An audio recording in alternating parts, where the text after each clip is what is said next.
Hey guys, welcome back to the channel. This is a story about what if Godlike Naruto is immortal. Dragon Ball Council bashing. Before I start, please support for more amazing content and do consider subscribing to my channel and share this video with your friends. This is written by legendary Nio and link in the description and support writer. Let's start the video. Chapter 1 Legend Reborn.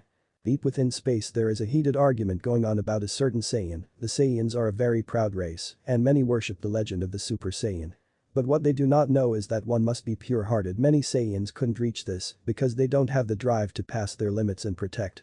Planet Vegeta is the home of a proud warrior race, the Saiyans, most of them bloodthirst fighters that worked for alien named Frieza as pirates exterminating civilizations and selling planets to the highest bidder.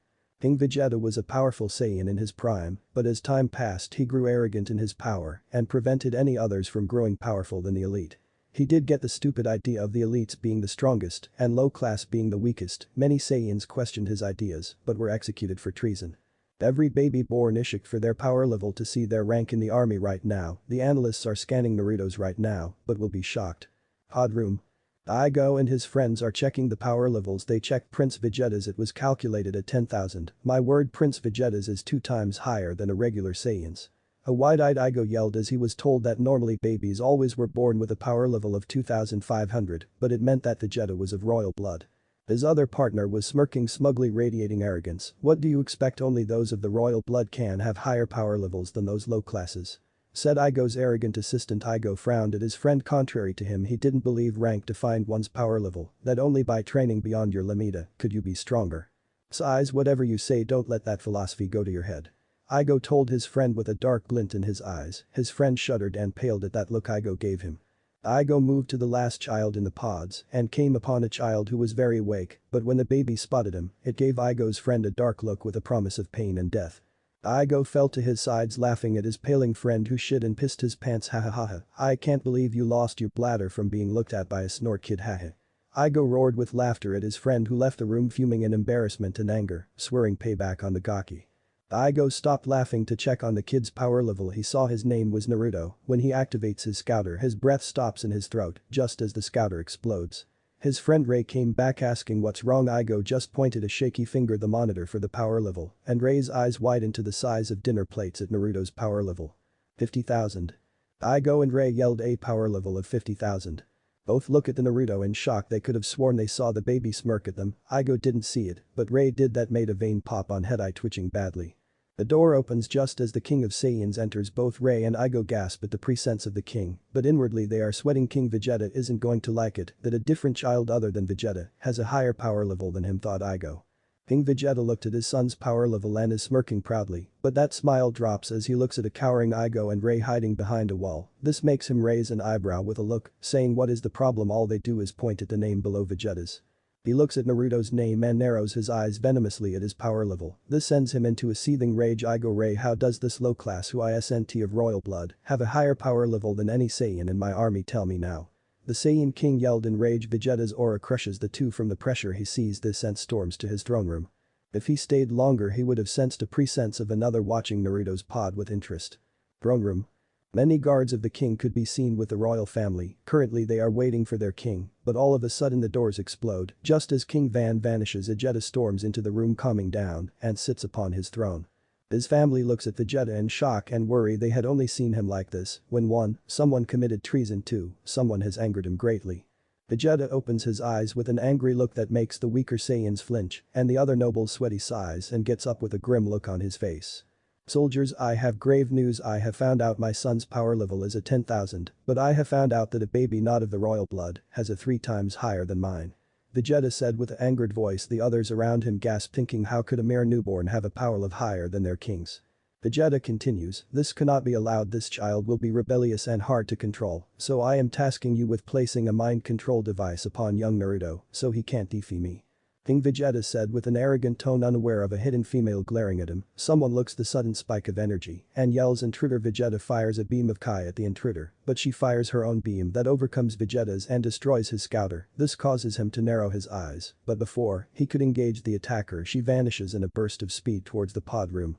Vegeta's energy spikes to very dangerous levels. Find that damn pest. I want the assassin executed immediately, he roars as the guards rush out to exterminate the assassin that dares attack their king. Pod room. Just as someone was about to place the device on Naruto, he screams as a gloved fist bursts out the front of his chest, and his eyes lose light as he slumps forward dead. The fist is pulled out slowly as Naruto gets a good look at her and is stunned by her beauty. The figure could be described as a 4-year-old, short black hair, black eyes that held the gentleness of a mother. Fasha will only be taking care of Naruto until he understands women more. She has her tail wrapped around her, wearing red bodysuit with a black colored Saiyan armor. This person is Fasha. She was hiding in the pod room, looking for his strongest power level at first. She was thinking that it would just be another pompous, arrogant asshole who had the highest power. But is shocked when she hears the power level of the baby before her. Never in her life did a Saiyan baby have a power level of 50,000. It was utterly baffling, but then her eyes widen in shock. She knew now that this boy was a descendant of the legendary Super Saiyan. She knew all about the legend and was amazed that a single Saiyan harnessed that much power. Sighing, she looks at Naruto's curious eyes and his brick red hair that she found exotic. But then she remembers she and Naruto need to escape. She presses the green button on the pod and watches as it opens and picks up Naruto. Her eyes narrow as she senses T-guards coming to her location. She smirks as the guards bust the door down. She fires a blast of Kai and annihilates 5 groups of Saiyan guards. She nods at Naruto and runs at her top speed, leaving after images in the halls. Let's see those pompous assholes catch up to me. Now Fasha sneers inwardly. She sees an open pod and smirks.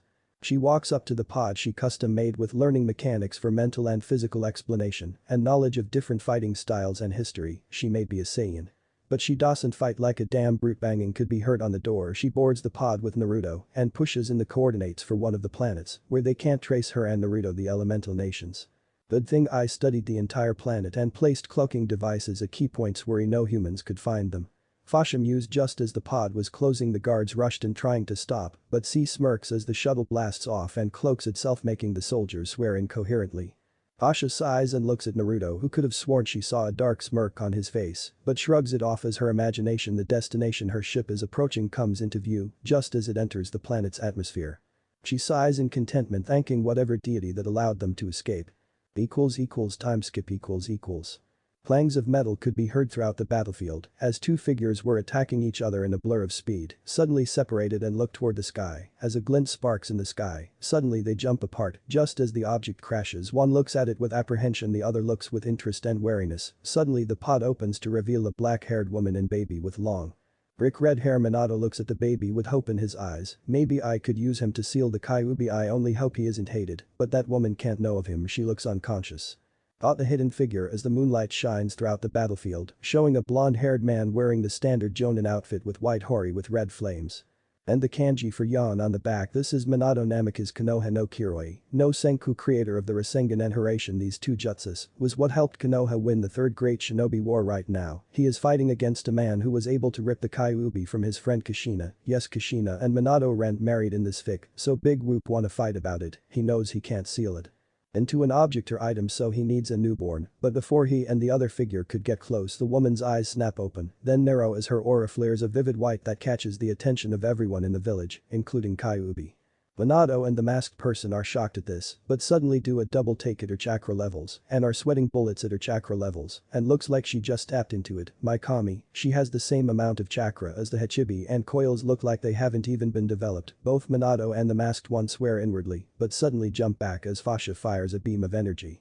That looks more dangerous than a tailed beast bomb. They land on separate trees and watch as Fasha floats in the air and blasts toward a very dangerous forest with a tower in the center. Minato sees the figure is distracted and blasts the masked man with a Rasengan and sealing contract, stripping away his control of kyuubi. He looks towards the beast and vanishes in a yellow flash, jetting ready to seal the beast away completely. Central, tower equals. Fasha is running at a high speed towards a tower in hopes of finding shelter, but she didn't notice residual chakra that had a dark feeling to it, swirling into Naruto's body and eyes. If she were to look closely, she would see a swirling such buzzsaw insignia, Kakashi and Shisui Manjikyu combined, but the other half flows into Fasha. As she moves, her vision seems to be slowing everything down. She blinks at this but shrugs it off. She reaches the tower and rushes inside. Once she opens one of the room doors, she walks in to see a place that looks like it was made for a mansion. It is decided to give the tower rooms a different look. Everything has the essentials her and Naruto need. She walks to a queen-size bed and lays Naruto down to sleep and places the energy cloaking devices around the tower so she can hide her and Naruto's Kai signatures. When she wakes up, she will need to plan out a future training schedule. She suddenly remembers her ship is outside, but she presses a button on her scouter that teleports the pod to their location. Suddenly the pod materializes in front of her. For the next few minutes, Fasha gets a brilliant idea for a training area. What if she could make a room that leads to a space pocket where time flows inside but stops on the outside? That way her and Naruto could get years of training done while the time outside won't go by. This causes a satisfied grin to stretch on her face. Naruto sees this and giggles cutely and falls back to sleep. Fasha turns the lights off and covers herself and Naruto as they sleep. She looks down at Naruto and sees his content smile that makes her heart to warm. Many years, Fasha has closed her heart and became cold to her own race except her friends, but despite that they always reprimanded her, just she didn't follow the king's orders like good all Saiyan soldier. This makes her laugh bitterly. HMPH fools. I only follow orders from those who aren't arrogant assholes who think rank inheritance is everything. Seems my friends were just trying to control me like Vegeta does. Fasha thought but suddenly looks through the window to see a large explosion in the sky, but gasps, but smiles coldly. HMPH burn in hell. Vegeta, I can't wait for your son to come looking for me and Naruto, but by then Prince, Vegeta will die by my hand or Naruto's. Fasha declares coldly as her eyes flash a bright red as the pupils dilate into 6 tomos surrounding a 3-sided side. Custom Manjakyu picture Idachus Manjakyu surrounded by 6 tomos. Bad is right. What she doesn't know is that a certain Hokage will try to make their lives difficult, but she will deal with any threats that comes to her. Naruto Hokage, tower Sarutobi here is in the Kami no Shinobi, a man who mastered every non-bloodline jutsu, leader of 3 wars, is cursing said woman for ruining his chances of gaining a weapon. He remembers Minato's instructions. Sarutobi, I want you to tell the village that the kyuubi is sealed in a boy with brick red hair, but is not to be harmed, only allow him to be abused without his guardian around. That woman is dangerous, and he mustn't be raised around her. She is a threat to our plans. Minato's orders rang through his head. He nods to himself, but his door opens as 3 figures walk in. That makes the Sandaime scowl under his hat. The first figure is Midokado Himura, one of the teammates of Sarutobi's team in the Second Shinobi War. He always thought that the village should be led by the council and not the Hokage, but Shadaime and Nidaime prevented them from getting any power and were almost disbanded by the Yondaime. He is in his 60s wearing a brown robe tied with a lavender sash, sandals and circular glasses on his forehead. The second figure is a woman in her 50s wearing a grey robe with a black obi sash and black sandals, with a bun-like hairstyle and squinted eyes. This is Kaharu Atane, the second advisor of the Hokage and second teammate of Tobirama's squad. Kaharu was a greedy woman who always sought control, fame and power, but gave up becoming a shinobi for being an advisor. It was her fault that Tsunade couldn't start the medic program, thinking all shinobi should just shrug their injuries off and go on. I call bullshit on that one, and always thought Jinchuriki were only tools and weapons to serve them. The third figure has bandages covering his left eye and right arm, wearing a half coat and walking with a cane, and has spiky black hair with a X-shaped scar on his chin. This is Danzo Shimura, third member of Team 7 and Sarutobi's rival, and is known as the Ami no Shinobi, and is the leader of his private Anbu division route, a program that he named to make emotionless weapons out of children. His philosophy was that shinobi need to be emotionless and deal with threats from the shadows, but the Yondaime and Sadaime ordered him to shut down route, but to this day he kept his route up in secret. Right now these 4 are about to have a discussion on what to tell the council. Sarutobi, we need to tell the council about the Jinchuriki. I would suggest making a plan to beat the Jinchuriki into submission and make him loyal only to us, only save him when the mobs are about to kill him, so he will have someone to depend on as his savior. Danzo explained in a calculating manner as he could, the gears turning in his rival's head. Sarutobi nods but tells them if they spot him training, stop him. He mustn't be stronger than any of our elite jounins. Oh, how ignorant they are. What they do not know about Naruto is his lineage and potential to become stronger than the Bijuu and most of all a overprotective guardian.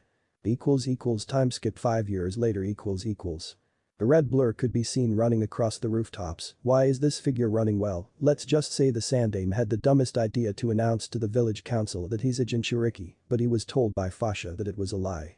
The figure lands on a rooftop, ignoring the yells of demon and devil, as the civilians and drunks tried to harm him. This makes him scoff inwardly. Like these weak insects could harm me, the only thing that could harm me would be S-rank jutsu, and that's a big if since I can create a chakra shield to block the jutsu. Naruto sneers inwardly as he is getting very annoyed with the constant attacks and interruptions in his training. Naruto is now 6 years old, already a master at Taijutsu, Ninjutsu, Fuinjutsu and Jinjutsu. He just needs to practice the ancient sword style he found hidden Mitsurugi. This style he found hidden in a hollow tree in the Shinomori and found out this style fit him perfectly. He knows he has 5 years of training left before him and Fasha to enter the ninja academy. But he still remembers what that spineless Hokage had did, but to lie and make it out, as if I was a weapon from a village I was never born in. This made Naruto boil with intense rage and hatred, making him unlock his Saiyan blood. He still remembers that year that Fasha told him about Vegeta's actions and the Sandaime's plan. Flashback. Naruto could be seen doing handstand push-ups while his clones do chakra control and playing shogi 8997, 8998, 8999 and 9000. Naruto yelled as he flipped on top of a tree branch. He was just about to take a nap but feels Fasha's chakra spike dangerously. He vanishes in a burst of speed during Naruto's training. He came up with a way to get to Fasha quickly, no matter how far away she is. It called instant transmission. He appears in front of Fasha, who lashes out with a punch, but he catches and yells, "Fasha-chan, calm down, tell me what's wrong." He asked, concerned for his friend, as she sighed and thanked Naruto and tells him what she heard from spying on the elders, but the last part makes something in Naruto snap.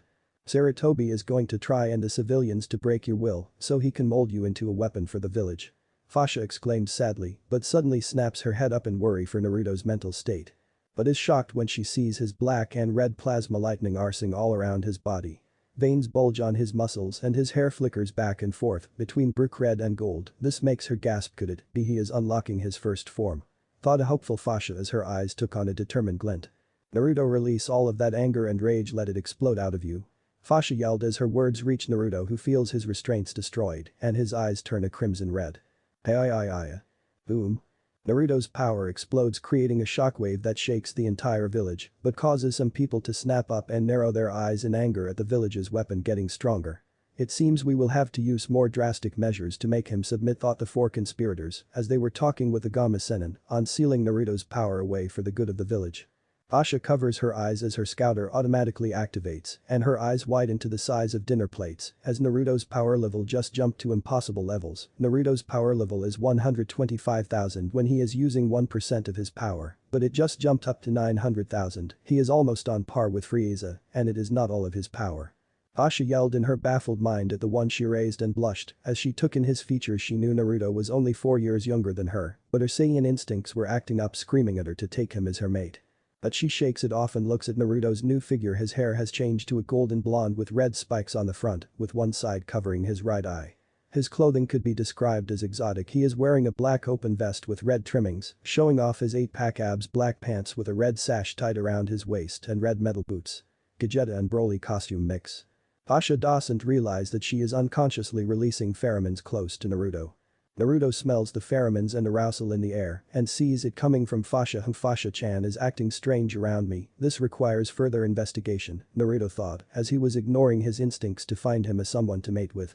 Naruto snaps out of his thoughts when Fasha and him hear the sound of a shunshin and look to see Rude Anbu being led by a Inu masked Anbu. When Naruto sees the dog mask, his eyes narrow in annoyance and anger. This is that same asshole who made that lewd comment about Fasha-chan, calling her a demon whore. It seems this bitch didn't learn his lesson last time. He thinks he's Cage level HN. He is only mid-jounin at most, while I am Sannin level when using only 20% of my strength, but he doesn't know is that I have a higher IQ than the Nara clan head. Thought an annoyed Saiyan, but sees Inu glaring at him behind his mask. This causes him to raise an eyebrow lazily. Inu, baka, if I were you I would restrain that weak killing intent you are shooting at me and your perverted eyes away from Fasha-chan. I don't want to destroy that eye of yours next or should turn your manhood into paste. Naruto asked in a tone that meant leave or suffer. That made the Anbu shiver, but it made dog growl at him. Shut up, you demon. If the elders didn't want you as a weapon, I would have killed you when you were an infant and had my fun with your demon whore. Fasha and Naruto will only realize feelings for each other in the time skip, so don't fret. This causes everything to go suddenly silent, but Fasha could hear Naruto chuckle quietly with his hair shadowing his eyes, but his eyes glow with a red crimson glint that made Fasha almost feel bad for this dumb Anbu. Almost. I think Naruto-kun will need to vent some anger, so I'll just watch the little show in the air. Fasha mused to herself, but a few gasps causes her to grin coldly as she turned to see Inu sweating and paling, pointing a shaking finger at Naruto's eyes. Naruto's golden eyes change into his Iron no Manjikyu, the sight of it causes a few Anbu to pass out from the look of them. Naruto couldn't blame them, he found out he had a knack for Genjutsu as well, but his Genjutsu were deadly and could cause death to his victims if he chooses to. Sha Sharingan. How the hell does the demon have it? He isn't an uchiha, it can't be. Inu screeched like a certain banshee who sneezes from her hiding place that startles a certain duck-haired uchiha, making him run away. The banshee curses whoever made her sneeze and starts to brood how cute she has wakened her inner emo. This makes Naruto smirk in a way that makes the air around him grow more dangerous. Well, as you must know, it's because of Madara's leftover chakra that me and Fasha absorbed without us knowing. When we read about this bloodline, it intrigued us, so we decided to sneak into the Uchiha compound for the instructions on it and copied every jutsu in the vault, even the ones made by Madara himself. Spoke Naruto with a nonchalant shrug, as if speaking about the weather. This causes everyone to gape at him, but Fasha giggles in a way that makes Naruto's heart flutter, but he shakes it off. But this isn't the regular Sharingan. Me and Fasha are the second and third people to achieve the final level of the Sharingan, the Iron no Manjikyu, that increased our chakra matching that of the Gobi, but we have perfect control over our chakra, plus it also allowed us access to a very powerful Jikiken ninjutsu. Naruto said, but as they hear the word Jikiken ninjutsu they pale whiter than Orochimaru. Naruto sees this and smiles coldly. It is called Jikiken Ido. This jutsu allows our bodies to become intangible to attacks including ninjutsu, genjutsu and physical attacks, and we can stay intangible forever, and we removed its weakness. Naruto yelled with a bloodthirsty grin that made Fasha's womanhood feel wet and blush. Naruto-kun, you have no idea how you are affecting me, but I will wait. Damn it, Fasha, stop thinking perverted thoughts about him. You raised him, but I can't deny I have feelings for him. Fasha yelled at herself. Naruto crosses his arms and speaks in a bored tone. So are you guys gonna attack me, or will I have to make the first move? As he said this, night blue chakra forms a ribcage surrounding Naruto, growing into a four-armed specter that had the face of a Azaru holding a bow and great sword in two hands, while the others black flame arrows hovering in them. What the hell is that? Inu stuttered as the specter gave them a piercing gaze with its hollow eye sockets. Naruto grins cruelly. This Inubaka is a technique born from having Tsukiyomi in one eye and Amaterasu in the other. This gave birth to the ultimate defense of the all Manjikyu techniques. It is called Susanoo, God of Storms, but what you don't know is that my Susanoo has two abilities. One, its weapons can change into a chakra-absorbing shield, strong enough to absorb a Bijudama at full power. 2, it doesn't drain me of my life force or chakra like Madara's did. Asha gapes at this in shock and excitement. Naruto is definitely going to the most powerful warrior in the entire galaxy. No wonder Frieza fears us Saiyans. Fasha mused excitedly, but sees Naruto deactivate his Susanoo. Naruto sighs and looks at them. Sorry, but I do not want to waste my Susanoo on you scum, especially you Inubaka. You call me a demon when you dare to attack me as a child. Even demons have morals unlike you and those stupid elders.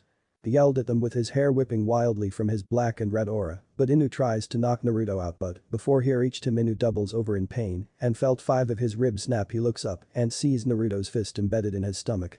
Naruto backhands Inu with only 0.01% of his strength, causing him to rocket back to the village, breaking through several buildings including the Hokage Tower.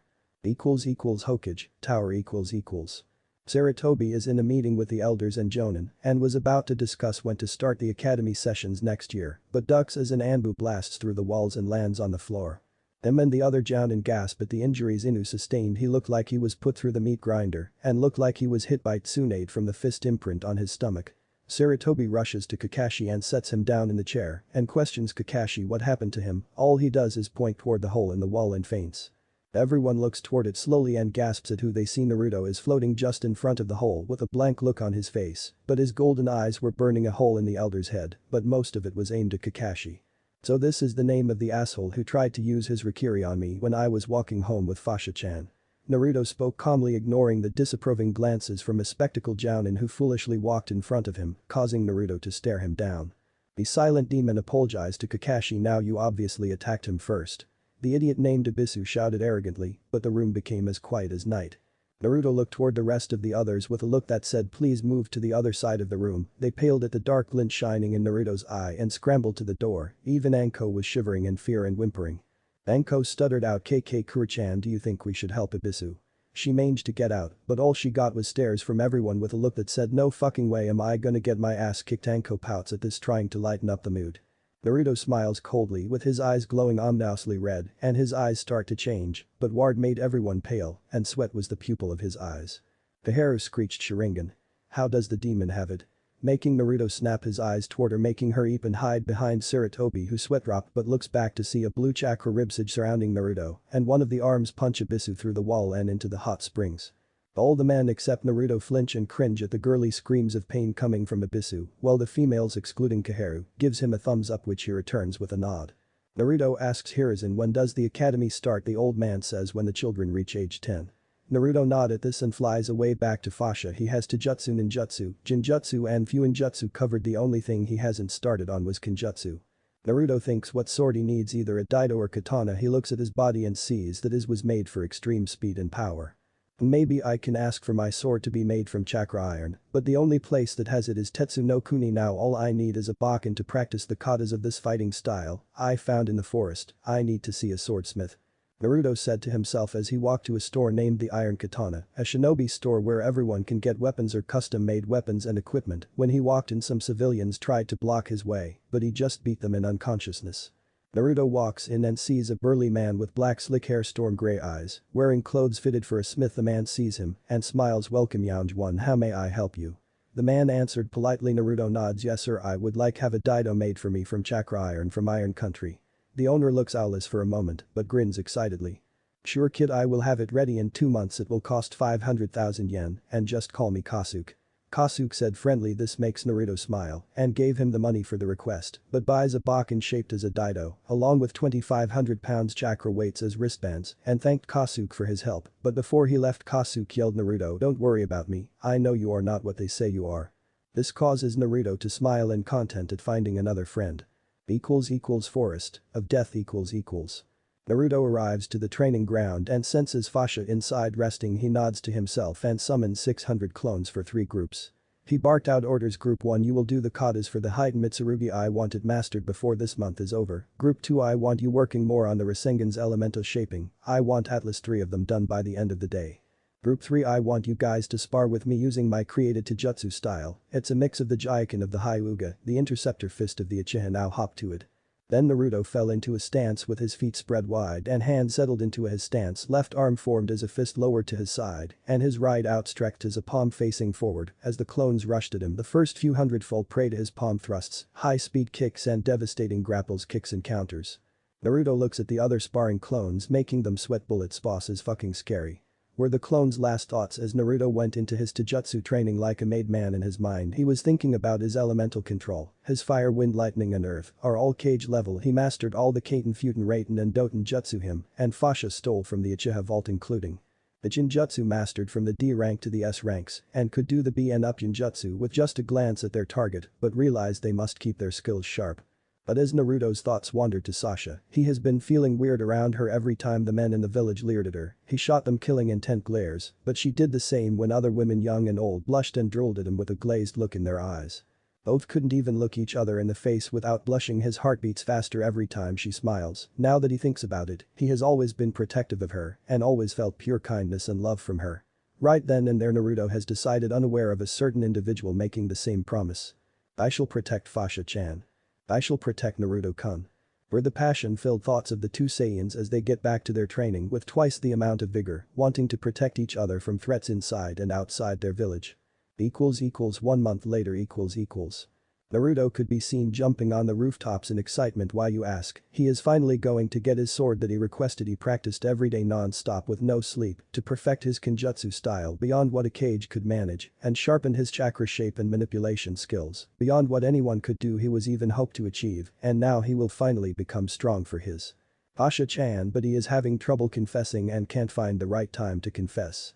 Naruto walks into Kasuke's store in time to see a bun-haired girl with 3 other people, a boy wearing a green spandex sui with orange leg warmers and has white bandages wrapped around his forearms. The next one was a Hyuga. He is wearing dark blue shorts and blue sandals, wearing a lavender-colored shirt with bandages covering his arms and ankles. The tallest one could be a clone of the bull-haired kid. Both had the same hairstyle and clothing, except this one had an olive green vest, indicating he is a jounin. But Naruto pays them no mind, they are of little importance to him, plus he didn't like the stare that Hyuga was giving him. Kasuke, I'm here for my order from Iron Country on that Daido, replied Naruto as Kasuke came out with a huge grin on his face at his new favorite customer. Naruto, welcome, here's your order. The leader of Tetsu no Kuni forged it himself. He also modified your sheath to instantly sharpen your sword when you sheathe it. He replied eagerly as he unwrapped the blade, but when the four people see it, they are stunned at its beauty and sharpness. It could be described as elegant yet deadly. The blade is pure black 15 in long and 4 feet wide, with a manji sign for ban, also a red and black diamond colored hilt, with a 4 feet long chain attached at the bottom of the hilt.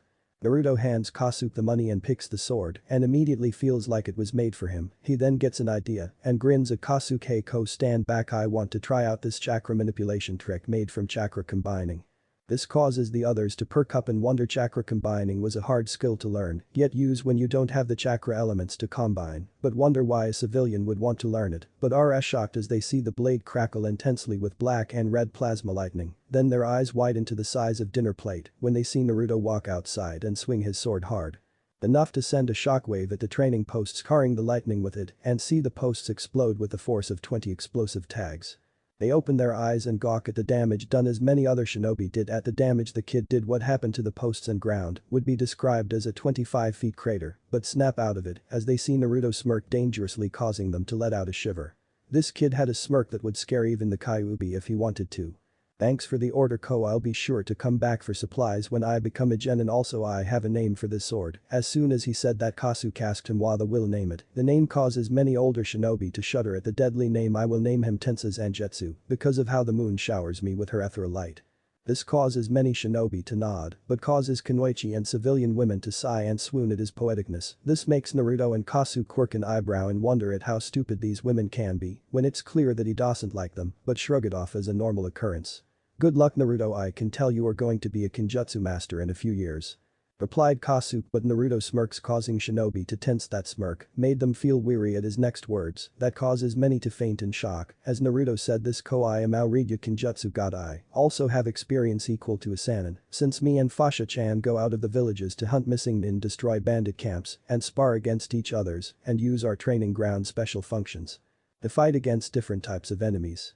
He proclaimed and walked off, but not before laughing out loud at the bulged eyes and paling faces of the civilians who always tried to attack him. He sees a pink-haired woman and man look red in the face, probably thinking of ways to get the Sandaime to stop me and Fasha-chan from training, thinking they can get me to a level they want me at PFFT, as if even the three Saiyan can't beat me or Fasha together.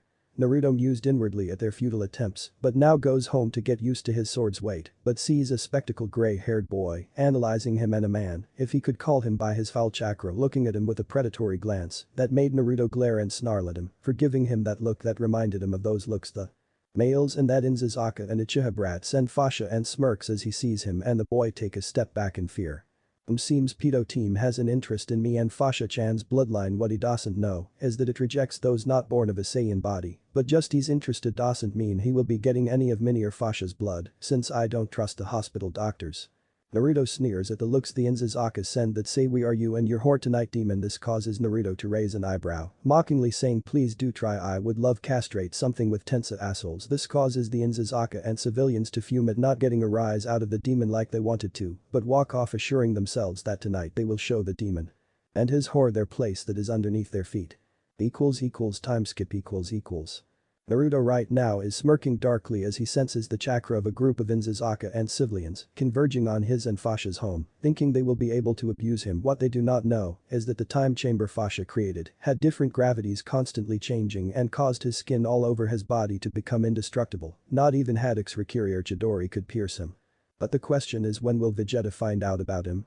But is cut out of his thoughts by the sound of footsteps. Naruto have such acute senses they surpass that of the Inzazaka and can hear the slightest twitch of muscle or movement, and looks down at the entrance while floating in the air cross-legged with Tensa Zangetsu across his lap, SSJ4 Gogeta style from Dragon Ball GT, and smirks as he sees the mob searching for him while the dogs are whimpering. This makes smirk even more dangerously unconsciously, letting out a trickle of his aura as it turns black and red. Ichigo's hollow aura cool right makes him have a more badass appearance. Everyone feels his aura, but the question is where? Up in the sky, he's there, replied the loud voice of a Inzazaka Chunin as the rest looked up and gasped at Naruto as he is hovering cross-legged with a scary aura with the moonlight shining down on him, giving him the appearance of an angel of death. Some thought he was a god of judgment from the emotionless look on his face, but gasp as his eyes form into three Tomoed Sharingan. Naruto lets out an amused chuckle at their looks. He is sure that many are going to tell the council or the Uchiha clan about this. But he doesn't care if they attack him, they will fall just like the rest of them. His thoughts are interrupted as he hears a whistling and slices a kunai with application of Raiten chakra to his outstretched finger and looks at the scared Chunin with a look that said. Do you really think I'm that easy idiot that made the Inzazaka try to growl at him, but it came out as a pitiful whimper, but then Naruto speaks. What exactly are civilians and Inzazaka Chunin doing on my personal training grounds and home, I might add, when me and Fasha are trying to sleep? Naruto replied in a condescending tone that said, answer carefully or get the fuck out of my sight. One civilian who Naruto sees is a female with pink hair scowling at him and screeches at him, causing him to send her an annoyed glare. We have come to rid this village of your taint demon. The yondaime should have killed you the day you were born. Replied the bitchy banshee as Naruto looks at her with an amused look, thinking they don't know the truth about the Minato sealing the kyuubi in the death god's stomach, along with himself. Oh well, they are idiots, so it won't matter right now. Naruto shrugged nonchalantly as he needs to focus on what to do with them and sighs tiredly. Look, I am very tired for today. I would like to sleep, but it seems you idiots thought I was weak like the Sandaime said I was. It seems you need a lesson in not messing with your betters. Replied Naruto in a cold tone that would make a certain crow-masked Anbu shiver the civilians, and Shinobi made the mistake of looking into his eyes. You never look a Sharingan master in the eyes. The Monarch Heart Death's nightmare. Naruto yelled out as his Sharingan spun madly as the people cry out in pain and horror. This was one of Naruto's personally created genjutsus from experimentation, but this one was reserved for only rapists, slave traders and above all arrogant child abusers. It could be qualified as triple S rank due to its potency, but Naruto toned its power down to a B rank, causing the mental trauma and physical pain. Naruto eyes reverse back to their gold-slitted color and flies back to his home and lays down in the bed with Fasha, but before he sleeps Fasha whispers love you Naruto-kun were her last words before dozing off. Naruto is shocked and angry, shocked at her statement and angry at himself for never noticing her feelings, and vowed to tell her when they become. He also knows the instructors are gonna try to sabotage their education, but he will take care of it like he always does. Time skip 5 years later. During the 5 years Naruto and Fasha trained themselves in their kai and chakra abilities, constantly keep their skills from fading, and while training Fasha was able to create the Yoten and Shoten releases and I created the Enten and Shakuten releases. We then trained our chakra combinations non-stop, making several jutsus in the process. Some people called us stupid and crazy of trying to do this when we are not shinobi. I told them we already unlocked our chakra and know everything about being a shinobi. They didn't believe us, so we told them your choice then. Naruto and Fasha checked their power levels and calculated that they had a power level 20,000 in their base form. Now Fasha and Naruto didn't get arrogant at their power levels, but refined their combat experience from the simulation fights in the chamber, with many legends like Salamander Hanzo, the Senju brothers, and the Sandaime Reikage and Madara Uchiha. They could say without a doubt no one can get the drop on them outside or inside combat, both are elite cage in skill and experience, but they didn't think so. They were beyond that of a cage, but they didn't have any dreams of being a cage of any village, just want to enjoy life right now. Naruto is wearing darker version of his original clothing, and Fasha could be seen wearing black jeans hugging her beautiful curves, a long-sleeved red turtleneck covered by a black jonin-style vest and black shinobi sandals. She also had her hair grow out that reaches her back. All in all, she looks like a deadly warrior in Naruto's mind. Academy sometime later. Iruka Yamino Chunin age 28 right now. He is ecstatic that he will be teaching another year, but this batch will be the clan heirs, and he also found out Fasha and Naruto will be joining. At first he hated them thinking they were nothing but demons, but as he watched them he couldn't think of anything that was demonic, but asked them about the tail. All the both of them said was it was a genetic trait of their bloodline. Iruka shakes his head and walks in the classroom, hearing loud noises already, and sighs inwardly. Just great, I already got the kids who think being a shinobi is all about glory and fame. Only people who have potential are the Nara Akimichi Naruto and Fasha the Uchiha, and the others are too arrogant. Iru calculated thoughtfully but absently. His mind wanders off about the Uchiha clan massacre before Sasuke. He was an arrogant little asshole and thought he was a king of this village, but the massacre just made him even worse, even going far as to demand Naruto's weapons and hand over Fasha to revive his clan. Iruka sighs. His mother and brother would be so ashamed of him for following in his father's footsteps. That particular scene made him chuckle darkly, making a certain emo brooder shudder, but put up his arrogant face and sees Naruto and Fasha glaring at them. Inwardly Sasuke is fuming. These commoners should not be allowed to have such power. It belongs to Uchiha elite like me. Were the thoughts of a delusional Uchiha. His fangirls see this and walk over to Naruto and Fasha, thinking they did something to their Sasuke-kun, planning on putting them in their place. Oh poor stupid bitches have no idea who they are messing with. Naruto and Fasha currently are thinking about how should they confess, but Naruto blurs in front of Fasha before the fangirls could reach her, towering over them, making them feel small. But his eyes narrow at a girl with pink hair, who must be the clan heir for the Haruno's HN. She's weaker than an academy student, no physical training, all she has is book smarts, whoever raised her must have been a fangirl and filled her head promises of prestige and wealth. Size, that look in her eye is that of a conniving whore. Naruto raises an eyebrow. Can I help you with something better yet? Why did I sense you direct killing intent at my Fasha-chan? Or is it to earn points with the uchiha that tried to take something that didn't belong to him? Naruto's eyes met Sasuke's, and he felt himself sweat bullets and breathe heavily from the look in those eyes. But what made him angry is that those eyes reminded him of Itachi. The pink-haired one named Sakura replied hotly, "We just wanted you to know to not show up or Sasuke-kun, only he deserves to be at the top of the class, and keep Fasha Baka away from Sasuke-kun, we don't want her taking Sasuke-kun away from us." Fasha and Naruto looked at them like they were idiots and replied in an annoyed voice, "My Fasha-chan has no interest in a fucking emo brooder like him, who doesn't like it that me and her are stronger than him, and we aren't in a clan, and we aren't gonna be stepping stones for his dumbest ambition, and I especially hope I don't get paired with either of you fangirls and perverted assholes, because Fasha has no interest in guys who look at women like breeding stock."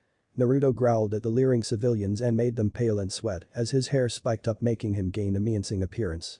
But just as Naruto was about to sit down, a feral-looking boy blocks his way and tries to intimidate him. "What the hell do you want, Inzazaka?" questioned Naruto as the boy named Kiba ignored his Ninkanakamaru, whimpering, telling him not agitate the alpha.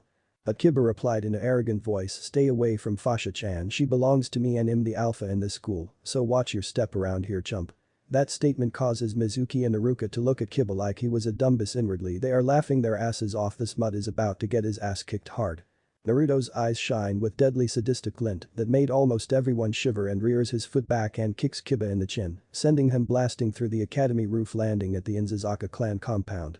Naruto lowers his foot back down slowly and gives Sasuke and the others a look that said, "Fasha is mine," but a shrill voice sounded out, making Naruto clutch his ears. "Iruka-sensei, Mizuki-sensei, he attacked Kiba, punish him now," replied the howler monkey Sakura, but Naruto, Iruka and Mizuki look around in mock confusion and reply, "Did anyone hear that we don't speak howler monkey?" This causes the fangirls to fume, and the guys including Fasha laugh their asses off. Before fangirls could attack them, Iruka announced they were going outside for the taijutsu test. When the students walked outside, Iruka, Mizuki and Naruto were bored. The matic so far showed fangirls pulling hair and scratching each other's eyes out, making Fasha grimace in disgust at their performance. These girls are a fucking disgrace to all kunoichi on this planet. When it came Fasha's turn, she asked it to be a 1-on-4 match, making Naruto grin. The girls were Ino Sakura Ami and some random civvy girl who tried to gang up on her, thinking she is weaker than them, but are shocked as in 1 second the girls are launched, breaking through trees and passing out from being kicked in the stomachs. The other girls including kunoichi that were watching are shocked at her brutality and power, but made a certain Takebetsu grin at her for putting the fangirls in their place. The rest of the matches were a little better. The Akamichi won by using his superior strength against a councilman's son. The Nara walked away from a civilian girl, saying it was too troublesome to fight, making the girl screech at him. Shino knocked his opponent out with a simple chop to the neck, winning his fight flawlessly. The Hyuga heiress disabled the fangirl using her clan style, the Jaiken, and fought Fasha in the final match, but forfeited due to no being strong enough to give Fasha a good fight. Naruto vs Kiba and Sasuke. Naruto turned to Iruka and asked him could he fight Kiba and Sasuke, making Iruka think for a second, then shrug, saying okay. The two idiots smirk arrogantly, thinking that it's time to show the loser who is the alpha in this village. Naruto walks into the ring with his hands in his pocket while his brick red hair sways, giving him a regal look, making some of Sasuke's fangirls foam at the mouth over him, but Fasha shoots them a murderous glare, saying he's mine bitches, but the girls glare back, including Hinata, saying he doesn't belong to a brute like you. This made Naruto, Iruka and Mizuki sweat drop. Those girls have no idea who they are messing with, thought the three guys. Kiba and Sasuke call out Naruto, making him turn to them with an irritated and bored look on his face. This made them pissed that he was dismissing them so easily. Naruto steps inside the ring. Iruka raises his arm up, looking at the three as they give him a nod and yells Hajime. Before they him or Sasuke moved, a certain sexist asshole said something that made everyone pale and curse the dumbest Inzazaka and Akamaru run away yipping in fear. "Hey loser, after I wipe the floor with you I'm gonna take Fasha-chan as my bitch, it's all women are good for anyway, hahaha." Kiba and Sasuke were laughing, but the girls felt disgusted by this, but they suddenly shiver as if it was cold. They turn to see a black aura flowing off of Naruto, with his hair shadowing his eyes, but when he looks up Iruka and the others take a step back at his eyes. Even the Jonin advisors and Sandane watching are terrified of his eyes. Equals Hokage, tower equals. Some of the jounin stare blankly at the scene, wondering how dumb the Inzazaka could be. The clan heads glare deeply at Kiba through the crystal ball. But the Hokage and the elders are shaking so badly the desk is shaking as well in their minds. Stupid fucking Inzazaka and their damn male pride. I only pray for him and hope Naruto doesn't cripple him completely. They thought. The Hyuga clan head says Hokage-sama, I hope Naruto-sen sends the little shit to intensive care. I do not think of women like that, no matter what people think about me. Naruto-sen in my eyes is a perfect example of what a gentleman should be and has my clan support. The others are shocked at the emotional facade of the Hyuga head, but suddenly Inoichi speaks up, shocking them. Naruto has my clan support as he might be able to change Ino's way, but if he can't I will break her from it personally. Inoichi replied in an ice-cold tone. It was illogical for Kiba-san to say that, but Naruto's actions has gained him the Abiram support too. Replied Shibi Abiram. Mine too, he helped Choji correct his mistakes before the academy even started. Replied Chaoza Akimichi. The pup has my support as well, he could become the strongest shinobi, I can feel it, and don't worry about Kiba, after Naruto is done with him I will be giving the runt my own form of punishment. Replied a furious Tsumai Zazaka. She had hoped Kiba wouldn't inherit his father's pride and attitude, but it seems Kami has ways of being cruel. Shikaku Nara sighs and responds with a serious voice, shocking everyone. Troublesome Naruto has my clan support as well, my wife has been pestering me to adopt him to give him a home, but apparently some stupid civilian kept saying that they lost the papers. The Nara clan head replied in a mix of anger and annoyance at this. The clan heads look toward Kaharu Hamura and the Sandaime. As they look away from the angered looks on their faces, they don't realize they just lost the support of the clan heads. Back to the academy. Naruto's expression could be described as icy and dangerous, but Fasha, Iruka and Mizuki could see the anger and malice behind those golden eyes, but he does something that impresses the instructors and clan heads. He slid into a mixture of the Uchiha and Hyuga Taijutsu styles. This causes Sasuke to scream in outrage at how Naruto stole his clan style, making Naruto quirk an eyebrow. Uchiha, this isn't your clan style, it's something I created from the description of your clans, and the Hyuga's Taijutsu style, it is called Gentle Death Fist. The name had made many older experienced ninjas shudder and pale, but the next words made them want to avoid crossing fists with the both. Also, I have studied the Tenketsus until I could point them out in a millisecond and do you what my style can do to the body. Naruto grins darkly, showing his sharp teeth and shiver at the dark glint in his eyes. My style can your body to explode from the inside out, or I could destroy your entire chakra network, and I mean the entire thing, meaning you will only live for only a few days at most, but I will only use it on you if you get the idea of turning rouge from the village. This bit of information made the clan heads shiver at how deadly and brutal Naruto's style is, and amazed at developing a personal taijutsu style at such a young age. All they could whisper was, this kid is fucking prodigy. Kiba and Sasuke's rage and hatred overcome their fear and charge Naruto with mid-genin speeds, but Naruto met them halfway in a stance that made them pale and the Hyuga heiress gasp. Naruto smirked, turned deadly and said, you're within my range, 8 trigrams 128 palm strikes. Naruto dashes at Kiba, hitting 64 of his chakra points before ending it with a kidney punch, making him cry out in pain, and vanishes behind Sasuke, hitting his Tenketsus with fire chakra, making others gasp at his elemental skills, making the Uchiha feel as if he was being stabbed by a hot poker. Naruto then did a double axe handle on Sasuke's back, sending him to the ground, but just as he was about to walk away, Kiba just signed his death warrant. IW will not be denied, Fasha will be my bitch, she doesn't deserve a loser like ah. Kiba cried out as he was struck by fist covered in earth chakra bruising his ribs as Naruto kicked him to the ground. Naruto's eyes gained a dark glint and reared his leg back while grinning, making Fasha feel a bit hot under the collar, also blushing. But made Kiba whimper pitifully. The other guys only prayed for Kiba to live after this. You know, Kiba-chan, I will wonder how you will get it up when you're pissing blood for the next few months. Roared Naruto as he punted the mud into the Hokage's office while letting out a girlish scream.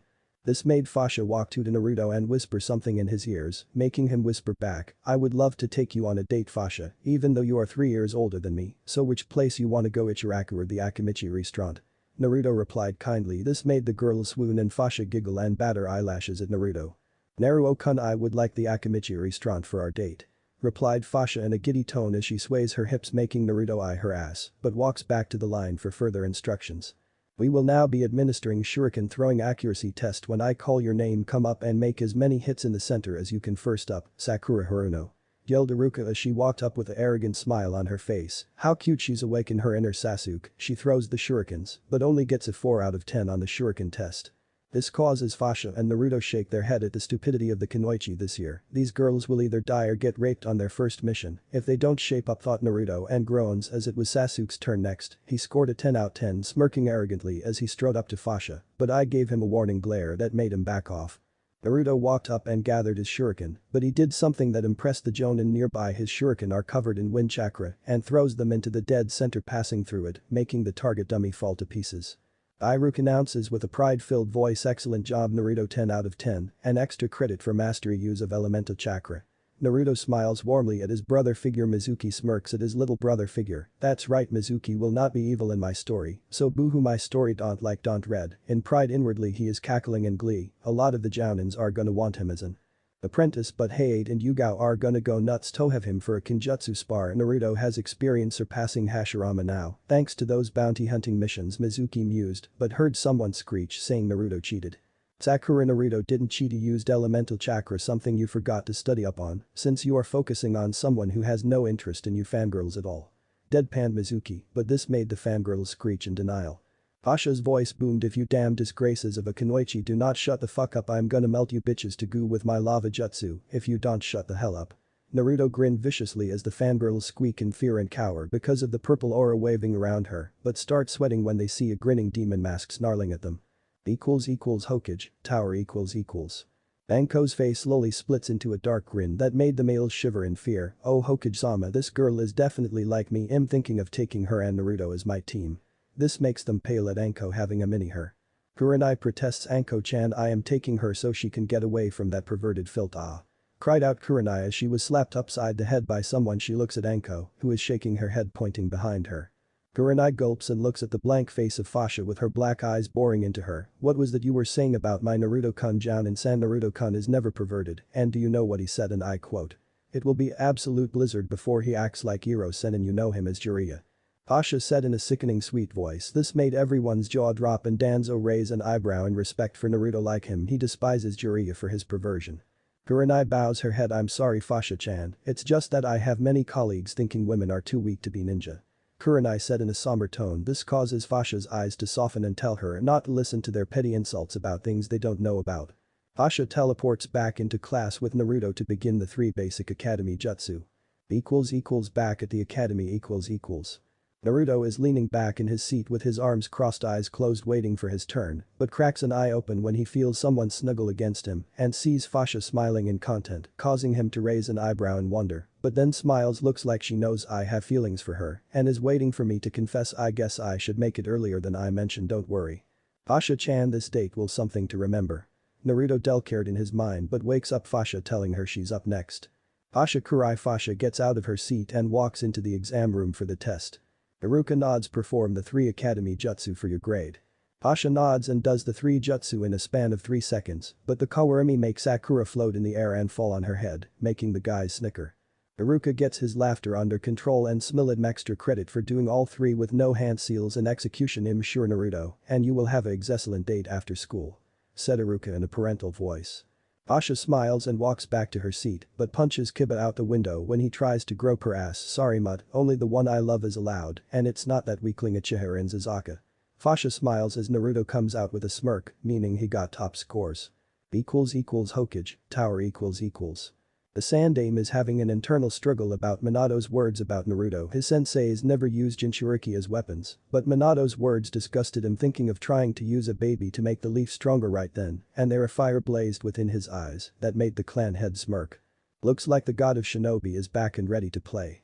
Sarutobi bites his thumb, drawing blood, and flips through hand seals and slams his palm down. Fuchius no Jutsu. In a poof of smoke, a messenger monkey appears as Hiruzen gives it a message, an apology to Fasha and Naruto. Inwardly, he is disappointed in Minato, thinking Jinchurikis are only weapons to be used. He knows Minato got that village's savior shit from Jiraiya. This made him narrow his eyes sharply at the stupidity of his student in believing prophecies. Sarutobi lit his pipe with a low-level Kaiten jutsu and smiles, sadly thinking of his stupidity of listening to a stupid wish, and looks at the academy roster and chuckles. Looks like Naruto and Fasha will be the kunoichi and rookie of the year. No way in hell is that Uchiha brat gonna get special treatment just because he is a Uchiha, and I will make it up to both of you. I wonder if Naruto and Fasha will be interested in being apprentices to Hayate and Yugao, plus I'm sure he has been teaching his girlfriend Kinjutsu. Time skip 3 years equals. 3 years have passed for the Saiyan duo. Both trained themselves in their kai and chakra abilities and became beyond cage level during these years. Naruto and Fasha reconciled with Sarutobi and learned the old man has changed his mindset about Minato and helped him get back to his original level. Naruto training also allowed him to achieve his second stage, and Fasha achieved the first stage and increased their power levels to godly heights in their normal state. Both are at 20 million and have enough strength to kill a full-grown man with a chakra strike to the chest and have placed seals on themselves, making them completely immune to all genjutsu. Naruto experimented with combining lightning and earth chakra, achieving the explosive release, making his taijutsu style more deadly due to the tiniest touch, taking a limb off his opponent's body, and mastered his Doten Raten and Futen elements to such a degree his control makes the Nidames look like a circus trick. Managing to mimic Shukaku-san abilities with his Doten element from the stealing the forbidden scroll of Suna. Naruto made his own spy network using his Kai clones to make them more durable and longer lasting all over the countries, keeping tabs on the nations and this new organization Akatsuki, composed of 10 S-ranked criminals. Naruto snorts at this. He has been doing SS rank bounties with Fasha, both of them won't even need to go Super Saiyan to destroy this organization, but the thing that ticks him off is the pair going after him is Itachi Uchiha and Kisame Hashigaki. If those dumbasses think I'm going to fall to genjutsu and chakra exhaustion, they are sadly mistaken. I have trained my mind and chakra network to be flexible and immune to foreign chakra intrusions, plus I could just reverse the genjutsu on them, and I am getting annoyed with Kurenai-sen's constant man-hating ways. If she gives me that look one more time I'm gonna show her one of my genjutsu, thought Naruto. He is walking to the academy, 3 boxes in his hand, but before he went further, he stepped to the side just as a black blur smashed into the ground and smirked, waving his finger in a scolding tone. For shame, Fasha-chan, I thought you knew me better than that, said a smirking Naruto. Fasha coughs and pouts cutely. Moo, Naruto-kun, why must you play hard to get? We have been dating for 3 years now, said Fasha with the dreaded puppy dog eyes, hoping he would change his mind. The Kunoichi are smirking, thinking this male is like all the others. When faced with the puppy dog eyes, the guys are looking at Naruto with pity, thinking another one fallen prey to the eyes, but smirk at Naruto's face. Naruto looks at Fasha's eyes with a blank look, cocking his eyebrow upward, saying, is that the best you got, Fasha-chan, making the guys bow to him, chanting Naruto-sama. Naruto-sama making him blink, but then smirk to the other Kunoichi with a look saying, sorry girls, I am not submissive like the rest of these guys in this village, making them fume, not wanting the males to gain courage. They thought of reporting this to Nari Ashino, but then realized this kid is immune to feminine charm and seduction and slumped defeated. Boy, Fasha-chan, catch. Naruto threw one of the boxes at Fasha, watching her catch it. It's breakfast for at the academy, he said, jumping towards the academy casually, and Fasha follows his lead.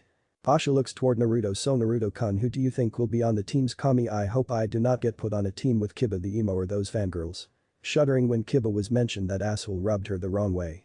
Naruto glances at her. I asked Sandai Moji-san about it and he said I will be an apprentice to Heiichiku and you to Anko Mitarashi. Fasha careful around her, she likes to cause trouble when it comes to couples. Naruto warned Fasha, who nodded but stopped on a large rooftop, making Fasha look at him curiously. Fasha floated down to him. Naruto-kun, what's wrong? Is there something the matter? She asked in concern for her boyfriend. Naruto sighed and looked at Fasha's eyes, making her gasp at the love and affection his eyes carry. Fasha-chan, I was always wondering, why do you love a guy like me?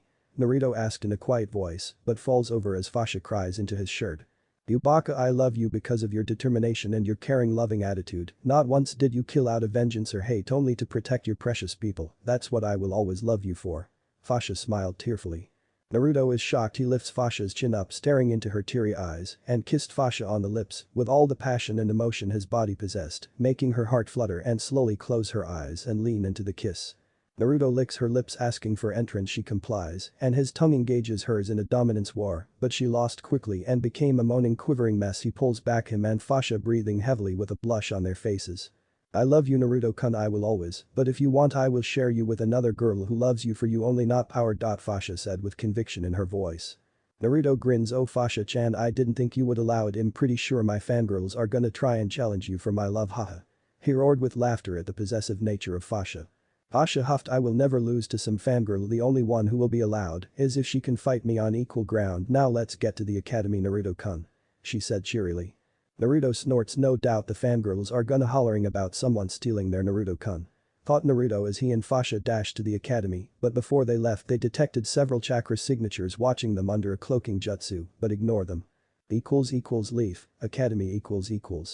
Naruto and Fasha walked to class, hands in his pockets with Fasha's arms circled around his with headphones in his ear listening to his iPod. What a ninja loves music, don't like it, don't read. He can still hear other things even with music in his ears. Both stop and open the door, taking no mind of the glares the fangirls and fanboys shot them, and sat down with Fasha in his lap snuggling in his chest. Iruka and Mizuki see the jealous glares and smirk. Provoke a Tauto at your own health and risk an ass kicking, thought the two instructors. Who were about to quiet them down, but look at Kiba and Sasuke stomping up to Naruto and Fasha, but step back as Naruto slowly draws Tensa Zangetsu from his sheath, holding it in a threatening manner at their manhoods, making both squeak in terror and move back to their seats, throwing glares at Naruto. Naruto shakes his head while stroking Fasha's tail, making her moan, causing girls to glare at her harder. My moan is sexier than her, that should be me in Naruto-kun's lap, were the fangirls' thoughts, but one blonde Yamanaka had to open her big mouth. Naruto baka, quit harassing Fasha, you damn hentai, said a bitchy Yamanaka. Yamanaka, Fasha is my mate, why do you think she is in my lap, you damn gossip queen? Naruto deadpanned. Ino and the others gawked, but the fangirls whined, no fair, she already took Naruto-kun, it should be me, not Fasha baka. The fangirls whined inwardly, glaring hot kunai at a smug-looking Fasha, but Naruto and the other guys gained a giant sweat drop. Yamanaka, why exactly are you interested in me and Fasha-chan's life? I would appreciate it if you and your friends butt out of our personal lives. He replied in an ice-cold voice, betraying any emotion. They could have sworn they saw his eyes turn into the Sharingan, but passed it off as nothing, but Sasuke thought they had power that didn't belong to them. Ino and the other rabid Sasuke fangirls shivered at his voice. It was like looking into the eyes of a Biju, but more dangerous. Before things could escalate further, Iruka and Mizuki announced testing will be starting for Rookie and Kinwaichi of the year. I am just gonna skip the jutsu testing, explaining the other test is a waste of my time. Sasuke uchiha come up. Iruka drawled nonchalantly, making Sasuke fume at the uninterested tone in his voice. Sasuke strodes to Iruka arrogantly, making a vein bulge in his head at the audacity of this brat. Naruto, I stand corrected, this kid is plain annoying as hell, he would stab anyone in the back for power. Iruka thought as Sasuke stood beside him. Okay Sasuke, show the class any jutsu you have in your arsenal, depending on your performance you get extra credit, depending on its rank you may start. Iruka said and walked to stand beside Fasha and the others. Sasuke smirked arrogantly and flipped through hand seals, stopping on the Tiger Seal Katen Kakakyu no Jutsu. Sasuke expelled a fireball 20 centimeters from his mouth, scorching the training dummies into charred remains. The fangirls squealed, making a vein bulge on Naruto's head, making every guy step away, slowly seeing a black and red aura manifest behind Naruto that formed a Hanya mask resembling the Shinigami until he turned to the fangirls and roared. Will you fucking bitches shut the fuck up with your damn squealing and screeching, it's getting on my motherfucking nerves, and if you do it one more time I will fucking drop every last one of you into a fucking snake pit in the forest of death, got that? He roared at them, making the fangirls cower in fear, but making Fasha and those who despise fangirls grin viciously. Hokage, tower . Banko and the other Jounin gaped at the threat. Naruto said they knew he hated fangirls just like them, but even they wouldn't do that to them, that's beyond sadistic and cruel. Please, if it was up to me I would have thrown them in the S-class sector of the forest. Asuma turned toward Kurenai. Kurenai, do you really want to piss Naruto off now because you think he shouldn't be this strong from his own hard work? He replied in a dry tone, but inwardly he was impressed he could do damn good work for I&T department. Kurenai huffs, I am a Jounin, he is nothing but an inexperienced genin. She arrogantly said, but stopped as the other Jounin excluding Kakashi stared at her with a look that said, are you really that stupid? She told them to explain. Sarutobi told her that Naruto and Fasha were given permission from him to take bounty and high-rank missions outside the village he assigned. Kurenai gawked at him. Sir, are you sure that was wise to send them on those dangerous missions? She said. Sarutobi gave her a blank look. Kurenai, those two took out nearly every SS rank bounty in every country and did missions even our Anbu would fail. Plus, have you seen the new additions to the bingo book? Turn to page 45 and see why, he said in a blunt tone. Everyone looked at the page he recommended and paled at the information they found, but it was Asuma that broke the silence. Kami, these kids are deadly. Naruto Kurai. Age 14. Height 5'9". Rank Academy student. Eye color amber gold. Ninjutsu beyond cage level, strength surpasses Tsunade Senju's without chakra. Ninjutsu beyond cage level, possesses Bakuten Shakuten and Enten bloodlines, and can use Doten like the Kazuki uses his Setetsu. Ninjutsu beyond cage level, able to release pressure from striking his sword at a very fast speed. Ninjutsu beyond cage level, his genjutsus are more lethal than Madara Uchiha's and has the ability to reverse them back on their casters, avoid looking into his eyes. Fuinjutsu beyond cage level is rumored to have surpassed Uzumaki Kushina in Fuinjutsu and obtained the Hiraishin no Jutsu. If you encounter him, do not engage, flee for your fucking lives. Rank Z rank. Titles Kuroi Senku Legendary Super Saiyan and Moon Fang. Fasha Kurai. Age 14. Height 5'7". Rank Academy Student. Eye color black. Ninjutsu Beyond Cage Level possesses the same strength as Naruto Kurai. Ninjutsu Beyond Cage Level due to using 4 elements and love all Kekai Genkai. Ninjutsu NA, haven't seen her using a sword yet. Ninjutsu Beyond Cage Level, same as her husband rumored to have the Sharingan. Ninjutsu Beyond Cage Level, a mistress in Jikiken Ninjutsu is capable of using it for training. Titles Black Death Moon Mistress and K's no Senku. Warning flee on sight if she's alone if with Naruto Kurai do not let them find you. Rank SSSS. Kurenai and the others are paler than Orochimaru. They could not believe these two are so deadly but are so young, but the Sandaime just grins mischievously.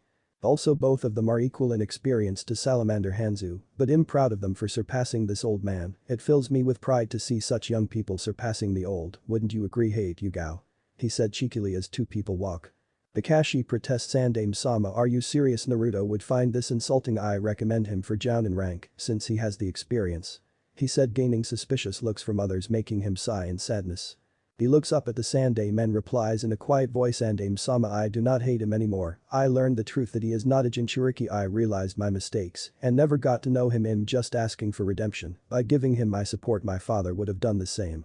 Kakashi finishes in a sad tone as the Sandaime's eyes soften, but before he could say anything Naruto and Fasha appear in front of him. Naruto sighs Kakashi me and Fasha forgive you, we already know your mind was in shambles and waited for you to get rid of your hatred, now we can start over how about it Nai-san? Naruto said to Kakashi who starts to shed tears in joy. Thank you Itato I promise I won't let my hate cloud my mind anymore. Kakashi replied happily as the atomosphere in the room lightens up. I recommend Naruto and Fasha for Jounin as well being genin would not be fitting for them. Said the Sandaime to Naruto and Fasha who accept 2 Kyuubi's Jounin vests, Naruto's was black and red and Fasha's was pure white. Both of them look at Sarutobi thank you grandfather I promise the both of us will wear these with pride. Replied Naruto in a voice with happiness making his Oji-san smile at his surrogate grandson and granddaughter. Naruto gets an idea and grins a grin similar to Ankus Najai-san, why don't you and the others shunshin to the academy and see you in ninjutsu with Yuja? He said and vanishes in a flash of black and red lightning impressing Kakashi and the Sandaime. Well you heard him I wanna see his ninjutsu with my own eyes. Kakashi said shunching in a swirl of leaves to the academy with the others following. Academy present time. Naruto looks around and sees the Hokage and the others grinning just as Iruka sees them and asks what are they doing here, my grandson Naruto asked to watch him and Fasha it seems both have elemental Kekai Genkai Naruto will be showing the explosive release since both were secretly Jounin I had them observe the academy Sarutobi explained, making others gawk at Naruto while Sasuke is fuming first. This loser has power that doesn't belong to him and now he has a multiple elemental Kekai Genkai that should be mine. Thought a furious Uchiha who is glaring with jealousy. Naruto walks up to the target dummy and concentrates Raiten and Doten chakra into his finger and pokes the center Bakuten Jiraken. He said as the dummy explodes violently causing others except experienced nin to cover their eyes and watch the dust clear and gawk at the destruction Naruto caused. Iruka picks his jaw off the ground claps with a Jounin well done Naruto you get extra mark from Master Use in chakra combining now let's see what Fasha has to show us. Fasha nods and said Hokage-sama I am going to be howing something only used by the Kai part of chakra, so stand back. She said in a serious tone making everyone back up and watch as something black looking like a spiral appear in her one hand. This is something I based off of the principles of the Rasengan and this I only 15% of its power black spiral wave. Roared Fasha as the ground is blasted apart by the black wave, many are amazed and terrified by its power. Like Kami this girl made a 25 feet wide crater from just 15% of its power that's equal to a B-rank jutsu at full power. The Jounin thought in their minds. A certain duck-haired emo sees this and gets a look of greed seen only by Naruto, making him narrow his eyes dangerously at Sasuke, I'm watching you team lay one hand on my mate I will turn you into a fucking corpse. Naruto said inwardly as he blasts Sasuke with genin level killing intent but was like cage level making Sasuke see visions of his death and look around frivolously for the user. Sarutobi walks up to Naruto and Fasha and produces 2 red headbands with a kanji for fire engraved on the metal. I congratulate you on gaining Rookie of the Year and Kinoichi of the Year Naruto Kurai and Fasha Kurai my new elite Jounin, but you will be still trained by your assigned Jounin Yugao and Heijaku. He said at his smiling Jounin. Naruto and Fasha dash home in good spirits, never minding the angered gazes of civilians and council member and sleep, knowing a lot of good things will come in the future, but will also wait for Vegeta to come here and kill him. I shall how you the power of the legendary Super Saiyan Vegeta and make Frieza pay. Naruto declared in his mind, holding Fasha as a lover would in his sleep.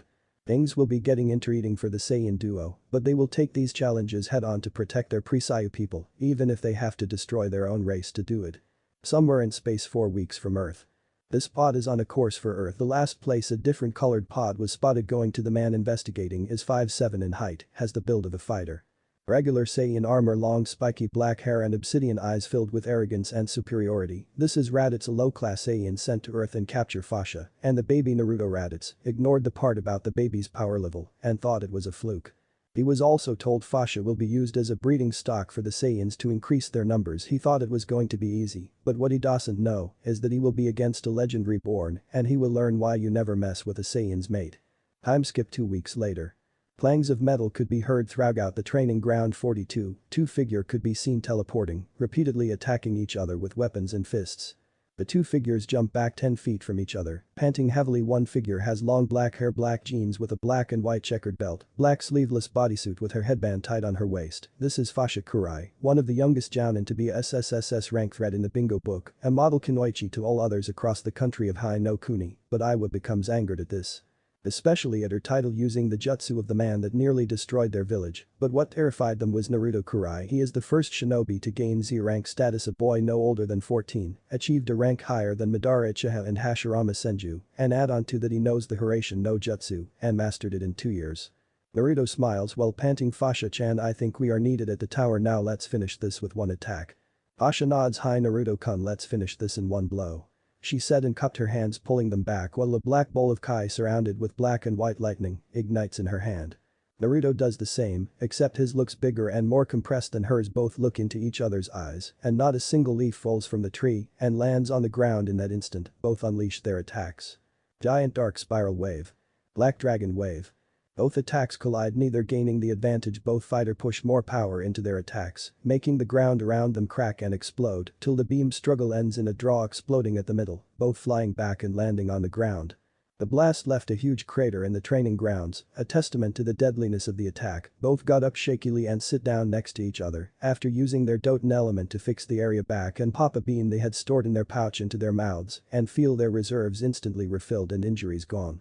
These beans are something Fasha and Naruto made together using a mixture of herbs and properites of the chakra and food pill, giving it instant healing properties. They told Sarutobi about it, but he let them keep it since they made it. Naruto stands up and rolls the kinks out of his muscles, with Fasha doing the same, and teleport to the Hokage Tower for urgent mission. They felt that something would be coming to this village, but not ninja. They could feel it, just when and where. Hokage Tower. Sarutobi is looking at a message from the leader of Team 7, left 2 days ago on a C-rank mission, but encountered the Oni Kaidai C-rank, missing Nin from Kurigakure no Sado, for helping in the failed assassination of the Yondaime Mizukage, and were captured in Wave Country. But what made him worry is that Zabuza Mamachi A-rank, missing Nin Kurigakure no Kijin, was hired by Gato to assassinate the client Izuna. So right now he is debating who to send and suddenly remembers Naruto. Fasha and Team 9 is off duty at the moment.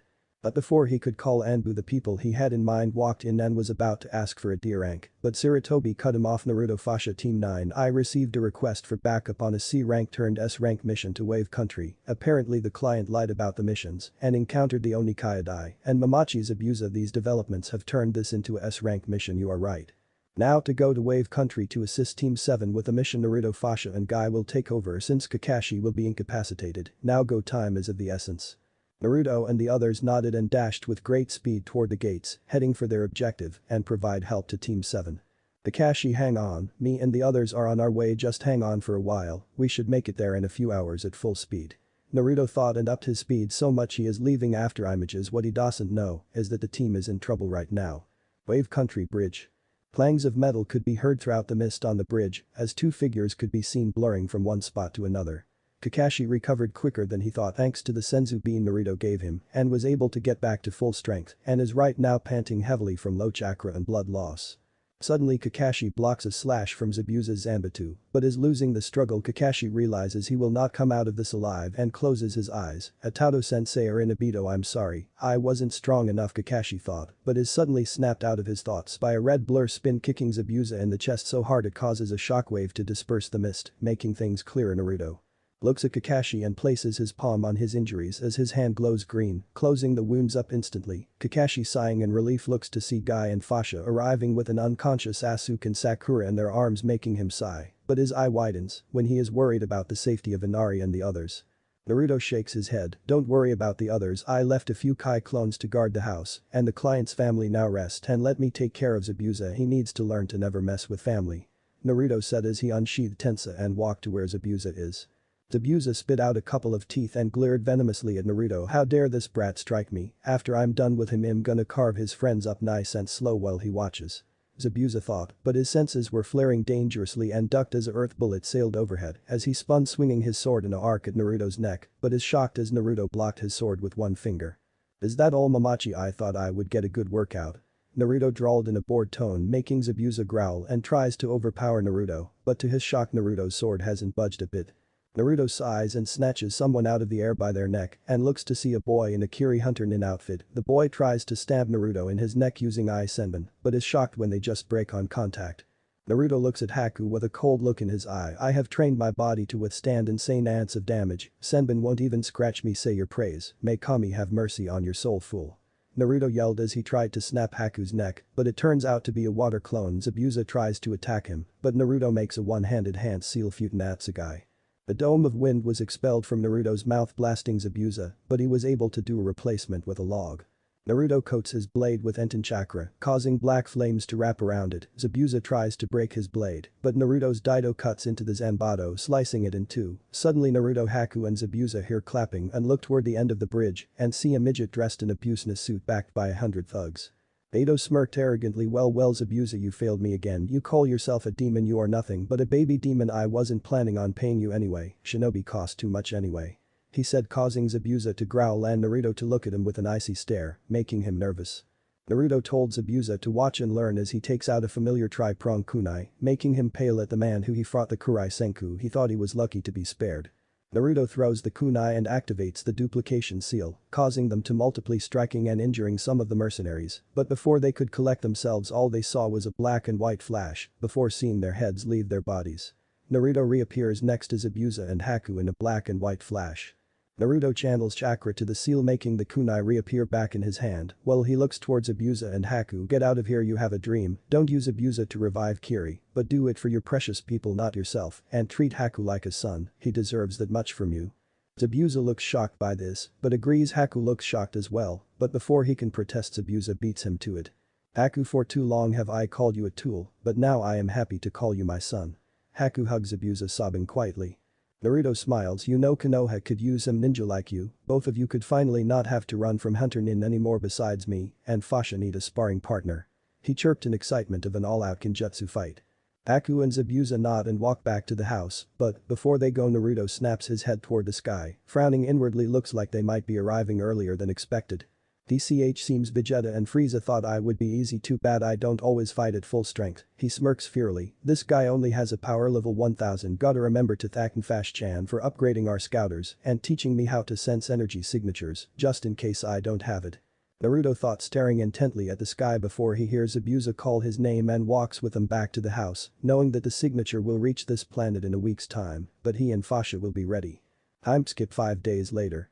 Naruto is standing together with Zabuza, Haku and others outside, with Tazuna looking proudly at the completed bridge, along with a crying Inari, who is mentally thanking whatever deity that was able to stop Geto and let his dad's spirit rest in peace. Naruto smiles fondly at the children looking at him with admiration and awe and sweat drops when he gets looks of lust from female married couples and old, but Fasha shoots them ki-filled glares, making them flinch and back off, causing Naruto to chuckle with mirth dancing in his amber gold eye. Azuna looks at the Jounin and bows Konoha and I appreciate your help with Geto and construction of the bridge. IRB declare you heroes of wave and a statue in honor of the one who stopped Geto. Tazuna yelled as the others turned to see a statue of Naruto with his sword pointing straight as if challenging to a duel, while his left hand held a tri-prong kunai held in a reverse grip. Naruto looks at the statue with appreciation and happiness in his eyes. Fasha Kakashi see this and smile at him, finally getting recognized. Naru-kun Naruto. Thought a smiling Fasha and Kakashi, but 3 people didn't like it that the redhead was doing better than them in their minds, he was supposed to be weaker than them and stay that way. Sasuke, Sakura and Kiba were trying to burn holes in Naruto's head by glaring, but before they can retort a voice said, "I would advise you little runts to watch who you are glaring at before I have to beat that defiance out of you." They turned to see Naruto looking at them with a cold look saying, "Go ahead, give me a reason." This caused them to shiver from the coldness in his eyes, it was like he was judging them for execution, and he wasn't even using killing intent. Fasha sees this and gives them a feral smirk, making Kiba and Sakura shake like a leaf with them sweating bullets. They were terrified of Naruto and Fasha, but see Sasuke go for his kunai and try to backstab Naruto, but before that. Naruto blurred behind Sasuke using wind chakra and grabbed his neck, instantly applying a chakra lock seal on contact, while squeezing his neck tightly bringing Sasuke eye level to him, with his eyes flashing gold with annoyance, but in his mind, he has concluded that the boy doesn't like it when others have more power than him and will betray for the promise of power. Naruto moved him and closer and whispered in his ear, "Listen and listen well, Uchiha, I am stronger than you and always will be, I will be watching you, but know that if you decide to betray the village Al because of your stinking pride, then there will be one less Uchiha in this world, got it?" He growled threateningly at Sasuke, is sweating with a pale face, while stuttering out why yes sir Naruto-sensei. He said as Naruto removed the seal from him while giving him an acknowledging nod and walks back with the others running full speed toward Konoha, but not before he gave a venomous glare towards Naruto. "Soon that power shall be mine and all will bow before me." Oh poor deluded fool. Time skip 3 weeks later. Walking through the village, Naruto lets out an annoyed sigh as he looked at the sky with a flicker of disinterest at a fight with one of his and Fasha's kind, but he already deduced that this one was either sent by Frieza as a scout or by Vegeta to capture him and Fasha or get them to join him. That thought made him scoff like that fool Vegeta could match up to him in a decade, even in his Zera form, he could still obliterate the Saiyan prince, and he thinks he can become a Super Saiyan with such a black heart he has. Naruto thinks back on his Super Saiyan forms he has learned to control both his first and second form to stay active for months and grins at his accomplishments. He can already see Vegeta's shocked face when he sees that a female Saiyan achieved it. This causes him to chuckle humorously. Naruto suddenly thinks back on a certain information he heard from Fasha about another warrior race called Namekians on a different planet that hated Frieza like he and Fasha did on a planet called Namek that holds the Namekian Dragon Balls that allows the summoner 3 wishes. That alone made Naruto interested, but he knows Frieza wishes to seek them only to gain immortality. Naruto scoffed at this. The only ones with true immortality are him and Fasha, since Madara's chakra mixed had some of the kyuubi's chakra mixed in it, along with his regenerating qualities. Naruto estimated they would stop aging at 21 and continue to stay in their prime. This causes him to be sad, since he and Fasha will outlive their friends and families, but cheer up, since they could just wish them back. Naruto stops and activates his scouter and raises an eyebrow at the additional signatures. Seems he decided to bring 2 extras. Power levels are 1000, 5000 and 45,000. He probably told Vegeta about our location, but no worries, since only Fasha can match me, they won't stand a chance. Also I need to check on my spaceship project. Naruto thought as he pressed a button on his scouter that allows him to speak to Fasha. "Yes Naruto-kun, what is it?" asked Fasha curiously, but here's Naruto let out an annoyed grunt. "It seems the princess has found us after all," he replied sarcastically, and hears Fasha giggle at the nickname he gave Vegeta and lets out a sigh, knowing Frieza will find them if he gets past the cloaking barriers. "Naruto-kun, do you want help with them?" Fasha asked with a sigh. Naruto sighs and gives this guy a half-lidded stare. "No, this pompous asshole needs to be put in his place." Naruto drawled coldly, making Fasha shiver. She almost felt sorry for the Saiyan prince. Almost. 5 mins from Earth.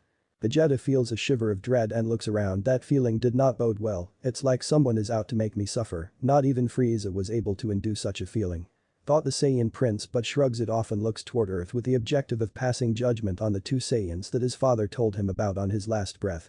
Vegeta turns an arrogant look toward it, thinking these 2 are nothing, but low class should be easy for Raditz to beat. As he and the others in for a big surprise concerning a certain Saiyan. Forest of Death entrance.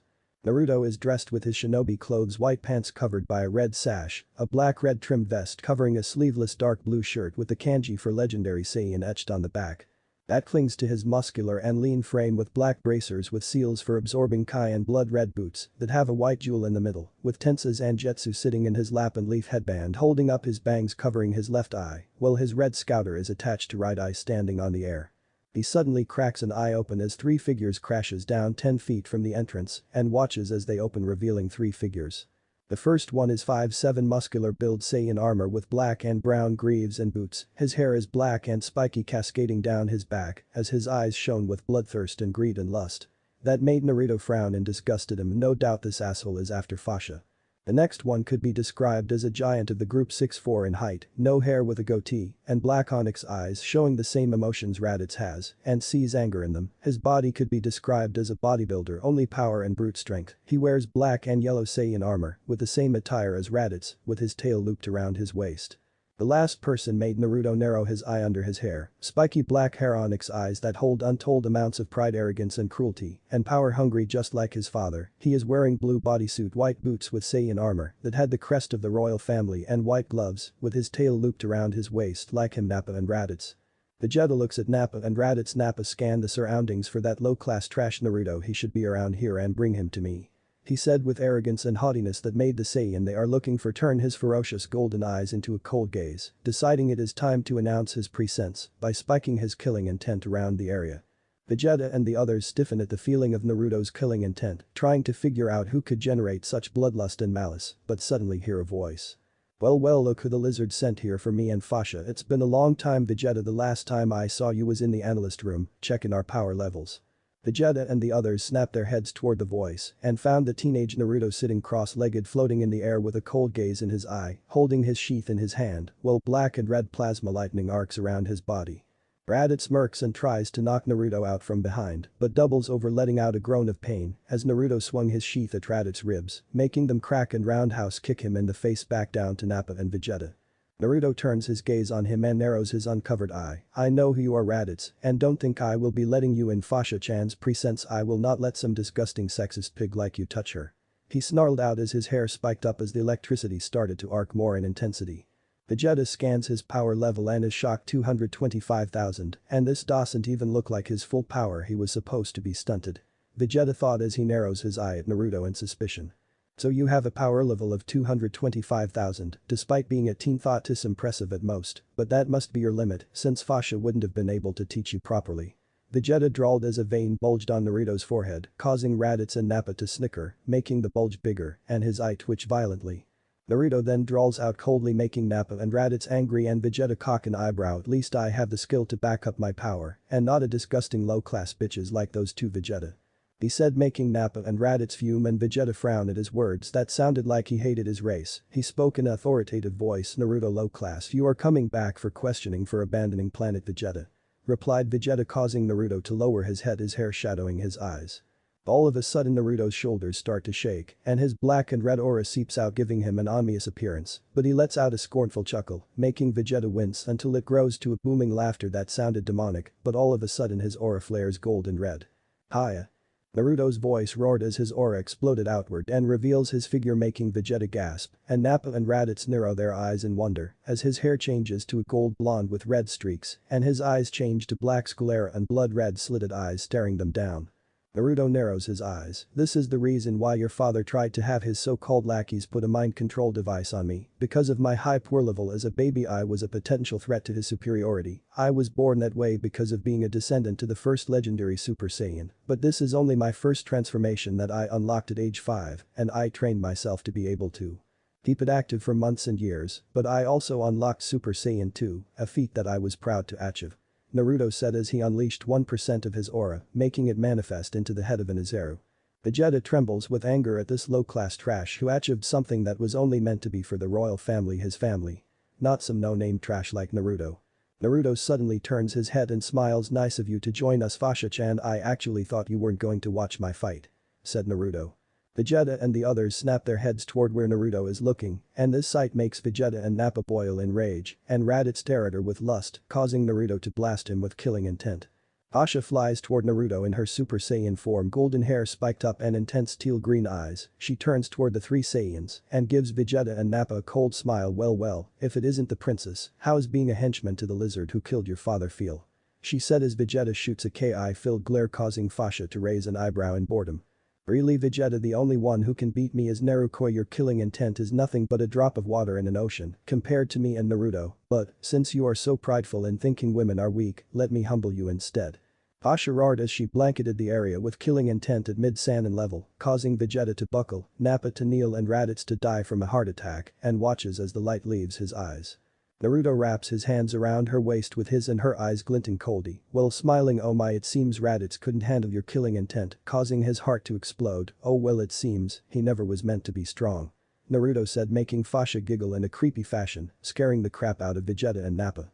This woman is a monster, not even Frieza is this cruel to his men, but how a woman shouldn't even be able to gain the power of a Super Saiyan. Vegeta's ranted in his mind. Naruto removes his arms from Fasha's waist, making her pout cutely at Naruto, who plants a kiss on her forehead with her cheeks gaining a pink hue, and walk down shyly, remind you of anyone guys. Naruto looks at Vegeta and Nappa and clenches his fists until they pop. Now I hope you guys put up a good fight, because you are going to pay for your father's transgressions, Vegeta. Naruto roared and vanished with a black blur after images flowing behind him. Nappa tries to get in close and overpower but makes a crucial mistake of letting Naruto strike him and gets electrocuted, making him kneel. My fighting style utilizes the palms, feet and fists as weapons and allows me to channel my elemental energy to cause damage, and lightning is my favorite because of its many uses. Nappa glares at Naruto with hate in his eyes. He will not allow this disgrace of a Saiyan to mock him. You damn brat, I am a Saiyan elite, I will not allow some low-class garbage mock me. Snarled Nappa, but suddenly feels someone standing on his head. He looks up to see Naruto standing calmly on his head with a blank look on his face. This causes Nappa to let out a scream of rage and tries to smash Naruto by grabbing his feet, leaving his stomach open. Naruto teleports in front of Nappa's guard and channels lightning and earth chakra into his fist, making sure to take him out permanently. Bakuten Jiraken. Naruto roared as he smashes his fist into Nappa's stomach, triggering a massive explosion. The look on Nappa's face was one of extreme horror. Fasha looks at the Naruto with lust and feels her nether regions getting wet. Oh, how bad is this torturing her? She needs to mate now. Maybe it's time I give myself to Narukoi. We understand our feelings for each other and love each other. Naruto gives Nappa's smoking carcass an emotionless stare before ducking under a kick from Vegeta, who is frothing at the mouth with rage. You damn piece of low-class trash, I am an elite Saiyan, I am of royal blood, how can you have it when no one in my family did? Vegeta roared in outrage at this commoner who isn't of royal blood, achieving something that only the royal family were capable of achieving. Naruto gave him a cold look. What I gain is not any of your business, you are no better than the damn Uchiha, always thinking everyone should bow down to you. Other Saiyans might have, but not me, and Fasha, I will never live a life of servitude ever. Naruto roared as he landed a roundhouse kick to Vegeta's chest armor, cracking it while sending him out of the village. Naruto follows after him, but stops and frowns as he sees Vegeta use the Blutz wave Fasha told him about. He shakes his head at how arrogant and desperate Vegeta is, like father and son. I guess after no doubt Vegeta heard about the Dragon Balls on Namek. Naruto thought and looks back at Vegeta, who is cackling like a madman as his body starts to grow and enlarge, gaining a snout and sharp teeth, his eyes turning a blood red, and his body increases to 15 feet in height. Naruto stares at the form of Vegeta in wonder. He saw Fasha training this form inside their space pocket and gained control of it. So this is our race's ape form, is it? I wonder if I will able to unlock more of my potential. If I could go beyond, I will have to study this later after the Chunin exams. Thought Naruto, and is suddenly cut from his thoughts, having smack a mouth blast into the air by Vegeta. Vegeta suddenly throws a fast punch at Naruto, impressing Naruto, even though the ape form decreases speed dramatically and increases the power tenfold. But it won't be enough to win against him. He has trained his whole life to fight in different scenarios. Naruto gets an idea on the Rasengan. He remembers it is about chakra and shape manipulation and studied the Haki Kushu from the Hyuga's library. It uses speed and chakra precision to launch air waves at the opponent for a knockout blow or kill blow. Naruto gets into the stance for it and wraps his fists in a blue glowing swirl like the Rasengan and waits for Vegeta to get up, then strikes Tajuu Rasen Kushu. Naruto punches the air 1000 times, sending blue air waves at the chest of the ape form of Vegeta, cracking his armor more and more after each hit until Vegeta starts to get desperate. Naruto stops and widens his eye a bit at the attack Vegeta is using as a purple beam begins enlarging in size and power. No doubt Vegeta is gonna try and destroy the planet with that attack. Naruto sighs and shakes his head at what he is about to do. I'm sorry Vegeta, but you brought this upon yourself. Naruto thought and unsheathes Tensa's black blade and blurs at the speed of sound and sheathes his sword. Click. The loud thud was heard and Vegeta lets out a gasp of pain and loses his concentration on his ultimate attack. He looks at the most horrifying sight that he has ever seen, his pride and mark as a Saiyan. His tail was sliced off and cries out in rage as his body starts to shrink back down to his normal form while panting heavily from exhaustion. But Vegeta lets his anger fuel his body and tries to attack Naruto, who bobs and weaves through his attacks and lands a Raiden-infused punch to his body, paralyzing him moderately, and suddenly is picked up by his armor and broad eye level to Naruto, who had a stony expression on his face. Listen and listen well Vegeta, I will spare you this time not from pity, but because I am trying give you a chance to change, go back to Frieza's ship and recover, but. Naruto said as his golden eyes dilated into the Iron no Manjikyu making his glare more terrifying. Should you try and attack someone important to me I will show you no mercy and blast you into oblivion, are we clear? Naruto yelled at the end, flooding the area with killing intent, allowing Vegeta to see visions of his death, making him nod rapidly. Naruto sighed and carried and placed Vegeta in his pod and punched in the coordinates for Frieza's ship and bid him farewell. Vegeta choked out, I will not forget this transgression Naruto, you will regret sparing me one day, I will come back and destroy all you hold dear hahaha.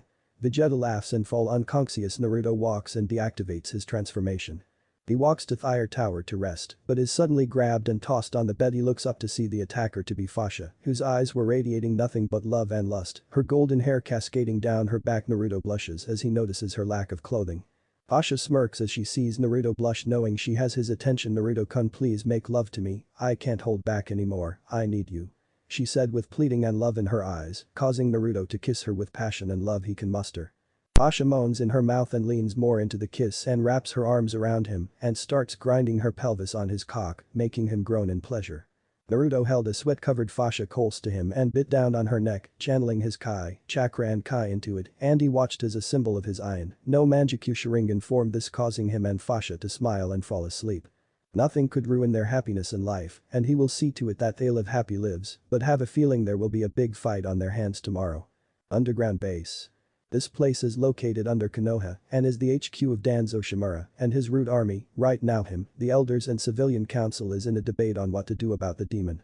Sakiri Haruno screeches, Danzo-sama, we must execute the demon, and his whore now the Sandaime is even threatening to disband the council, we must avenge the Yondaime. The pink-haired banshee shrill voice sounded, making the others hold their ears, but Kaharu is annoyed at her loud-ass voice, but Danzo speaks before she could retort. I will have my root army surround the home of the demon and his whore in attempt to capture them and start their conditioning as Konoha's weapons. You are allowed to assist, but you are not allowed to kill them. Ordered Danzo. His root Anbu nodded in unison, but the civilians nodded reluctantly. Soon they will get rid of the demon. No one noticed a puff of smoke from a dispersed shadow clone. Hokage Tower. Naruto and Fasha are sitting having a chat with the Sandaime when all of a sudden Naruto's eyes glaze over. Fasha sees this and shrugs, but what happened next caused the temperature to drop several degrees. Naruto's eyes held extreme malice. Oji-san, I think it's time we executed the civilians and elders. They are planning a coup in 3 hours, we need to assemble our ninja. He said, and Sarutobi and Fasha nodded. Naruto, I want you to assemble all the Chunin and Jounin. Fasha will take care of the Anbu. I will get my students, now go. Sarutobi ordered. Hi. Fasha and Naruto acknowledged and left in a blur of speed toward the lounge for authorized for Chunin, Jounin and Anbu. Sarutobi activated the reverse summoning seal he placed on Tsunade and Jiraiya and slammed his palm on the desk, summoning them as they both appeared in a puff of smoke. Tsunade and Jiraiya look at their sensei, who had a serious look on his face. Both knew when sensei had this look on him, it means it was time for war. Sarutobi looked at his students. Jiraiya, Tsunade, our village is at civil war. Danzo route and the civilian council are trying to overthrow us. I need you and your summons to appear when Naruto and Fasha initiate the attack on Fire Base, but watch Sakura Haruno and Sasuke Uchiha, they are both likely to betray the village just to obtain power. Take these earpieces, they both should allow you to speak to. Haha and Naruto only. He said, but Tsunade and Jiraiya pale at the two names he mentioned. Sensei, you have the Kurai no Senku and the Kei's no Senku, two Hiraishin masters in Konoha. This will cause the other nations to feel threatened. We need to have their skills sealed away so we won't get attacked. Jiraiya said in desperation, making Tsunade raise an eyebrow. Jiraiya, are you saying that because they mastered your students' jutsu, or is it the fact that because you can't stand someone younger than you have a higher reputation than the Sannin? Tsunade accused Jiraiya, who felt insulted, but before he could retort, the two they were discussing about appeared back in the room, causing Jiraiya to try and kick Naruto, but before he could land a hit, Naruto sidestepped him and pressed a shiatsu point on his back, paralyzing his entire body. Tsunade blinked in shock and amazement. This kid disabled Jiraiya that quickly. Now I can see why he feels threatened. She thought seeing someone years younger than Jiraiya disable him that easy. Naruto had tick on his forehead. Jai-san, is this one of your so-called students? I heard what he said about me, and Fasha, I can say this right now, these are my hard-earned skill, and if he feels threatened by them, he is no better than Sasuke Uchiha. He deadpanned at Jiraiya, who is red in the face, while Sarutobi and Swan deadpanned at Jiraiya as well. I am really starting to agree with Naruto. I think that prophecy crap is getting to his head. Thought Tsunade and Sarutobi. Fasha had a vein bulging on her head. Naruto-kun, this is also one of Thai's perverts trying to get a peek at me while we were having fun during mixed bathing day. Fasha explained, but the temperature in the room dropped several degrees as Naruto's eyes dialed into the eternal Manjikyu, making Tsunade freeze and Jiraiya pale at Naruto's glare. Naruto smiled sweetly. Jai-san, please tell your student about the last group of men that tried to peep on me, and Fasha had their equipment removed and burned in front of them. Tsunade and Fasha grinned, but Sarutobi winced and Jiraiya started to sweat bullets at the eyes that reminded him of Madara Uchiha. Naruto, how did you get those eyes? I thought only Uchiha had them. Tsunade said as she remembered the things her father mentioned about those eyes and the potential they carried. Naruto sighed, when I was a baby Madara's chakra must have been absorbed by me and Fasha, that was what allowed me and Fasha the eternal Manjikyu Sharingan, plus it must have mixed into our Dna and allowed our Sharingan to unlock. Naruto replied. Tsunade and Sarutobi are gobsmacked. They had no idea Madara's residual chakra was still here, but sigh in relief that only these two have it. Also me and Fasha are also masters in Jinjutsu, Taijutsu, Fuinjutsu, Kinjutsu and Ninjutsu. Naruto said proudly, making Jiraiya, Tsunade and Sarutobi's jaws drop. These kids are fucking prodigies, masters in all ninja arts. The three ninja thought. Naruto suddenly looks upward and blurs in a burst speed and they hear a snapping sound. Here he appears with a rude Anbu corpse. Jai-san, tell the Anbu and Jounin to spread out and cover the gates and get rid of the civilian council, being led by the Haruno clan. Fasha, you take the Chunin with you to defend the academy. Me, Jiji, Tsunade-sama and Jiraiya-sama will head to the root base where Danzo and the elders will be guarded. Commanded Naruto, getting nods from the people in the room, but Fasha moved to Naruto, swaying her hips, making Naruto, Tsunade and Sarutobi raise eyebrows, while Jiraiya got smacked by Tsunade for leering at Fasha. Fasha said in a seductive tone, if you kill Danzo and his followers without a scratch, I will have a reward for you, Narukoi, and I will tell you it will be pleasurable. Fasha purred, making Naruto's eyes gain a feral dark glint, making Tsunade curse herself for not being younger. Sarutobi and Jiraiya were shaking their heads at this luck bastard. Naruto turned to the others. I think it's time I go give the signal and get my reward. Race you there, Jiji. He said cheekily as he blurred away in a sonic boom.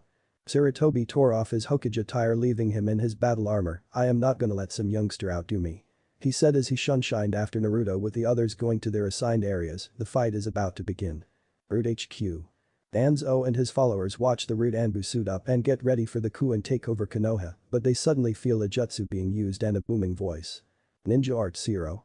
Everyone had to dodge out of the way when a black and red outlined beam blows a massive hole through the roof, killing a quarter of Danzo's Root Anbu and killing all of the civilian council. Danzo and the elders grit their teeth in anger. Those Anbu were the only protection they had as a defense. Amura suddenly pales and yells, it's the demon, he has found us. Everyone looks up and gasps in horror. Naruto is covered by a blue ethereal warrior, covering Naruto entirely. What caused them to pale was the black flame-covered sword, ready to slash them. They jump out of the way, but only Danzo and his Root survive.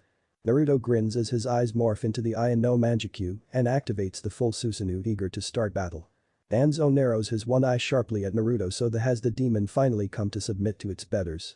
That was the wrong thing to say to a Saiyan. Naruto narrows his eyes and his mouth twists into a vicious scowl, making them jump back in fright. You damn old ass ninja, think you are my betters? No, I had my shadow clone follow you and spy on your meeting. Once it heard everything it dispelled, giving all its information to me. Right, every ninja is killing your Root forces down to the last man, but Oji-san left the rest of you to me. Naruto set and deactivates his Susanoo, causing them to get a bad feeling. They pale when he takes out the kunai of the Yondaime Hokage and watches his throw it into middle of them, but are thrown back as it emits a small shockwave, knocking them to the walls, and watches the Hiraishin kunai multiply and shoot everywhere. Naruto grins evilly. Game over, Bakas. He roared and disappeared in a black flash. Danzo watches in horror as his Root forces start to drop massively, some getting bisected, beheaded and consumed by Amaterasu flames. His danger senses alerts him and uses a Kawarimi with a single Root, saving himself from getting cleaved in half. He looks in shock at seeing his whole army dead. Naruto appears behind him. It's time to die, Danzo-san, he whispers in his ear, making Danzo swing a wind-infused kunai behind him, but Naruto ducks under him and gives his stomach a bone-crushing uppercut, sending him in the air. Danzo looks up just in time to Naruto deliver a barrage of crippling punches, kicks and knees to his body, and slams his heel, making him and Naruto slam into the ground. Rai Renden. Naruto looks at Danzo's body to see it fade away, making him narrow his eye. I see he is using the Jinjutsu that Madara used on Hashirama to escape the battle at the Valley of the End Izanagi. Naruto thinks inwardly. He senses Danzo's chakra. Gyuten Shinku Tekweku. Naruto runs, dodging multiple giant wind spheres while forming one-handed seals and stops on the dragon seal blaze. Release Great Black Fire Dragon. Naruto roars as he expels a huge dragon of black flames with menacing red eyes, making Danzu's eye widen and has to run from the black fire chasing him. He suddenly does something that makes Naruto angry.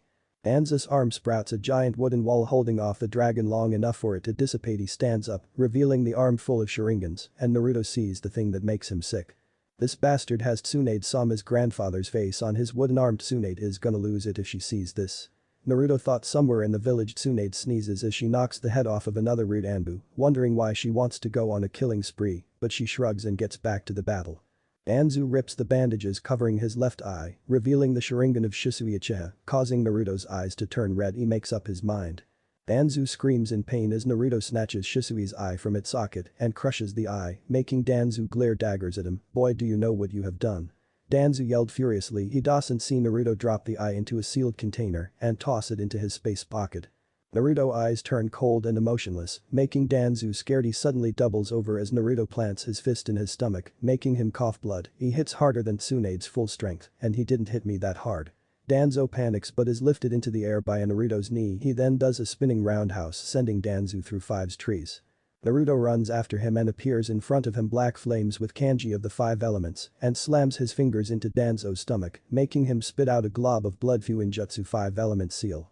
He yelled as he sealed away Danzu's cut Danzu's access to his chakra and screams as Naruto cuts the Mokuton and Sharingan arm off and burns it with Amaterasu. Danzu rips off his top robe, showing rectangular seals forming an X on his torso. This makes Naruto smirk as he kicks Danzo 50 feet in the air and watches as a black sphere explodes, taking his corpse with it. No longer sensing the Warhix chakra, Naruto sighs in relief but sees 3 blurs heading for the walls. He looks and sees Ino Yamanaka, Sakura Haruno and Uchiha Sasuke defecting. This makes Naruto sigh, thinking they changed from their old ways. Naruto vanishes and a blur appearing in front of them, knocking Ino out with a chop to the neck and backhand Sasuke and Sakura onto the ground. Sasuke groans in pain. Looking up he sees Naruto with that emotionless look on his face, making him sneer, so following orders like a dog as always. Demon.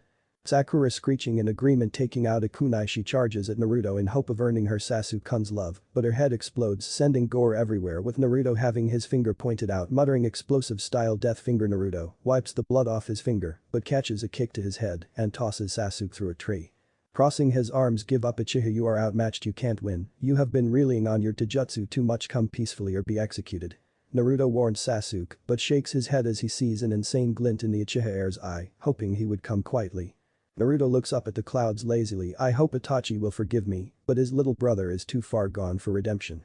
Naruto shakes his head but sidesteps Sasuke's Housenka, making Sasuke scream in rage at missing Naruto. Suddenly his skin turns gray eyes, a sickening yellow-purple lipstick, his nails turn into claws and sprouted wings form his back. Naruto narrows his eyes. "So you were bitten by Orochimaru after all. I was wondering why the reports were saying you became increasingly hostile to higher-ranked teams assigned to you. Now, I won't feel any remorse for what I'm about to do," he said in a steel-edged voice and does a one-handed dog seal, but sees Sasuke gather lightning chakra in his hand, making Naruto narrow his eyes. "So this little shit thinks he can take away me and Kakashi Nai-san's hard work. Time to die." Naruto seethed inwardly, seeing Sasuke dash at him with jounin speed, but to Naruto he is moving as slow as an academy student. Sasuke lunged at Naruto's heart with his lightning-covered hand. "Dabi." He laughed insanely, but before he could reach him Naruto's body vanished with a sound of static. Squelch. Everything became quiet as Naruto flicks the blood off his hand and walked away, while Sasuke's head slowly slid off while his body turned to ashes. Naruto looks back. "That is how an assassination jutsu is used. Too bad you can't correct your mistake. Enjoy your ticket to hell, trash," he said while walking away, but suddenly jumps away as someone throws a barrage of senbon. The figure lands in front of him. The person looks like a teenager, gray hair, round-rimmed glasses, purple pants, shinobi sandals, a white sash over a purple tunic, and a headband with the kanji for sound. By the look on his face he is furious. "You have interfered in Orochimaru-sama's plans for the last time. I can't wait to dissect that body of yours." The man named Kabuto smirks sadistically, making Naruto narrow his Sharingan eyes at the goal of this brat threatening him. Naruto scowled. "Brat, I have had enough shit today. I have better things to do than fight a weakling like you." Kabuto scowled at this and charged at Naruto with his chakra scalpels active before he took his 5th step. Naruto beheaded him and burned the body with a low-rank Kaiten jutsu. Naruto snorted. "How disappointing. I thought an apprentice of Orochimaru would be able to give me a good workout. Guess I was wrong. HN. He sighed and walked off, hearing cheers and whoops. Smiling, he flew back to the village to party with Fasha and his family. Frieza's ship. Frieza scowls at the report Vegeta gave him, but inwardly he is cursing himself for not dealing with this Naruto who had already achieved his true heritage, but calms down all of it was just a fluke, no Saiyan is stronger than him. He remembers hearing about the Dragon Balls on Namek, maybe he could wish for immortality so he can live forever, this makes him chuckle darkly. His laughter echoing throughout the ship making others shiver and whimper in fear, hoping that their lord wouldn't use them as target practice. Author note. I would like to thank my bro Shadow for issuing this challenge, and ideas on Naruto's sword. I also give thanks to Maelstrom Bankai and Tidemon King Naruto and Mystic Six-Tailed Naruto for ideas on jutsus and styles. I will be updating Uzumaki Retribution sometime this week, so be patient. So how did you like my first chapter? Was it awesome, or was it kickass? Give me some feedback. If you are wondering why I used Zero, it won't be Reiatsu based in my fic, it will be made of Kai. I will be making different techniques made from the Kido and Bakudo of Bleach, so don't flame me of being a copycat, no one has tried this before, so don't give me attitude, or else I will put you in the sunset Jinjutsu. This is Kurama Namikaze. Jana. Vanishes in a black flash. The end. Pairings. Naruto x Fasha x Tsunade x Fu x Anko x Conan x Android 18. Last time, Konoha had just stopped a civil war in the village, none were injured and no casualties, thanks to the combined efforts of Naruto and Fasha, but Jiraiya was still being the asshole, saying they needed to have fire skills sealed away for the greater good. That earned him a boot to the ass from Naruto. Tsunade instantly took a liking to Naruto, just like Fasha did to Tsunade, they hit it off pretty good. Fasha could see Tsunade wanted to be more than friends, so she decided to leave those two with each other to see what happens. Naruto walks beside Tsunade wearing a black and red kimono with the Uchiha fan on the back and black sandals. Tsunade wears a dark blue kimono and an obi. Right now both Naruto and Tsunade are discussing things like about what they accomplished. So Tsunade-chan, when did you get the idea of being a medic nin? Naruto asked. Well, back then when I was a teenager I had started to notice a lot of our shinobi kept coming back injured or fainting from chakra exhaustion, so I studied up on medical ninjutsu and practiced it till I could do it with no seals, saving lots of lives in the war. Tsunade said. Naruto whistled, impressed. Su-chan, you know, hasn't there ever been a way to use chakras separate parts? He asked. Tsunade frowns. No, we never discovered how. We mostly use chakra for nearly everything. She trailed off and sees Naruto grin, mischievously causing her to gawk at him. You can use chakra as well as the physical and spiritual parts. Tsunade asked Naruto, who nodded. I like using the spiritual part of my chakra because it can cause a pressure on the victims, making it seem like they are weighted down. Pretty impressive, huh? Su-chan. Naruto said to Tsunade, who blushed at the chan in her name. Naruto-kun, thank you for spending time with me. I haven't dated since my boyfriend Dan died in the war, so you can see why Konoha isn't my favorite place, but over time I learned to let go of the past, but I have to ask, how did you kill Danzu and his root army so easily? Tsunade asked. Me and Fasha have elemental Kekai Genkai in our arsenal. I have Bakuten, Enten and Shakuten. Fasha-chan has Yoten and Shoten.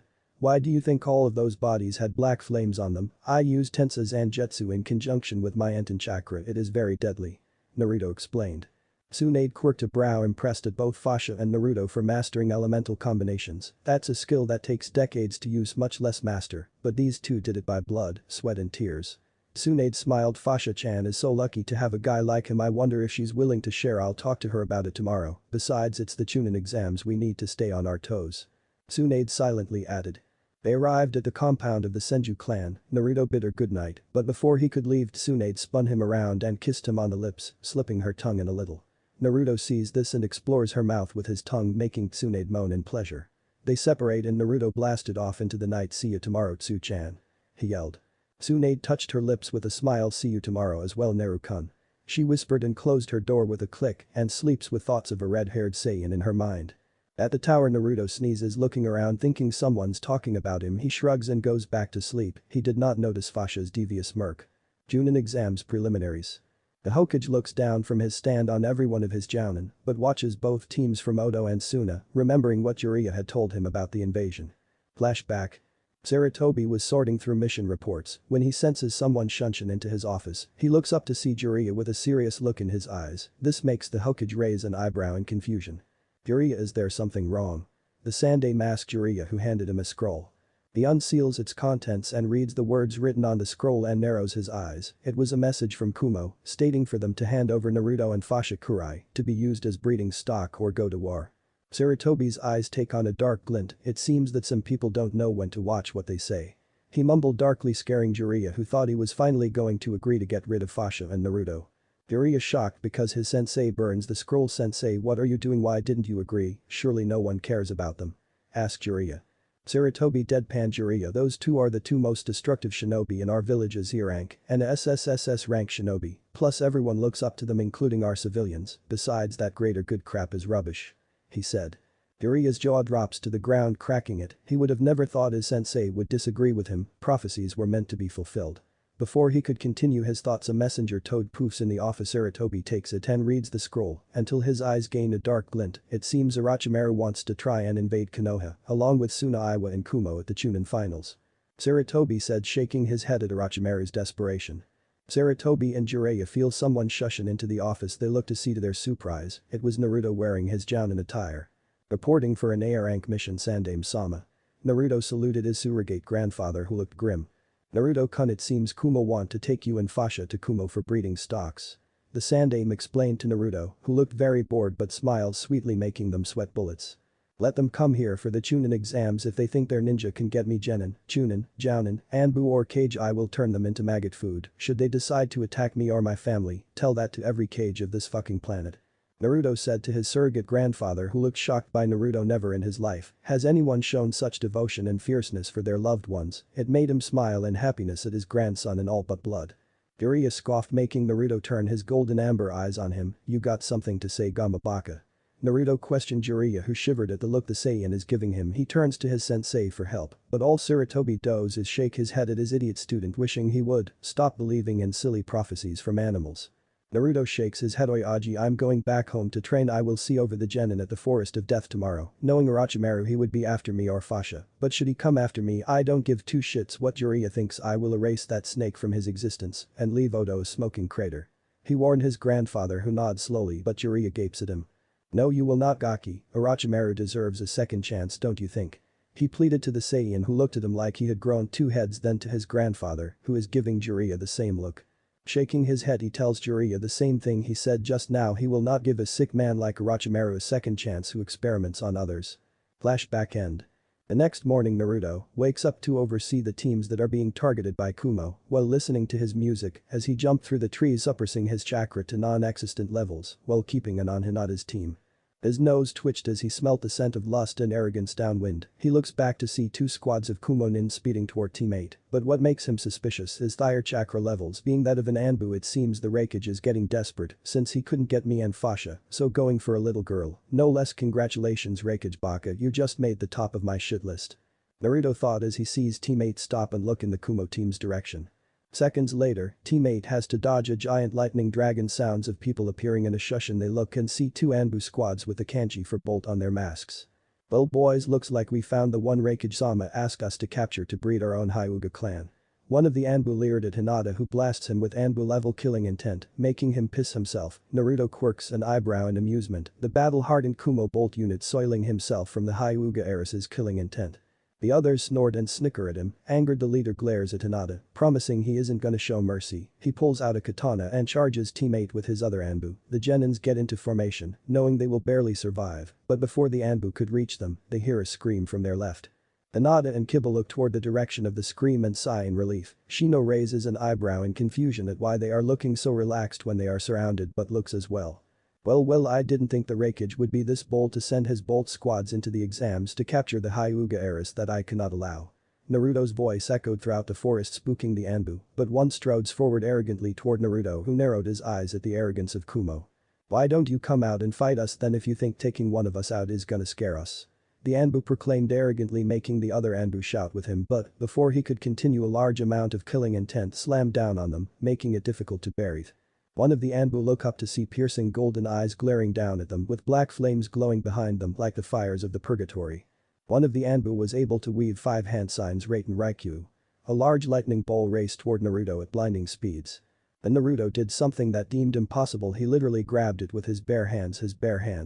Shino's glasses dropped a bit to show his eyes the size of dinner plates. Kiba and his dog Akamaru's jaw dropped to the ground, and Hinata, well, she seemed to have huge red hearts in her eyes, drooling at Naruto. In her mind is her knight in shining armor. Naruto looks at them with a blank stare, saying is that it might turn. Then the bolt squads pale and try to run, but before they could make 3 feet to the trees, half of the Anbu are hit by the lightning ball and electrified to a charring corpse. Naruto unsheathed his Daido, slowly making his appearance look very menacing, and covers the metal in black flames and swings out yelling Jutsuga Tenshu. A black flame wave shoots out an arc cleaving through 4 Anbu, burning their bodies on each hit. Shino watches in awe as Naruto launches a chakra wave of black fire from his sword. Incredible, he is so young yet so powerful. Chakra manipulation is indeed a deadly skill. If used in the right situations, I can see why he is Fasha's mate and equal. Shino analyzed as he watched Naruto move so fast he is leaving after images surround the Kumo Anbu, making them panic and fright. Then suddenly he vanishes and appears back on the tree branch and sheathes his Daido in a slow fashion before sheathing it completely. Click. Screams of horror erupted from the kidnappers. They looked to see their bodies slowly being cooked by the black flames and burned to ashes. Naruto sighed and looked at the 3 genin. Shino seems quiet and calm, Hinata is looking at him with want and lust, and Kiba looks more subdued and didn't have that perverted and arrogant look in his eye like he became a new person. Shrugging, he lands on the ground and pulls out 2 scrolls. One is brown with the kanji for earth, while the other is white with the kanji for heaven. He hands them to Shino, who nods at the silent message. They jump to the trees and continue to the exit, but not before Hinata looked at him with her Byakugan, making Naruto blink at her boldness. He had to wonder if all his fangirls were like this, but before he could think any further he jumped back from being bit by 6 feet tall snakes hissing at him dangerously. Ukikuku, well Naruto-kun, it seems since I can't get the Sharingan I will have to get your perfect body instead. Since I heard about your reputation, I will truly become a god. A sickly oily voice rumbled as the figure had long black hair down to his back, the attire of a Oto Jounin, but that's not what made Naruto narrow his eyes. It was those golden calculating 6 snake-like eyes roaming his body, making him shudder. Orochimaru, huh? Naruto mutters lowly, but Orochimaru, with his snake senses, smiles at his new vessel, knowing of his reputation. I'm glad you know of me, Naruto-kun, so you know what I want, right? Orochimaru said as he roamed Naruto's body even more. Naruto activates his Susanoo wordlessly without his Sharingan, making Orochimaru eye him with even more hunger at having a body that can summon an ethereal warrior of chakra, but Kawaramis with its Tsuchi Bushin when he is almost impaled by a sword of black flames. Naruto clicked his tongue in annoyance. Earth clones and replacements seems to be his strategy to tire me out, but he doesn't know I have unlimited stamina in battle. Susanoo won't be of much help since it is used only for decimating larger groups, not single opponents. Let's see if he can fight me when I use my new speed technique, thought Naruto as he channeled his wind affinity into the soles of his feet and vanished in a blur, shocking Orochimaru, who couldn't stop the right hook smashing into his ribs, causing him to cough up a glob of blood. Naruto blurs multiple times, hitting the snake Sannin with knees, jabs, punches and elbows, and grapples, making the Sannin desperately try to keep up with the Saiyan powerhouse, who is whipping his ass worser than his sensei, and that's saying something. You know, I don't see why you are bitching when all I am hitting you with are just little love taps, Naruto said mockingly and flipped over a knife hand strike from Orochimaru and clotheslined the snake sage, sending him flying through a large amount of trees. He grunted, but on the inside he is screaming his head off. He counted 4 broken ribs, a case of head trauma, broken arm and leg. This is no boy, this is a monster in human form. I have to get away from him, I can't beat him, I have to retreat and wait until the invasion, Orochimaru frantically thought as his heart is racing at high levels at having so many near deaths with the blonde and his sword. Naruto stopped for a moment to regard Orochimaru. The man was said to be the second strongest of the Denetsu no Sannin, but right, he could see the Hibi Sennin let his reputation as an S-class nin go to his head and became arrogant and complacent in his superiority. Shaking his head, Naruto activated his Byakusha Jutsu flight technique, making him float slowly off the ground, his tail twitching slightly. You have disappointed me, Hibi team. Despite being an S-class Nukenin, you allowed yourself to think being a Sannin meant you are more powerful than everyone else. That is the thinking of a hot-headed idiot. Even a Tuffle could do better than you. I have no time to teach a fool like you how to fight like a warrior. Naruto yelled at how Orochimaru hesitates, but chalked it up to his Saiyan instinct surfacing. Orochimaru seethes in anger, but quells it and disappears into the ground using a Doton technique, leaving Naruto by himself. Naruto continues sensing Orochimaru's chakra and feels it outside of Konoha, sighing. He was about to sheath his sword when he has to slam his foot into the ground, an earth wall sprouting from the area blocking a tendril of sand. Naruto launches a palm strike, sending the wall flying at the direction the sand came from with jaw-dropping speed, and is rewarded with a roar of anger, meaning whoever it was didn't like getting hit by a piece of rock. Looking up, Naruto sees 3 people judging by the Hergla symbol on their headbands. They hail from Sunagakure no Sado, village hidden in the sand. Naruto sees a guy wearing what looked like a catsuit staring at him with arrogance, and was that pity? The second figure was a female wearing a lavender-colored battle kimono with a war fan strapped to her back and slim-toned muscles and sea foam green eyes that held slight curiosity and apprehension. The third figure is what made his lips twitch in amusement, a short red head with seafoam green eyes that showed insanity and insomnia. The Redeed wears a fishnet under a black-colored cage vest and shinobi sandals. Were you the one that launched that wall of earth at me? Gaara asked in a monotone, making the Saiyan's golden eyes turn cold and blank, making Gaara do a double take at the amount of impassiveness his eyes showed. The other two weren't much better off. They had seen Gaara's eyes like that before, but his eyes would make even a Biju shiver. Ignoring the two older gen and focusing on the youngest, why would the Jinchuriki of the Ichibi no Tanuki, one-tailed raccoon, want with a jonin like me and tell the sand rat to not send killing intent at me? It irritates me when weaklings who can't fight me glare at me. But such weak intent. Naruto drawled in a bored tone, making the three sand trio freeze, but the Ichibi heard what he said and is going on a rant. That fucking little shit, you dare call me a sand rat, you pompous monkey for brains. Ichibi roared. Gaara held his head and relayed what Ichibi said to the others, causing Kankuro and Temari to face fault and Naruto to have a blank stare, stating, I have heard worser from my mate, and that saying something, making Gaara shrug. Naruto sighs. Gaara-san, you know you could try asking me to fix your seal, since it is only a three-pronged seal. He said softly. Kankuro, who is just getting up, sends a puppet at him, only for Naruto obliterate it with a finger flick, making him seethe in anger at his destroyed puppet. Temari calms her brother down and turns to Naruto with a hopeful look in her eye. Can you really fix his seal? No one in Suna has the knowledge of a Fuinjutsu master to fix it, she said, but Naruto shakes his head in embarrassment, mumbling things like bakas or dumbases. Naruto walks up to Gaara, bypassing his sand defense, shocking them, knowing how hard it is to get through it, and watches white-colored flames appeared on his fingertips and presses them softly on Gaara's collarbone and said, sealing technique. Celestial Demon Lock. Gaara gasps as he feels the aura Naruto is giving off, and he feels comforted by it instead of threatened, like it was like he was in the presence of a protective brother. Gaara smiles softly. Thank you, Naruto Nai-san, for allowing me to sleep finally. Naruto smiles down and carries Gaara to Temari, who is bawling her eyes out at the scene and is happy her little brother got an older brother figure better than Kankuro, who is staring with narrowed eyes. This was not supposed to happen. Chiyo-sama said the seal could not be fixed. I have to report this to the elders. Unseen by everyone but Naruto, who was able to attach a line of chakra to the brain of Kankuro, ignoring everyone else, and was able to pick up his surface thought and narrowed his eyes. I see, so this little shit only protected Gaara, so their weapon wouldn't be damaged. It seems I did a good job in putting a soul elimination and shock seal added into the array, so no one, even Jiraiya, couldn't break it. Even if it was studied. Naruto calculated in his mind, remembering when he was younger as he practiced his Fuinjutsu many ways, including with chakra, and was able to experiment with many ways using chakra. Naruto stands up and walks away, but not before wishing them luck in the exams, leaving an angry Kankuro, a happy Temari, and a sleeping Gaara. Even now Naruto always helps those in need and protect his precious people. Time skip days of the preliminaries. The next few days involved Naruto training and relaxing with Fasha in the hot springs. He also got the chance to spar some more with his Oji-san, who was grateful. He also scolded Anko, who tried to take on Orochimaru by herself, making Anko pout, and tried the puppy dog eye no jutsu, but like Fasha she failed. Naruto looks around, seeing numerous amount of ninja. Naruto sees Anko standing beside a sickly looking jounin who seems to have trouble breathing by the bags under his eyes, making Naruto walk over to him. Pei-8 raises an eyebrow when Naruto places a glowing palm on his chest. He was about to question what he was doing, but suddenly gasp as the chakra gets rid of the disease that plagued his lungs, allowing him to breathe more freely. He turns to Naruto and shakes his hand. Thank you, Naruto. I have been trying to get rid of the disease for years, but I have only been able to prolong it. He sighed, causing Naruto to blink in confusion at having such a simple deus, and he voiced this out loud.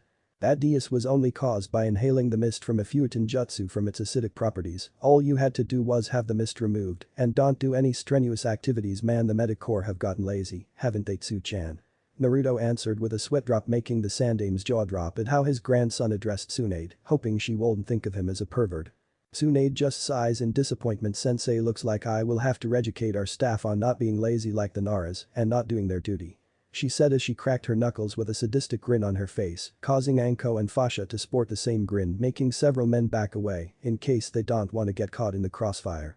Naruto shakes his head and leans back into Fasha, who folds her arms around his waist, their tails intertwining, making the females squeal kawaii. And the males mutter lucky bastard, making the Kunoichi lose to them, smack and scold them. Naruto feels killing intent directed at him. Looking up, he sees a large muscular man wearing the cloak, signifying him as the Reikage. He is dark-skinned, a body of a bodybuilder, two golden bracelets sporting protrusions on them, a golden belt with the face of a lion, black eyes that hold a huge amount of ferociousness, and slicked back white hair tinted yellow. This is the Yondaime Hokage, one of the fastest shinobi alive, only equaled by Minato Namikaze, but now surpassed by Naruto Kurai.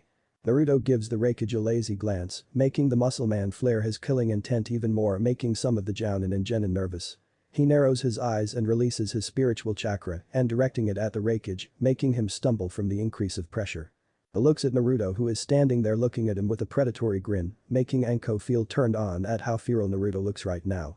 Sweats inwardly, he had no idea someone so young could be this strong to make him sweat.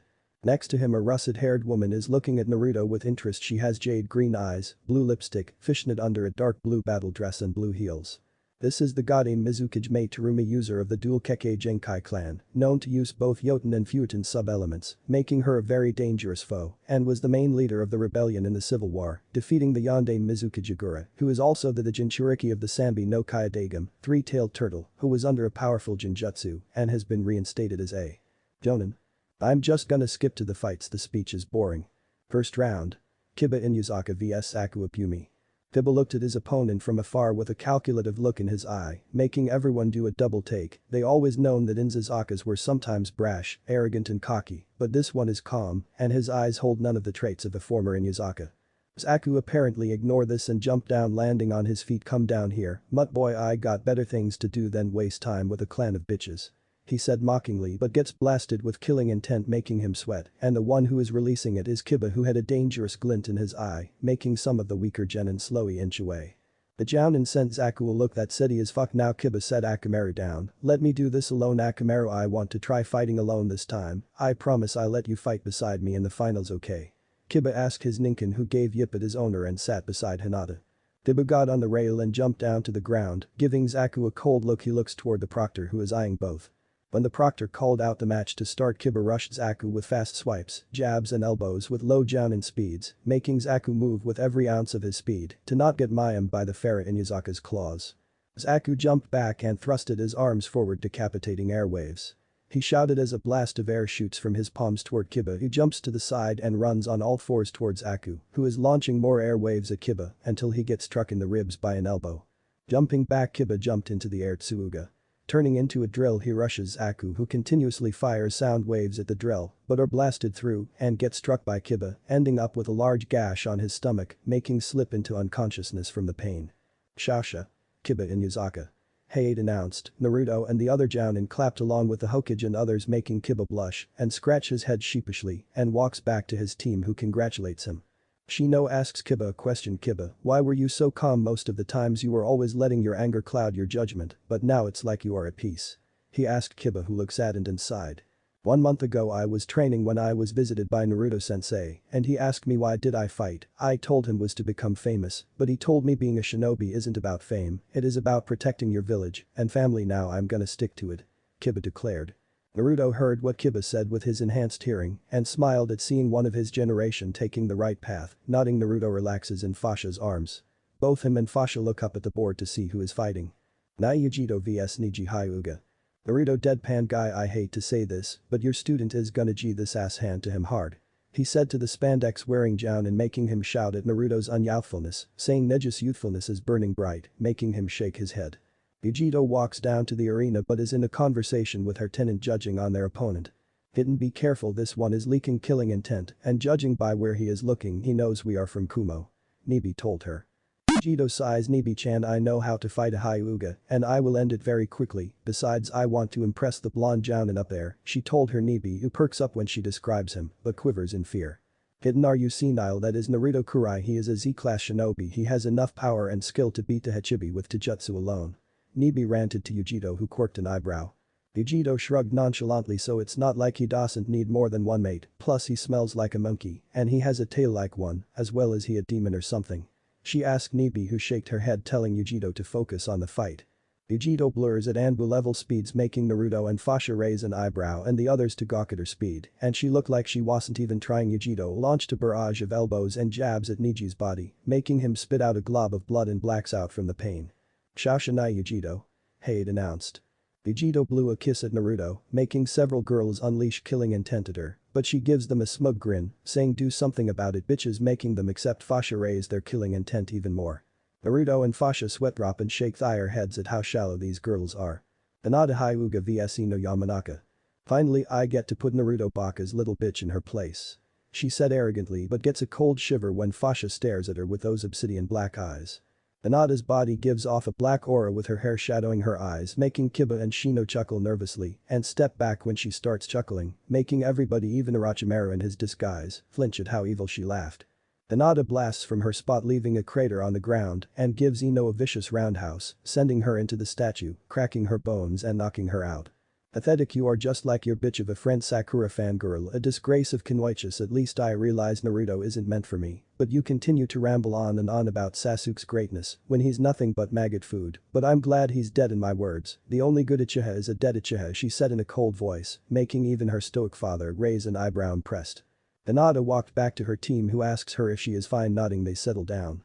Naruto sighs boredly and closes his eyes to sleep until these matches are over. Fasha holds him closer to his chest while running her fingers through his long red hair, making him sigh in content. Time skip, end of preliminaries. Naruto cracks an eye open when he hears the contestants have 1 month to hone their skills and make more strategies and what the Daimos expect. Fasha-chan. Naruto said softly. Fasha blinks and looks toward Naruto in confusion. Yes, Narukoi. She answered Naruto, who has a calculative look in his eyes.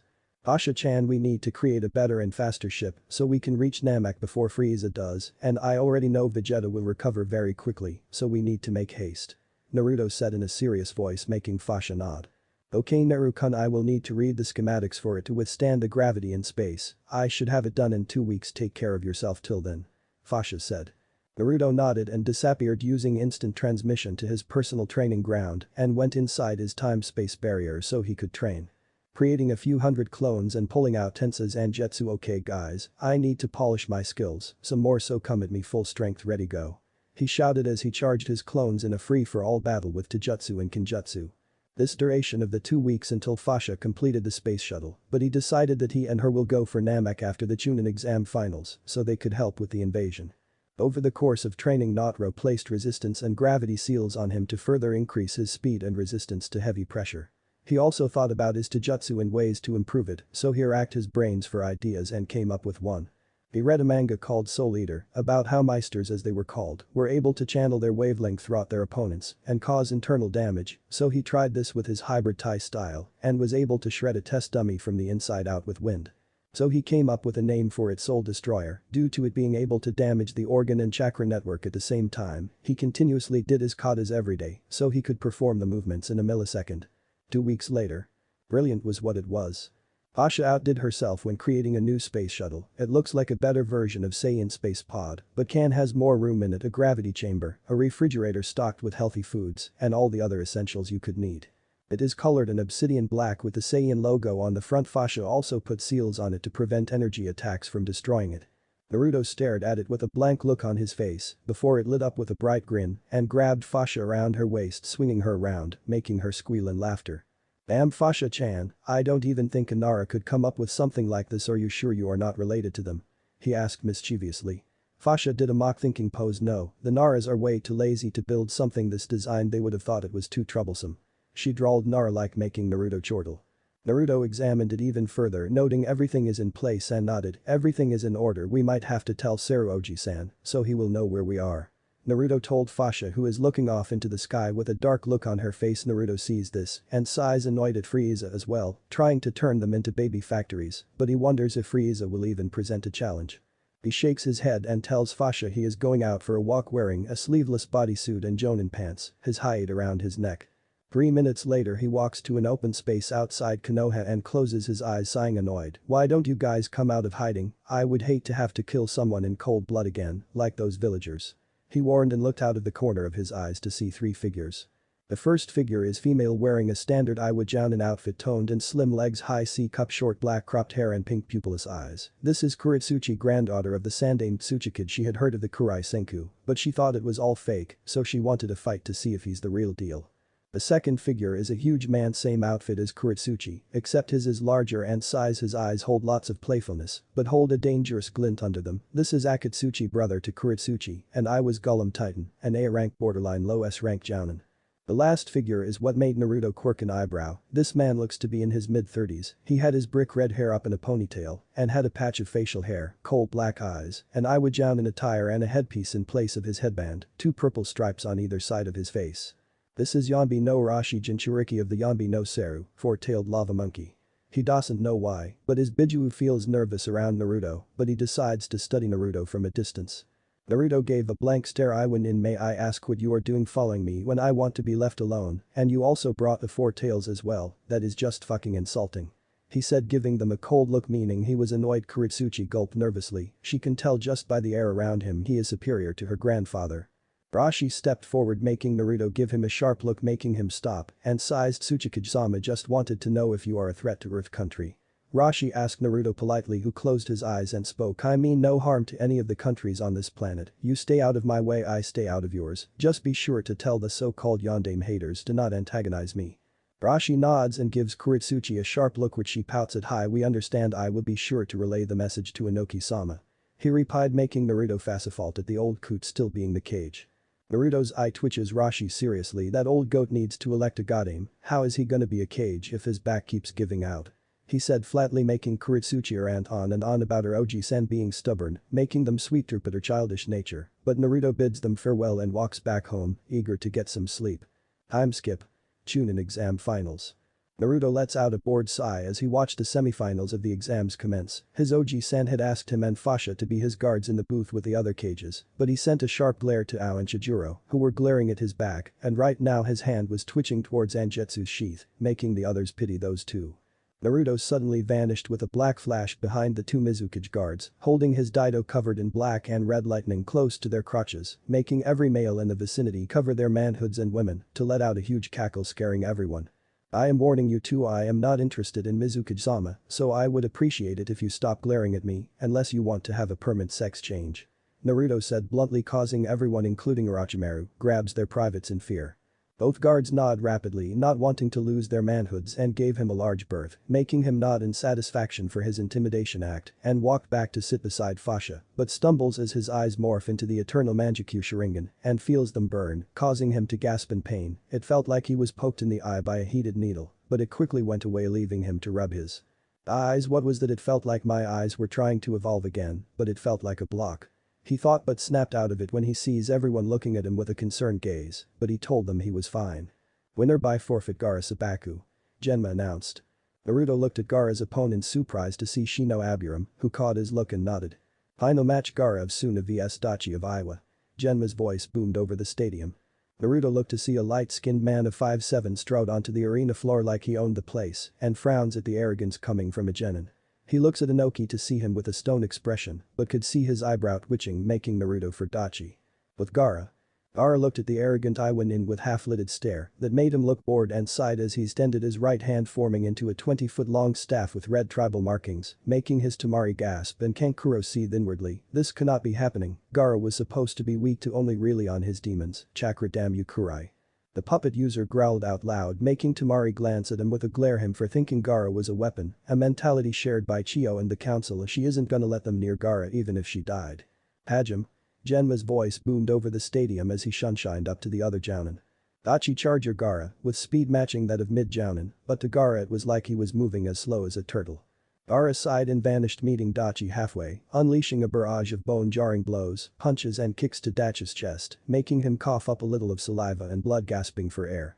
Looking up, he glared daggers at Gaara, whose eyes held nothing but boredom and annoyance. Are you going to get up and fight or forfeit and save yourself the humiliation from your arrogance? Gaara replied and walked away.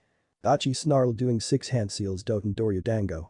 He shouted, slamming his hands into the ground, pulling out a large round rock and tossed it at Gaara's turned back, not seeing the smirk growing on his face as he flickered behind Dachi, dodging the boulder. Dachi cackles insanely, causing Naruto and the other cage to give him deadpan looks at not paying attention to his surroundings. Gaara shakes his head and shifts his staff into a overly large baseball bat and takes a stance, eyes glinting mischievously. Naruto yells, here batter, here batter. Choking with laughter, confusing Dachi, who gets a cold chill down his spine and looks behind him, but gets blasted out the arena by an oversized piece of sand resembling a bat, screaming in pain while in midair. Gaara walks away muttering flawless victory, Naruto and Nikki. Winner of the Chunin exam finals is Sabaku no Gaara. Genma yelled as the crowd clapped for Gaara, who gives a smile to Naruto, and Fasha, who gave him a nod. Temari jumped down and pulled Gaara into a hug, making him let out a few tears, making Kankuro sneer at his sister's love for the Jinchuriki. He will be reporting this to Chio, so mind control seals can be placed. Naruto smiled, hugging Fasha. It seems our little Itato is finally able to find love, even if he's a Jinchuriki. Suna better not try anything unless they want to deal with us. Naruto replied, making the Kazuki smirk under his veil, and put up a hand sign for the invasion to start. White feathers started falling as the audience started falling asleep, but the ninja, including Naruto, cancelled it as an explosion sounded throughout the village. The disguised Kazuki leapt at Naruto's back, going for a chokehold, but before that he was knocked back with a vicious backhand, knocking him back next to his 4 bodyguards. "Did you really think I would be that easy to get the drop on me, Orochi-chan?" He replied with a grin on his face, making the other Kage snort and choke in laughter at the name he gave the snake Saiyan, who has a face of pure anger and rage. Snapping his fingers, the 4 bodyguards separate into 4 corners, flipping through hand signs. Ninpo Shishi Engine. They called out as purple flames formed into a large barrier blocking off the Anbu from aiding the trapped Kages and Jonin. One of the Anbu tried to run through the barrier, but was turned to ash on contact, making the others eye it warily. With Naruto gazed at the barrier lazily. "Orochimaru, I find this very insulting that you would need to trap me in here, well, in the presence of 3 other Kages. Do you really want to test me?" he replied, giving Orochimaru a bored look. "Kuchiyusido Tensei." The others narrowed their eyes as 4 coffins sprouted from the ground, with the kanji for Shonayan and Yuzu opened, but the figures who stepped out caused anger to surge through their bodies at how low Orochimaru has fallen.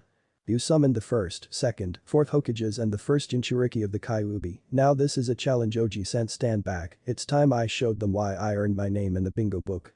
Naruto replied as settled into his modified taijutsu stance and was about to charge the Ito Tensei bodies when all of a sudden he grips his eyes when the same pain he feels as his eyes feel like they are changing. He roars louder as his chakra forms an aura of black and red with flecks of white, making everyone take a step back and watch as his hair flickers between red and gold, but are suddenly shocked when he thrusts his hands forward. Shinra Tensei. The massive shockwave blasts the Ito Tensei bodies into the barrier, destroying the jutsu, along with the tags shocking Orochimaru, as he has knowledge of one person that can use a jutsu from gravity, his former leader. Everyone looks to see Naruto kneeling in the epicenter of the shockwave with his brick red bangs looking longer, shadowing his eyes. Naruto opens his eyes as he sees thing moving even more slower than the Sharingan could see. Thinking quickly, Naruto channeled the same chakra for Shinra Tensei, but commanded it to pull. Bansho Tenin.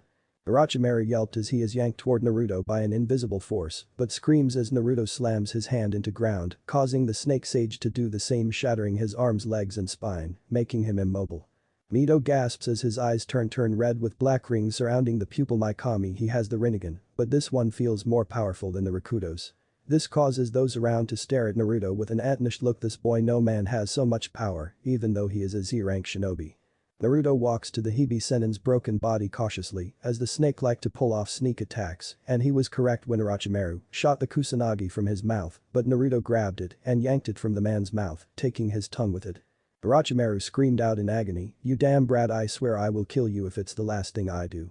He gurgled defiantly at Naruto, whose face splits into an evil grin, making him sweat bullets, watching Naruto place his palm on his head.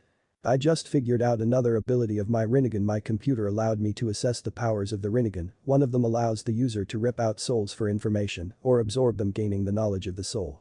Naruto replied in a monotone voice that would impress Itachi Uchiha.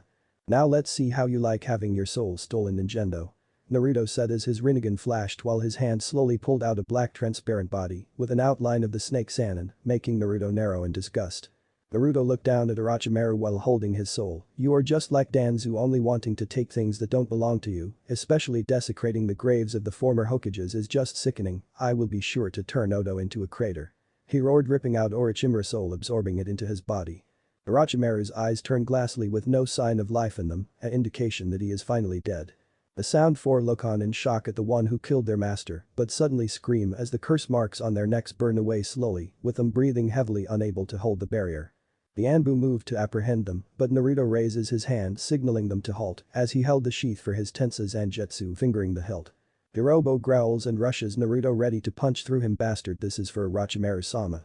Naruto's golden amber eyes held a flicker of annoyance and Flash stepped behind Jirobo and channeled fire and lightning chakra into his glove, covering it in black flames. "You are neither worthy to die by my eyes or blade begging trash." he said coldly as his flame-covered fist punched through the Odo guard's chest, burning his body on contact. Saiyan charges next, but is lifted off his feet by Naruto's lone hand and goes limp as his neck gets snapped. Throwing the body away, he dodges an arrow shot by Kitamura and Hirations behind the spider-like ninja and decapitated him with a blaze-powered Rikiri.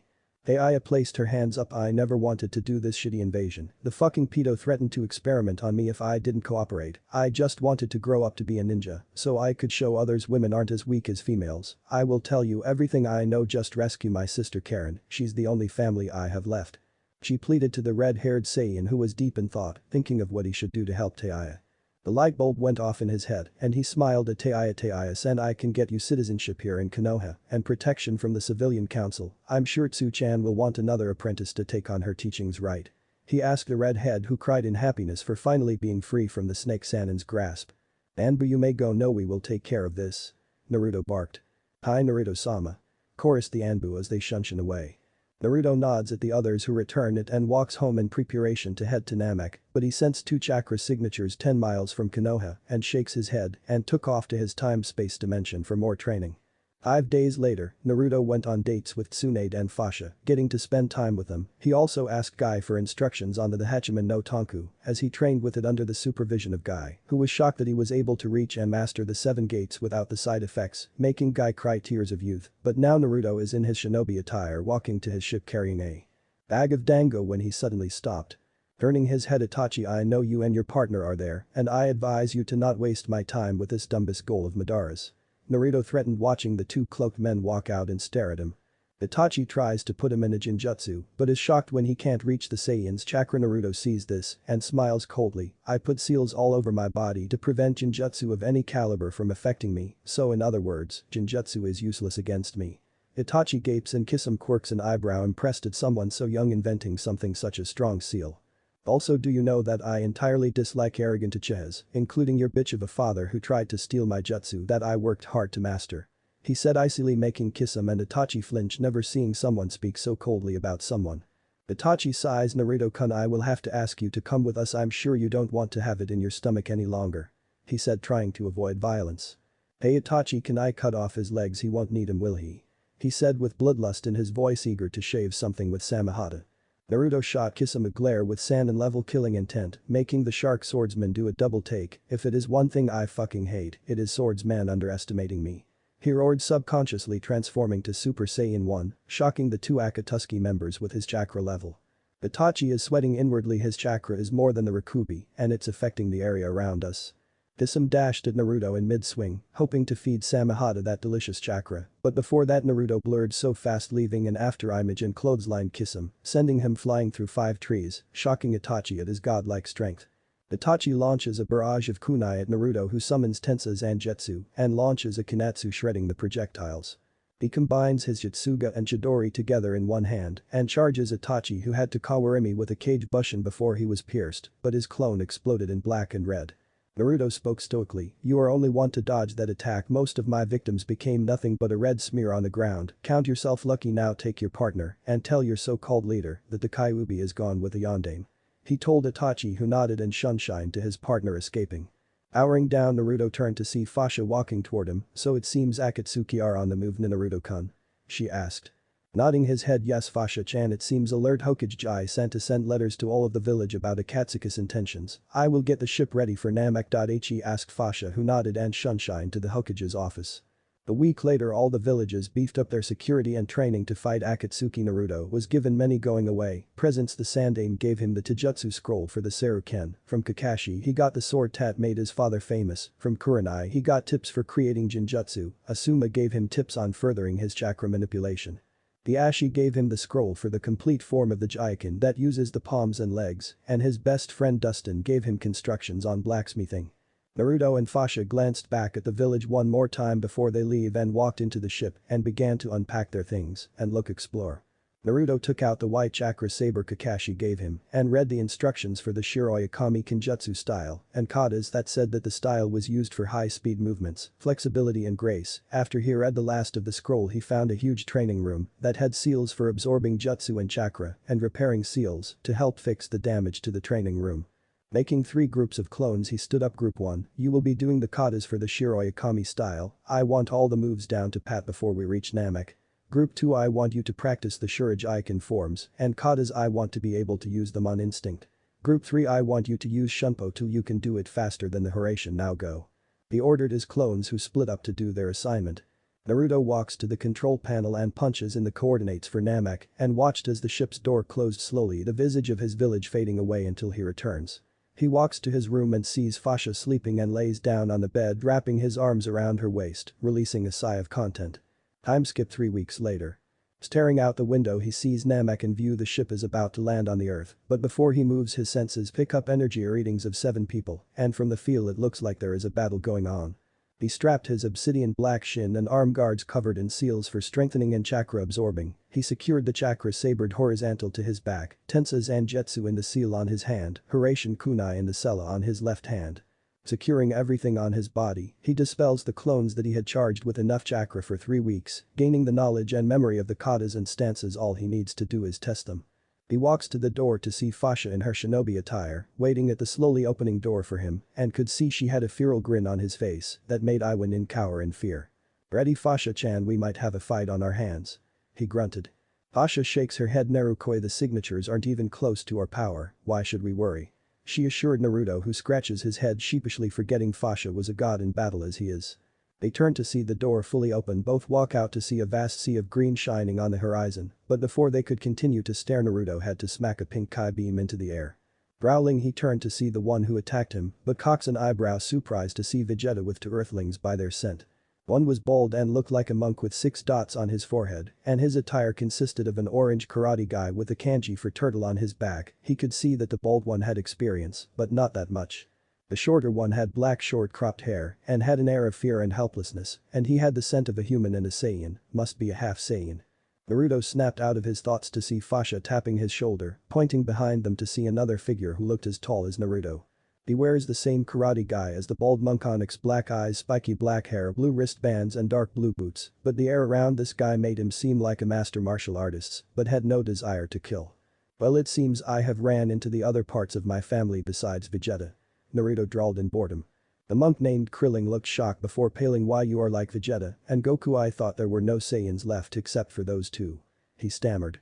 Naruto's eyes turned cold. "I know, it was that bastard lizard who became afraid of a Saiyan's potential due to the fact that their power increases as they recover from near death, and he blew up planet Vegeta with 1 attack, but me and Fasha-chan escaped a week before he attacked, and I have been training since I was 2 to be strong," he told them. Krilling, Gohan, Goku and Vegeta gawked. This teenager trained that young, they could feel the power his body excluded. His stance indicates he is ready to attack without hesitation at the slightest movement. "So more trash has come to oppose Lord Frieza. Doesn't matter, your power levels are lower than ours anyway, so you won't pose a threat." An arrogant pompous voice sounded out. Turning his head slowly, he looked to see a red-skinned male wearing black spandex shorts and armor. He had a masculine face that screamed pretty boy and an arrogant air around him that suggested he never trained hard.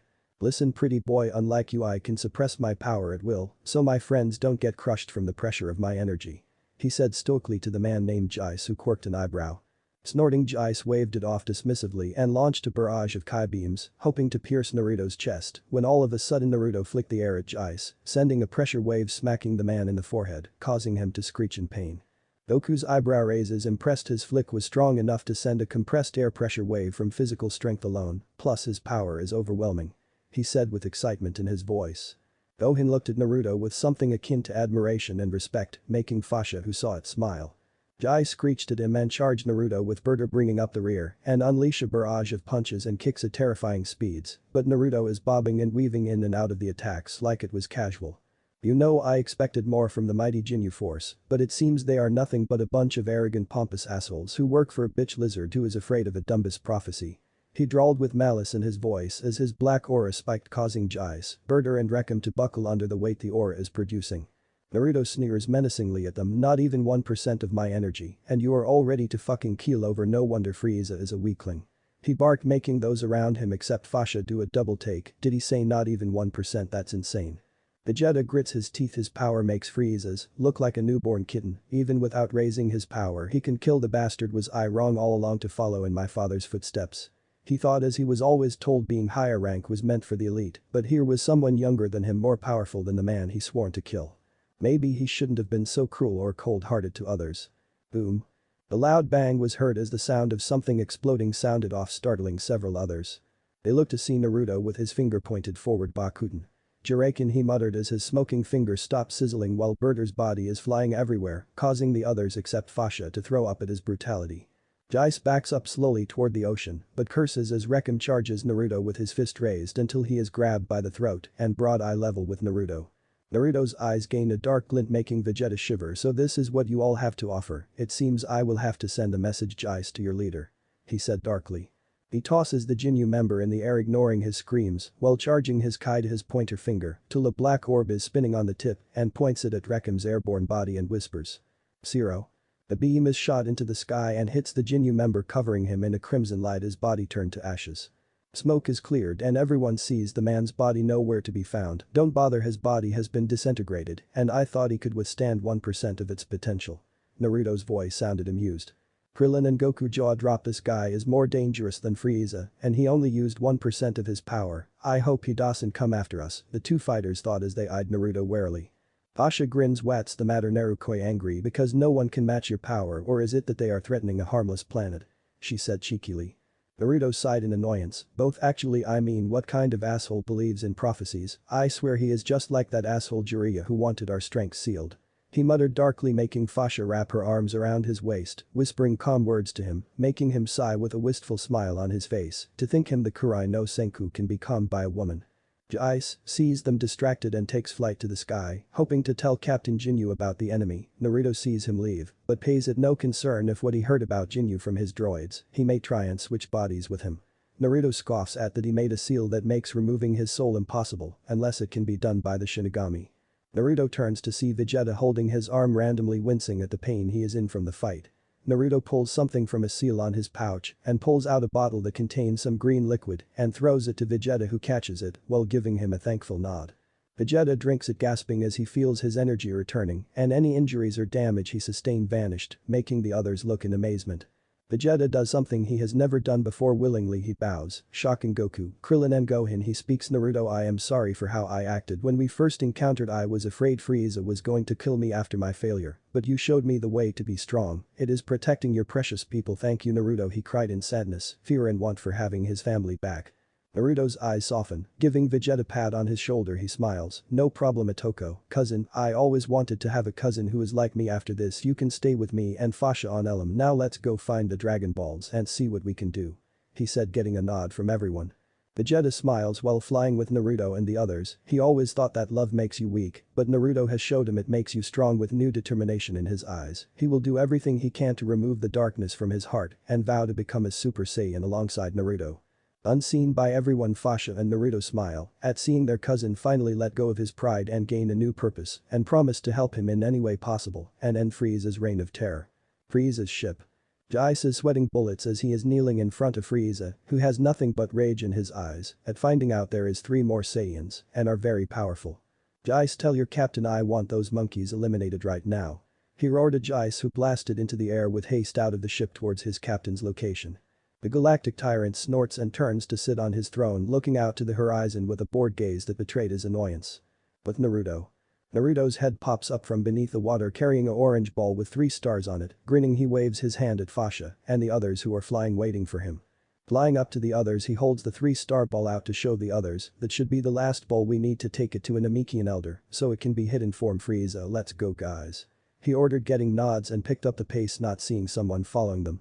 For the next 15 minutes they traveled in search of the elder to give the balls back, but before they could move any further, Naruto stopped and glanced behind him with narrowed eyes. Vegeta looks as well and narrows his eyes and growls, Jinyu, so Frieza is getting pretty desperate to send him out. He informed and had to catch a scroll that had the symbol of a Dragon Ball on it. Looking at Naruto, he sees his aura manifesting into an Azaru, making Vegeta's eyes widen in realization and nods, signaling Fasha and the others to go up ahead, and hands the scroll to Fasha. He turns to see Jais land beside Jinyu, who had a smug look on his face, making both narrow their eyes at the stupidity of the Jinyu soldiers, thinking they are going to be easy. Jinyu speaks up, so these are the one who are giving Lord Frieza problems. They don't look much to me, they probably got lucky with Berter and the others. He mocked arrogantly. Naruto's eyes narrow into slits and uses the spirit part of his chakra at 0.01%, causing the captain's knees to buckle and ice to grab his throat for air. Not even a mere percent of my energy making you and your butt buddy about ready to keel over. I am sorely disappointed. Naruto mocked, emphasizing on the word disappointed, making Vegeta snort in amusement at the two Ginyu members' red faces for questioning their sexuality. Vegeta, you can kill the red one, he is of no importance. Naruto replied coldly.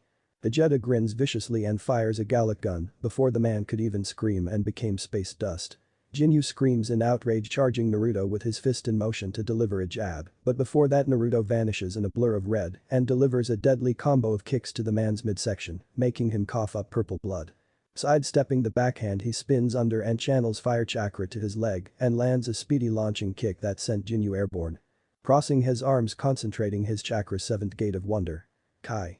He roars as his skin reddened and his eyes turned to whites, his chakra exploded and he vanished with a loud boom, meeting Ginyu midway. He rears his fist back as it becomes covered in black fire, roaring a Sakujaku. Morning peacock, he finishes with a fierce punch that had so much force it made Jinyu's heart explode. Ginyu's body falls down, splashing into the ocean, never to be seen again by anyone else. Nice move, Naruto, never knew you could kill without remorse. Vegeta asked his cousin, who explained why he was like this. The Saiyan prince had a tick mark on his head, hearing the villagers tried to break his mind. Let's go, I can tell Frieza sensed that energy output and will be heading towards us. He warned, and in the direction of Fasha and the others. Time skip. 2 days later. Naruto stands with the others flying toward the center of the planet, flying with blazing speed with Frieza's signature on their tail and is gaining speed. During the time they met Guru, he used his powers to unlock everyone's latent potential, making them 2x stronger, but the only ones who could fight Frieza is Goku, Fasha and Naruto. Naruto ducks as a pink beam pierces through a mountain, making it slide off into the ocean. He could feel a glare being directed at him and smirks at the lizard, losing his composure. He frowns as he senses 6 more signatures, but notices they have low energy, probably just his foot soldiers. How disappointing, Naruto thought as he sees Frieza arrive with his foot soldiers, who had an arrogant expression on their face, making his eye twitch. What was it with people and their pompous attitudes? So what does the mighty Frieza want with me? He replied, sarcasm visible in his voice. Frieza has no facial expression on his, but you could see a twitch in his eye, making Goku and the others snicker, making the tyrant glare at them. I came to see what monkeys were causing me so much trouble. He replied in a condescending tone with the usual arrogance in it. Naruto arched a brow. You call me and my family monkeys when you are nothing but a lizard. That's the pot calling the kettle black. He shot back at Frieza, whose eye is twitching madly. Snapping his fingers, he orders them to get rid of the monkeys. The soldiers fire their Kai beams at Naruto, who smacks them all away, shocking them, but get no chance to react due to being decapitated by a sword covered in a white aura. Frieza meets Shiroi Kiba. This sword has slain many enemies and is nigh unbreakable, due to be forged from titanium. Try and keep up. I would be sorely disappointed if you die too quickly. Naruto said in a cheery voice, betraying the sadistic glint in his eye, making Frieza get a chill down his spine and has to teleport from getting beheaded. Naruto presses the offensive, probing the man's defenses with lunges, stabs, slashes and swipes, making the battle that more deadly. Frieza is shocked, being forced on the defensive by a Saiyan. This makes him seethe in rage. Jumping back, he gets ready to transform his body, becomes covered in a red aura that spikes as more power is generated from his body, causing wind to pick, lightning to crash around the area and earth to crack and blow apart. Naruto watches in anticipation as Frieza's body undergoes a physical transformation. His horns grown even longer, his muscles bulge and expand, he becomes taller as well. Suddenly the aura explodes outward, making the others take cover, while the Naruto stands there watching the smoke with a curious expression, but has to dodge a bigger Kai blast that blew up the cliff behind him. Frieza slowly stands to his full height, making him dwarf over Naruto, while stretching his muscles to get the stiffness out of them, and turns toward Naruto with an evil grin planted on his face. This is my first transformation. I am even stronger, now my power level is easily 10 million, there isn't any way you can match me now. He mocked Naruto, who had a bored gaze while channeling his spiral air palm in his hands. Luring behind Frieza, who gasps at the increase of speed, he launches a barrage of the Rasengan-powered air palms at the tyrant's unprotected back, making him cough up blood and grunt at the pain he feels. Foolish insect, my power level is easily 35 million with 1% of my total strength, so don't get so conceited that you would be able to defeat me. Naruto barked at Frieza, who bursts from the ground, attacking with fury of an animal. Naruto dodges with his arms crossed in boredom. Frieza roars beastly and transforms unconcerned about Naruto in his enraged state. The aura covers him again, slimming out his muscles, and his head change shape, his face curve into a cruel smirk and points his finger at Krillin, but before that Naruto instantly appears behind him, landing a fierce elbow strike to his spine. Crying out in pain, Frieza swipes at Naruto, who grabs his arm and lands 10 punches to his stomach in a second, causing the tyrant to cough up blood and stagger back, allowing Naruto to land a roundhouse, cracking his jaw. Frieza spikes his power even more, causing natural disasters to happen around Namek. His body seems to shrink down in size, and his skin turns a pale white, but his signature gains a more sinister feel to it, making Krillin and Gohan shake and sweat. Frieza's aura dissipates, allowing everyone to see his final transformation. Krillin made a comment about how weak he looks, but a look from Naruto quiets him. "Witness your demise, you should feel honored. It is not every day a monkey like you forces me to use this much power," Frieza said arrogantly, making Naruto give him a cold look before increasing his power to 0.04%, making his black and red aura flare and spike more than Frieza's did. Frieza and Naruto clash again in a bout of speed, their fists connecting, creating shock waves, both trying to overcome the other. Right now, Frieza is having a hard time blocking all of Naruto's shots, but unknown to him, Naruto is secretly adding Doton chakra to his punches, increasing their power. Fasha sighs. Frieza is fighting a losing battle with Naruto. He hasn't even transformed yet and is, how should I say, getting the shit beat out of him. She deadpanned, making Vegeta have to bite his cheek to stop from laughing his ass off. Naruto sends a double palm thrust to Frieza's chest, knocking him back a few feet, long enough for Naruto to charge the Jutsuga and Chidori to his hand, making it look like black flames covered by red lightning. Vanishing in a silent flash step, Naruto slices off the tyrant's tail, making him screech in pain from having his tail cut off. Snarling at Naruto, Frieza fires a barrage of death beams all over the place in a desperate attempt to kill Naruto. Naruto summons 3 cage bushins and mentally commands them to go into different directions and set up a formation. The clones nod and blurt at different places and charge their attacks. Time to end this. Frieza, this planet will no longer suffer your reign of terror any longer, Naruto said with conviction. Naruto forms the Rasengan while adding water chakra to it, while the clones add fire and lightning chakra to theirs. Fasha widens her eyes. "Everyone get behind me, this is gonna be big," she barked orders, making them nod as she does the rat seal, stomping the ground. Doton. Dai Doryu Heki. A massive wall of earth erupts from the ground, making a giant wall, making the others sigh in relief. Naruto sees Fasha put up a barrier and smirks darkly at Frieza, who is sweating bullets. "Fire," he roared at the clones. Naruto spiral wind cannon. Clone 1 raging spiral bomb. Clone 2 lightning spiral shot.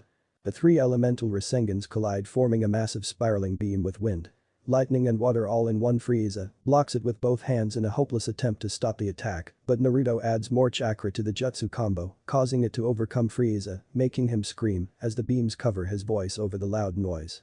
Naruto cancels the jutsu, causing the clones to dispel. Looking at the destruction it caused, this jutsu is definitely double S class, it could probably beat the Ichibi's Bijuadama anyway. Naruto thought giddy at having created a jutsu combo capable of matching the signature attack of the tailed beast.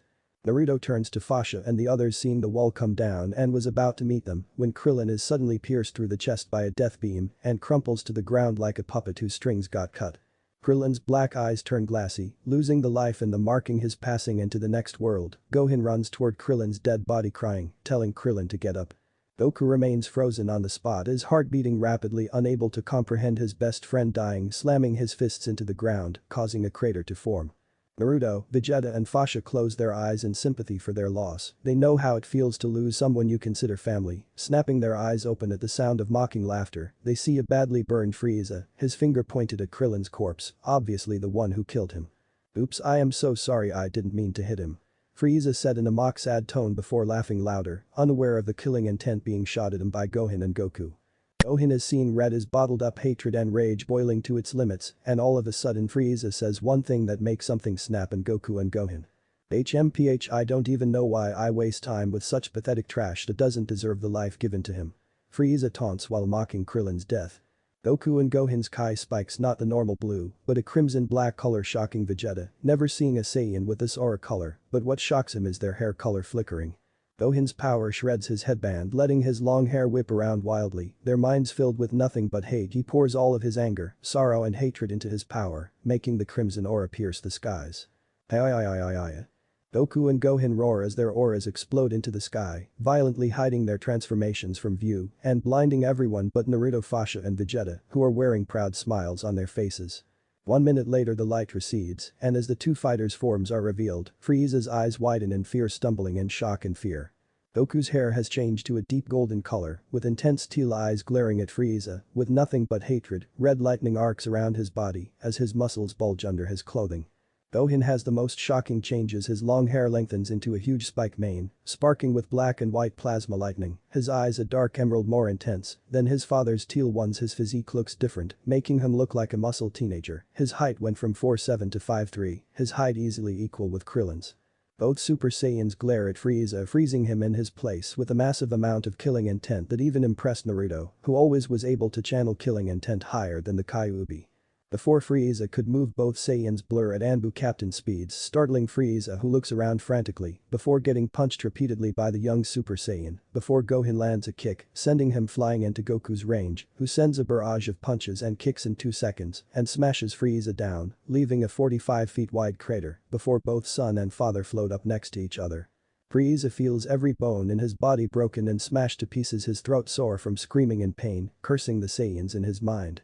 Naruto, Fasha and Vegeta fly up next to them in a row before looking down at the space tyrant's broken body before their dark grins light up on their faces, making Frieza's eyes bulge in horror, pleading to spare him. Naruto points his palm out, forming a Kamehameha. Fasha does the same, while Vegeta and the others charge their signature attacks, ready to attack on Naruto's signal. For too long have you caused my family pain, over fear of them overthrowing your rule, but not anymore. May your soul suffer in the realm of Makai for your deeds now. Naruto roared as he launches his Kamehameha, with Fasha and the others launching their own blasts, ignoring Frieza's screams as his body disintegrates, leaving no trace of his existence. Goku and Gohan's hair change back to their normal color, but suddenly faint, making Naruto and Fasha catch them with smiles at them, proud of them for achieving their new strength and avenging their fallen friend. Vegeta smiles as well, happy to have a family again. Unlike his father, who thought family was a hindrance, he looks to see Naruto and Fasha flying toward the ship Goku used to arrive at the planet and seal it into a scroll and heads to their ship. Naruto waves to him, signaling to come on. Nodding, Vegeta enters the ship, but not before seeing the smiling faces of the Namex yelling out their thanks while the door closes slowly. Naruto shows Vegeta his room while placing the 2 unconscious Saiyans down on another bed, Gohan wrapping his arms around his father. This scene makes Fasha coo at how cute it looks, making Naruto and Vegeta sweat drop at how childish she looks before taking off to sleep, their minds needing sleep for the next few days. So how did you like it? Love it? Hate it? Let me know if there is anything I can do for the pairings or jutsus and techniques. Until then, take care, Jana. Send positive reviews or I will sick Haiden and Kakuzu on you. Tackles insanely scaring everyone. This is Kurama Namikaze Shadai Yamakage sending his regards. Peace. Allow me to inform you I have many things to do, so mostly some of my stories don't get updated at the right date. Also, I will never follow the canon. I won't be like Kishi and shit. All those Sasuke fans out there, sorry, but the prick had to go. Plus, how would you expect Naruto to handle someone who has no shred of sanity left? He will only kill when necessary, so don't expect him to spare people so easily in this crossover. Goku and Gohan will have a different mindset to fighting, but will be funny and happy when not in battle. So with that done, let's get this bitch started. Fuck all that database shit. Naruto groans hearing the ship land while trying to get the sleep out of his eyes. Great, there's people outside. Goku better tell them not to attack me or else I am gonna go on a rampage. Naruto grumbles before getting dressed in his shinobi attire with his tail wrapped around his waist. He walks out to the entrance to see Fasha and the others waiting for him while the door is slowly opening. Well, let's go greet the maggots as you call them, Vegeta. Naruto with fake arrogance in his voice, getting snorts of laughter from Goku and Gohan. Gohan?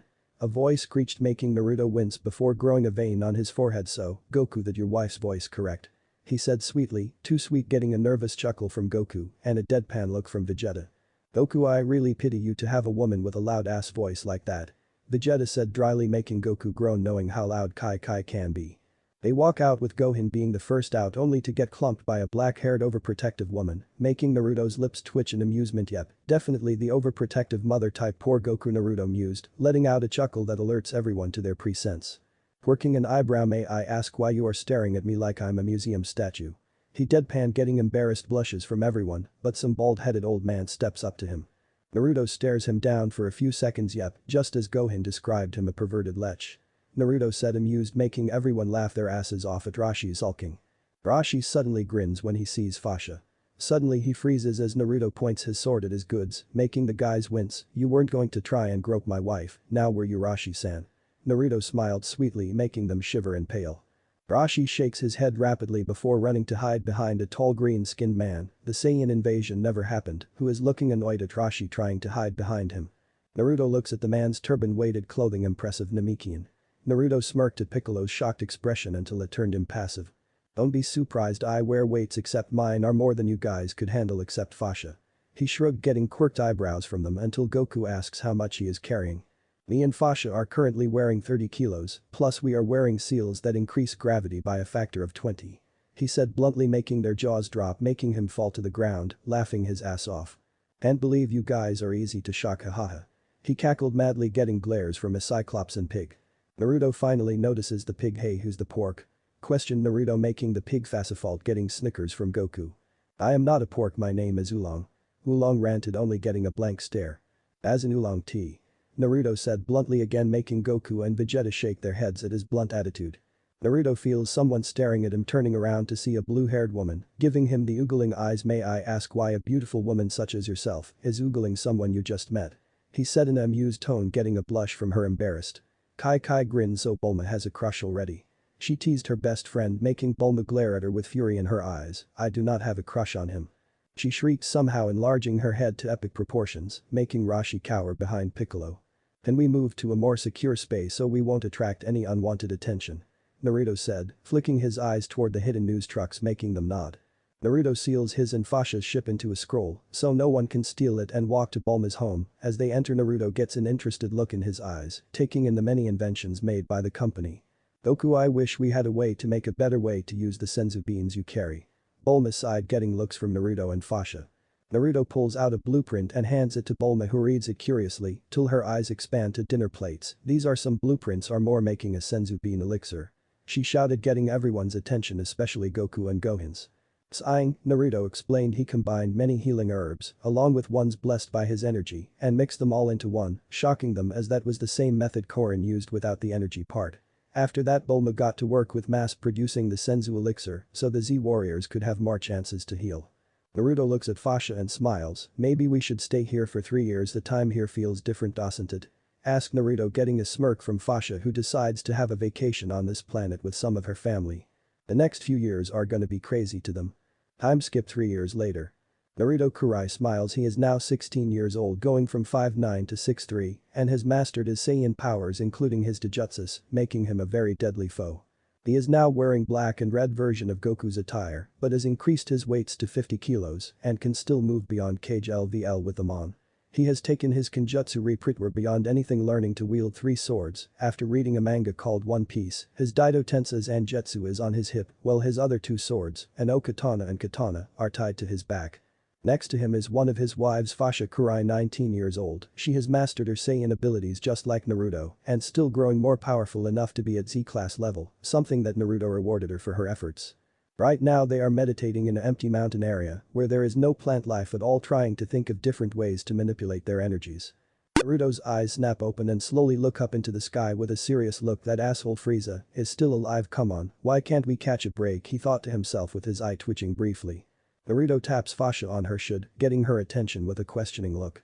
He flicked his eyes to the sky, making her look too, until Fasha's eyes narrowed into slits in annoyance as well. Yep, the Gecko team is still alive and it seems he is bringing his father here.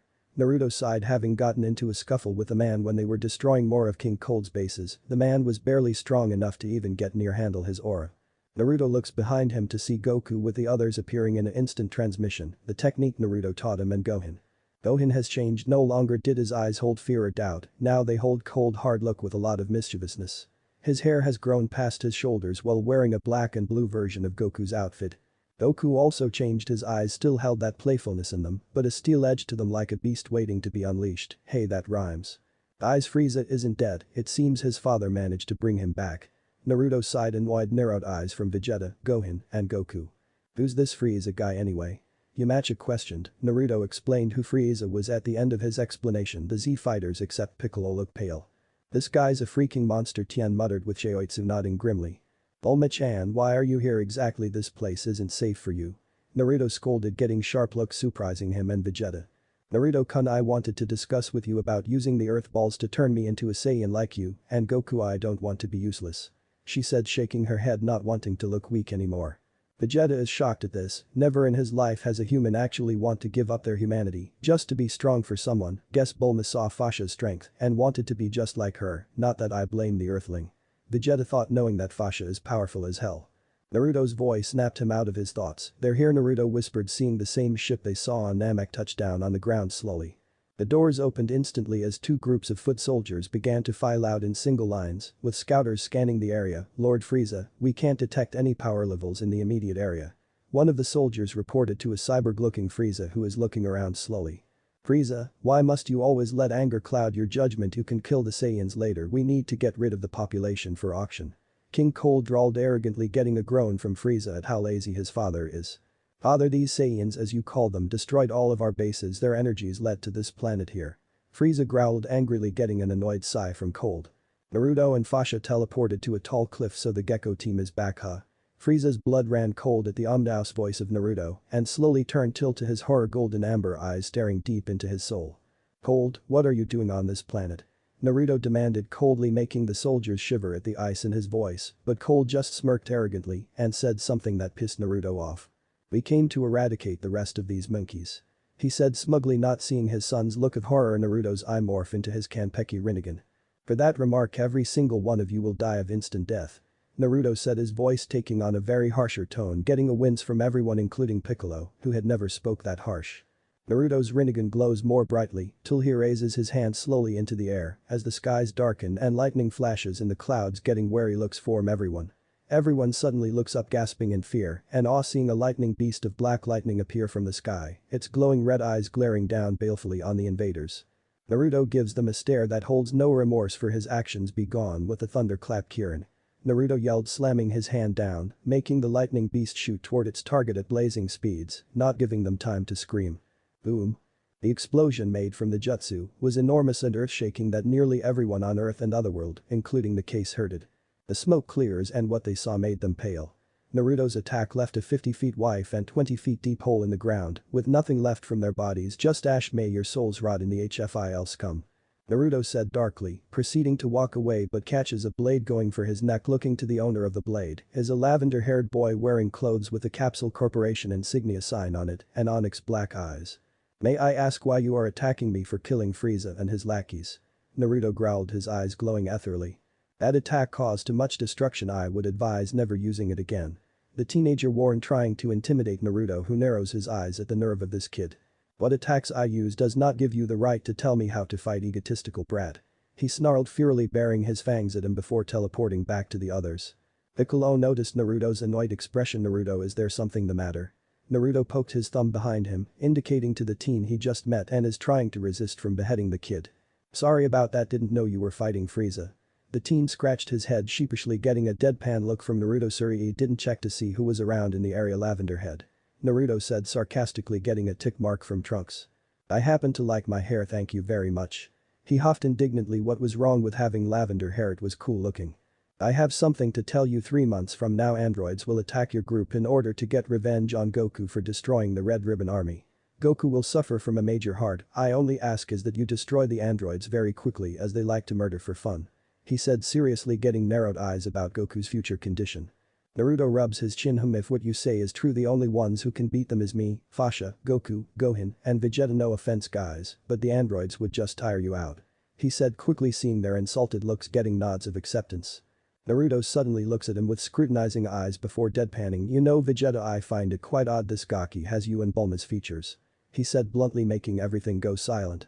Bulma and Vegeta fault before yelling at Naruto with a shark teeth. "There is no way in hell I would marry this woman. Man." They yelled in unison before glaring at each other, lightning crashing between their eyes, getting sweat drops from everyone. Naruto activated his Rinnegan and took a look at Goku's body till his eyes stopped on a lingering black smoke near his heart. "Goku, I can see the virus. It is a black smoke substance near your heart. Hold still," he said in a tone leaving no argument. Placing his palm and channeled his healing power as his hand became covered in white flames. Goku's eyes widened. Naruto is getting rid of the virus and it was supposed to be fatal. Goku wondered as he felt like his heart no longer aching badly. Goku clapped his cousin on the back. "Thanks, Naruto, I never would have survived without you or Fasha and Vegeta." He smiled, getting smirks and nods, while Trunks smiled sadly. "Now everyone, I think this calls for a 3-month-long training session." Naruto said, grinning fearfully, getting the same grins from Fasha, Piccolo, Vegeta, Goku and Gohan, making everyone else groan in despair except Trunks, who is looking confused. He shrugs and teleports with them to Naruto and Fasha's time chamber. He had no idea the hell those 5 are gonna put them through, but it will be worth it in the end. Time skip -3 months later. Trunks is sweating heavily and his body is bruised badly. Forget the androids, these guys are fucking sadistic demons. He screamed in his mind. Naruto looks to be smirking, making Trunks' eye twitch as he can feel Naruto enjoying this. Naruto tosses him the Senzu elixir, getting a thanks from Trunks, and passes it to the others, allowing their recovery to be instant. They headed out soon for the martial arts tournament. The current champion is a man named Hercule, who is nothing but a fraud in Naruto's eyes because the man only became champion due to the Z warriors not participating years ago. During those 3 months they also used the Dragon Balls on Namek to bring their friend Krillin back, inducing a trie reunion and harder training session. Naruto looks over the competitors in the ring, but stops on a chubby, pale-skinned looking man. The thing that made him suspicious was the red ribbon logo on his shirt, making Naruto narrow his eyes before sending hand signals to his friends. Androids near. I sense 2 of them. Going to get their attention when I fly with Goku. Fasha and the others flew away, confusing the announcer. Hey. Where are you guys going? The matches aren't even started yet. He shouted, but the air suddenly got thicker around Naruto, who turned around. He then spoke in the coldest voice ever. Me and my friends have no interests in fighting a pompous, arrogant, and a fraud of a fighter. Don't believe everything that spouts from his mouth. The crowd throws jeers at Naruto, who gives them the bird, but the others take a moment to think over his words, especially since Hercule dodged the questions of his battles with a nervous look on his face. The gray-haired looking man with a top hat on his head narrows his eyes. 19 Come with me, I found Goku. He is heading toward the mountains. He ordered, getting a silent nod from his partner before rocketing after the group, leaving everyone confused. Time skip 1 hour later. They come to a halt when their pursuers reach them, looking at Goku with eyes of hatred. That emotion seriously ticked Naruto and Fasha off. Jiro, I suggest you keep those eyes off of my cousin or I will obliterate you on the spot. He finished blasting them with killing intent, making 19 and 20 sweat inwardly at the shiver of fear down their spines. The android managed to mask it, though HMPH, this is no concern of yours, Brad. This is between us and Goku, so stay out of it. Firing a beam towards Naruto's head that was smacked away by him and blurred behind the old android and slashed his arm off. Growls, how? No one can possibly move at such speeds, it is not possible. He finishes only to get a cold look from Goku and Naruto, who walked forward till both stood from both androids. Which one do you want, Goku? Naruto asked, getting a glare from the androids. I'll take the pasty tin can. Goku said with a sadistic smirk widening on his face. Naruto grinned fearfully, flaring his aura, destroying the ground he stood on. Looks like I got the old geezer. Hope you don't die too soon. Exclaimed Naruto before flickering out of sight with pure speed and launched a deadly Jaiken palm punch combo, making Jiro grit his teeth in pain. Jiro roars with fury at being bested by a child. How can this be? This child can't be this strong. His power level is showing only 250,000. Jiro furiously thought, continuing to trade blows one after another, punches, kicks, elbows, making enormous shockwaves that shook the air around them. Jumping back, Naruto cups his hands and pulls back. Kamehameha. Thrusting his hands forward, firing a black eye beam, making Jiro grin before placing his palms forward, showing 2 red orbs embedded in his hands. Naruto's eyes widen briefly for a minute as his Kai beam is being absorbed. He suddenly grows an evil grin on his face that can send the Shinigami running. So it seems these 2 windbags can absorb energy. Naruto said in a sing-song voice, making everyone including the android shiver in fear from the sadistic tone in his voice. Naruto's grin widens and pushes more energy into the beam. Haha. Are you dumb, brat? You are just giving me more power. Erg. A scream ripped from Jiro's throat at the immense pain he is feeling. Damn it, this brat is trying to overload my energy core and make me explode. Not happening, brat. Jiro narrowed his eyes before moving out of the way, letting the blast soar into the sky. Jiro saw Naruto blur out of sight. Sensing his signature, the android turned around to spot his opponent, but it was too late as he was struck by a spinning blue ball, surrounded by a ring of smaller ones. Wakusei Rasengan. Naruto roared his new Rasengan, smashing into Jiro, twisting his body in different directions, but at the last second, he was able to avoid it, losing his other arm in the process. Jiro looks over at 19's battle to see if he was winning. He is shocked when he sees Goku demolish the chubby android with a Kai blast, making him sweat as both Saiyans turned their gazes on him. Quickly, Jiro shoots a red laser from his eye, causing them to dodge in different directions. He quickly uses their disorientation to flee, quickly getting curses from some of them. Mountain area. Jiro grins triumphantly as the door to his secret base opens, leading to 3 capsules with the numbers 16, 17, and 18 on them, showing hiding his new androids. Yes, finally I shall have my revenge. He shouted with an insane glint in his eye. He presses the two buttons on the capsules closest to each other, revealing two teenagers wearing clothing for teenagers, except the girl had blonde hair, while the boy had black hair. The thing that made them twins were their emerald green eyes showing arrogance and rebelliousness. So you finally decided to wake us, Doc?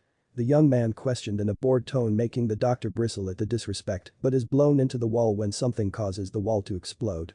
Oh, I hope you weren't going to leave without finishing our fight, Naruto said in a sickening sweet voice, making 17 let out a shiver in fear, never hearing such a threatening voice before. 18 looks at Naruto with something akin to curiosity, yet once suddenly she stops on his eyes, making her blush slightly. Such beautiful eyes, she murmured lowly, getting a teasing grin from 17 and Naruto. So already getting a crush on a guy with golden eyes, huh? 17 said innocently, making her scowl heavily with a heavy blush on her face, while Fasha snickers. Seems you have another girl after you. She grinned mischievously at 18, who had a vein bulge on her forehead. Naruto-kun. She fumed inwardly at this hussy acting all lovey-dovey with her Naruto that made her stop for a minute. I only just met this guy, and already he's having such an effect on me. I'm an android, I shouldn't feel this erg. She groaned inwardly at the foreign feelings her computer's calculating. Not important. Naruto gives the two androids a calculating stare. May I ask what your intentions are, 17 and 18? He asked in monotone, leaving no room for discussion, but someone interrupts them. My androids will not follow anyone's orders or mine. A hysterical yells, getting an annoyed look from the others. Do you mind, androids 17 and 18? He said while giving Jiro a look of death, while they nodded with grins on their faces. Naruto unsheathes his okatana and with the precision of a master slices the air before sheathing the sword slowly till. Flick. Jiro screams as his vision is split in two and his body becomes covered in black fire, shocking the two androids at his sword skills, but looked curiously at the black flames, wondering if it's a good idea to piss this man off. So would you two mind telling what your two intentions are besides going after my cousin Goku?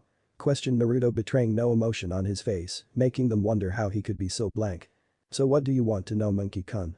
She said innocently, sensing the dark aura of Fasha beside Naruto and made a face that made it skyrocket, causing Naruto to sweat drop. Originally we wanted to complete what we were programmed to do, but thanks to the display you showed, Naruto, I don't think we should follow those orders and just live peacefully. 17 said sincerely while having a nervous grin on his face. Naruto activates his Rinnegan, reading his mind to search for any deceit and found none, as well as 18. Very well, I see in your eyes that following Jiro's orders was not what you had in mind. I commend that. He said, impressed that two machines would not follow the orders of their creator. Naruto suddenly snapped his head to the east, a dark scowl on his face, getting a knowing look from Trunks. Guys, I am sensing something with a similar signature to 18 and 17. But this one has everyone's except mine and Fasha's signatures combined with it.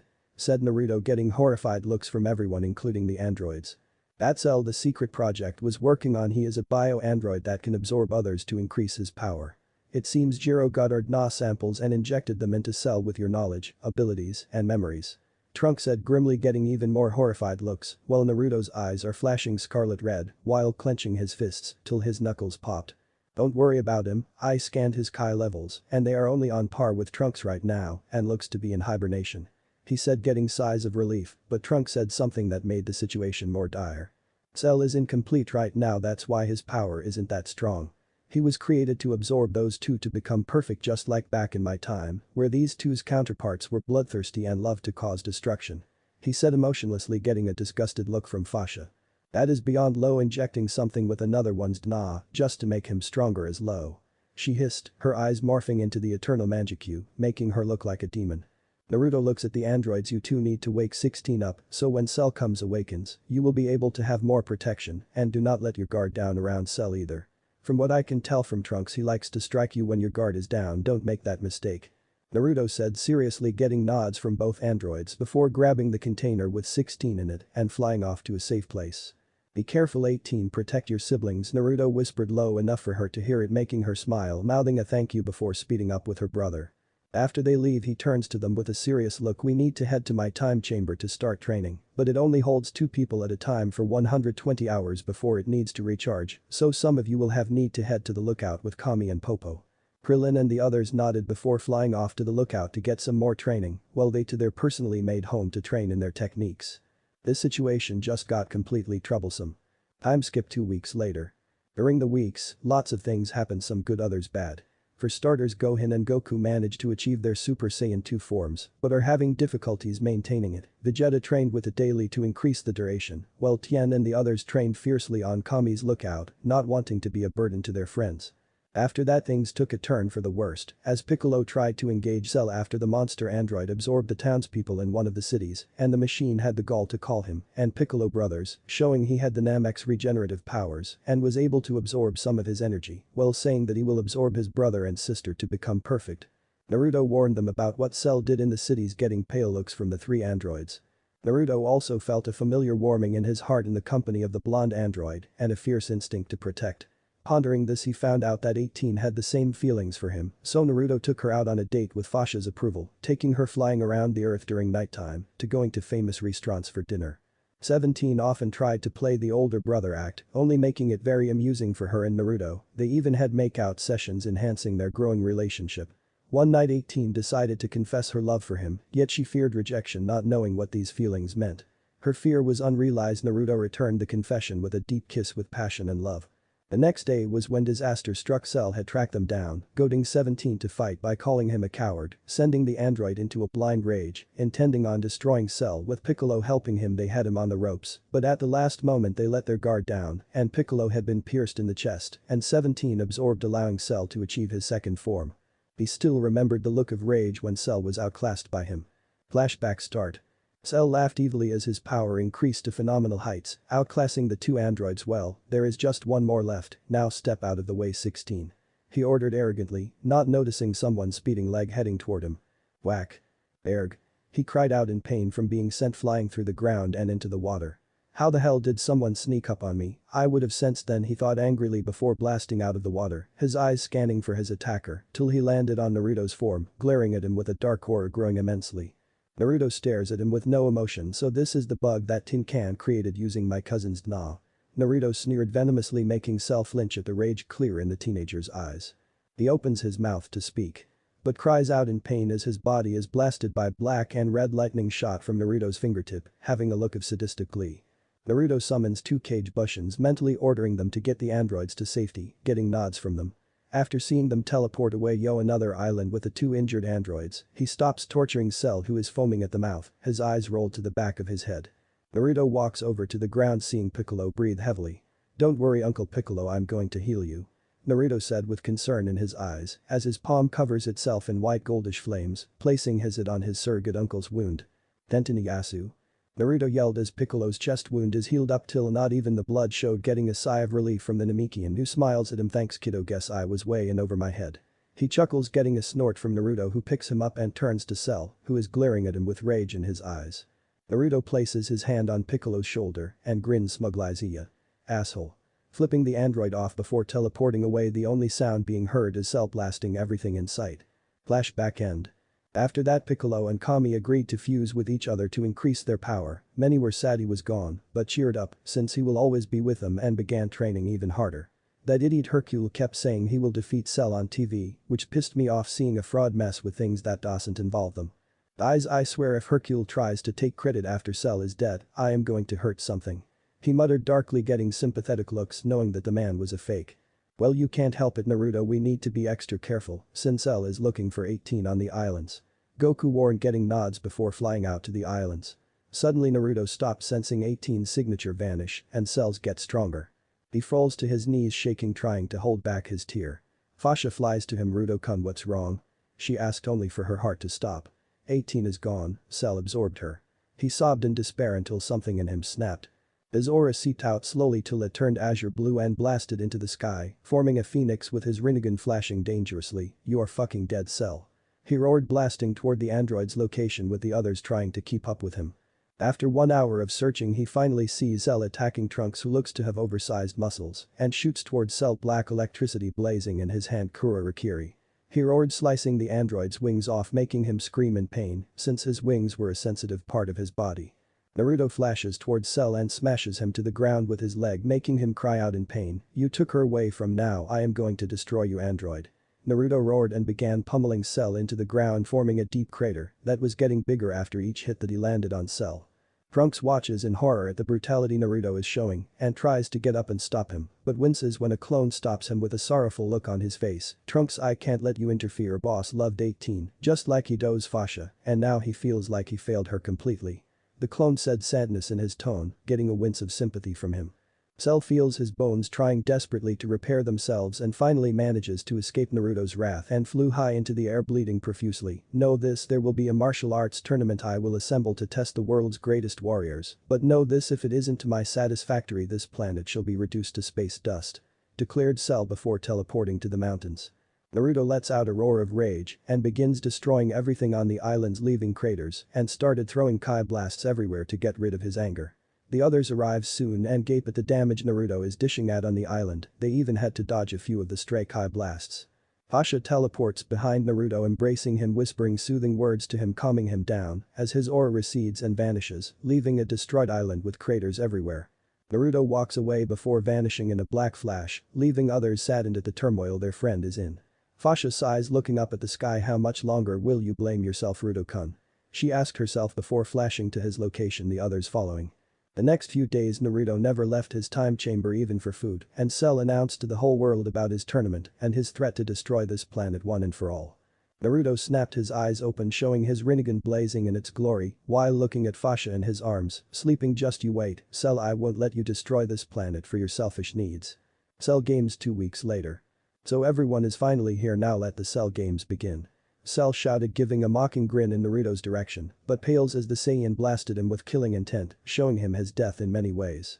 I'll go first guys, Goku said in his Super Saiyan 1 form, teleporting in front of Cell. Both fighters get into a fighting stance, their eyes cold and merciless with their Kai exploding outward into flaming aura.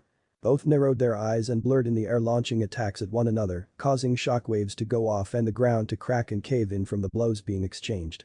Goku appears behind Cell, launching a snap kick towards his head, which Cell dodges before doing the same to Goku and end up exchanging blows in a contest of endurance. Naruto is keeping his eyes on the fight that is going on while the others were straining their eyes to keep up except him, Fasha, Vegeta, and Gohan. He sees Goku and Cell jump back and charge their attacks, but one made Naruto narrow his eyes in distaste, seeing Cell use his cousin's move. Clearly Jiro is despicable to steal another fighter's hard-earned moves. Goku glares at Cell, so you use our moves that we worked hard to master and complete. Now I know you are nothing but an arrogant monster who can't use his own strength to win. I forfeit, I have no need to fight something this pitiful. He said coldly before flying down beside Vegeta, who gives him an approving nod. Cell narrows his eyes dangerously before yelling as his tail bulges before spitting out something that made the others wary. The things Cell spat out looked like miniature versions of him, except they had blue-skinned arms and legs. Cell grins and points his fingers toward the Z fighters, making them tense. My children beat them down to teach the others a lesson to not agitate me, now go. Cell ordered, smiling sadistically, getting giggles from his children who blur toward the others attacking them. The only ones who weren't getting damaged were Gohan, Goku, Vegeta, Fasha, and Naruto, since they have fought with greater speeds than these things, which lead to the mini-cells getting blasted to pieces. 16 tries to self-destruct himself with Cell, but is blasted to pieces with his head left. Naruto, please take care of the animals on this planet, I'm glad my sister chose you to love. The half-dead android smiled before Cell smashes his head with his foot, smiling cruelly, making Naruto's heart constrict seeing 18's brother destroyed in such a way. HMPH. What a piece of junk. Cell yelled pompously, making Naruto's eye snap open, his Kai blasting everywhere. Aye. Naruto's aura turned into golden flames while his body is covered in Yuki till it forms into a golden cloak, with his clothing changing in something similar to the sage with his eyes blazing orange. The Cell JRS. Look at him with fear in their eyes for a second till he vanished in a gold flash, decapitating the ones in the area, making everyone gawk at his speed. Hercule looks at him with frantic eyes. It's just some tricks and light shows ya. He laughs nervously. The Cell Jr. points its claw at Krillin's neck, trying to stop Naruto with a hostage, but suddenly explodes, leaving nothing left. Naruto tosses the Senzu elixir to Krillin, getting a thankful nod from him as the transformed Naruto turns to Cell, who is looking nervous. HMPH. Impressive, but not strong enough for me, Gurk. Cell coughs up blood from Naruto's fist embedded in his stomach, looking at him with a bored look in his eyes. Cell roars angrily, swinging his leg to take off Naruto's head, who dodges and jabs him 3 times in the stomach, making him have to hold his mouth to keep something from coming from his mouth. Naruto grins sadistically before landing 45 punches to the stomach in a second, making the android puke out 2 people that made Naruto smile. 17 and 18. Naruto grabs both and flashes beside Fasha and Goku, setting the two down, stroking 18's hair with a soft expression that hardens when he hears Cell scream in outrage, "Damn you Naruto, I have no need for this planet any longer." Kami Hame's Cell chants preparing to obliterate Earth. Naruto points his finger at the sky, charging black and white chakra to his finger, forming the Bijuu's signature attack. "I know about your regenerative abilities, it seems I will need to destroy every cell in your body in one go," Naruto said, calmly charging it to 25%. The Cell roared before launching the destruction wave at the center of the earth. Naruto grinned Bijudama. Firing the orb from his finger, it crashes into the Kamehameha wave, creating struggle with both sides trying to overpower their attacks. Cell grunts, flaring his aura, pouring more power into beam, but widens his eyes in horror when he sees Naruto's full Susanoo notching a black arrow while grinning devilishly. "Amaterasu no ya," Naruto shouted as his Susanoo fires the black flame arrow into the Bijudama, combining with it, giving it the push needed to break through the beam Cell fired. Cell screams as his body is hit by the tailed beast ball. "No. I am perfect." Cell screamed in agony as the Yuki and chakra rip him from the inside out until he explodes, never to walk the earth again. Naruto stares silently while sensing to see if Cell is still alive and sighs in relief, not feeling his energy anymore, and turns only to get glumped by 18, who is sobbing in happiness at being with Naruto. "Shh, it's okay 18 chance, Cell isn't going to bother us anymore," he said softly, yet elegantly, 18's emerald eyes staring into his blazing orange ones, making him look even more exotic. She leans in slowly and gives him a large kiss, which he returns with equal love and compassion, getting smiles from everyone including an awake 17. "Thank you for protecting us, Naruto," he whispered with a tear trailing down his cheek. Fasha smiles while looking at the sky with a serious look on his face. "We need to get back to Elam, 18WLL want to come, since she has agreed to be his wife, as well. Wonder if we can band together with the other Jinchuriki to combat Akatsuki." She wonders before hearing her name being called by Goku and the others who are flying toward Hercule and the news crew. Naruto lands in front of them with an annoyed look on his face. "Look here Hercule, don't even think of trying to take credit of defeating Cell. You and your friends had no right to come here. This was between Cell and my family, so you better tell the people the truth or you will be joining Cell. Do I make myself clear?" He hissed venomously, glaring down at Hercule and the news people who are broadcasting, nodding rapidly, not wanting to get turned to ash. Naruto nods. "Let's go home guys, I need to get ready to depart to my village." "Remember what I said Hercule, and I will know if you lied." Naruto growled at him before flashing home with the others beside him. Hercule lets out a breath. He didn't know he had do what he says and broadcasted. That kid's a hero for saving the earth. He ordered, getting nods, who began to broadcast the film to the entire world about Cell's demise. "Things are going to get real hectic on the elemental nations and certain people aren't happy." And ch.4 Return to Elam, training, Akatsuki. -2 hours later, Konoha. "Man, it is so boring," Izuma muttered under his breath. He wishes something would just happen. Suddenly he looked up and saw to his shock and happiness Naruto and Fasha's ship landing at the Forest of Death and quickly ran to go greet their buddy and see how he is. Hokage, tower .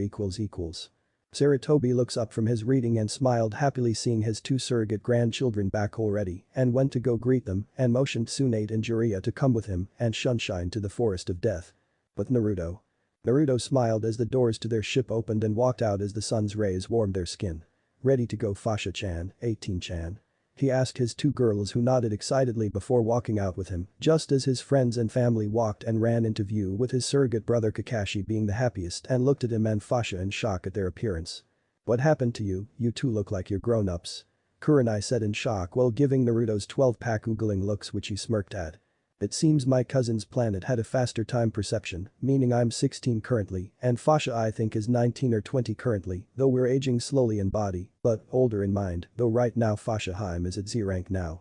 Fasha grinned viciously at seeing some ninja and civilians who dislike Fasha and Naruto stiffen in fear before moving on. "It's good to see ya, Jiji, Suhaim," he said softly, hugging his grandfather tightly while kissing Tsunade lovingly, getting awes from the females, while the guys give him jealous glares. "So Jij, what's been going on since 3 months have passed?" Naruto asked curiously. Tsunade and Sarutobi had annoyed looks on their faces.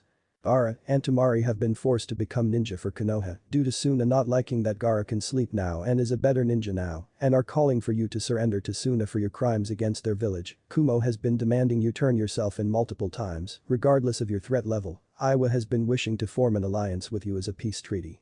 Mizu wants to have an arranged marriage with you and their Mizukage, and in our village, some are arguing you should be removed from the Shinobi Corporation and turned into breeding stock still."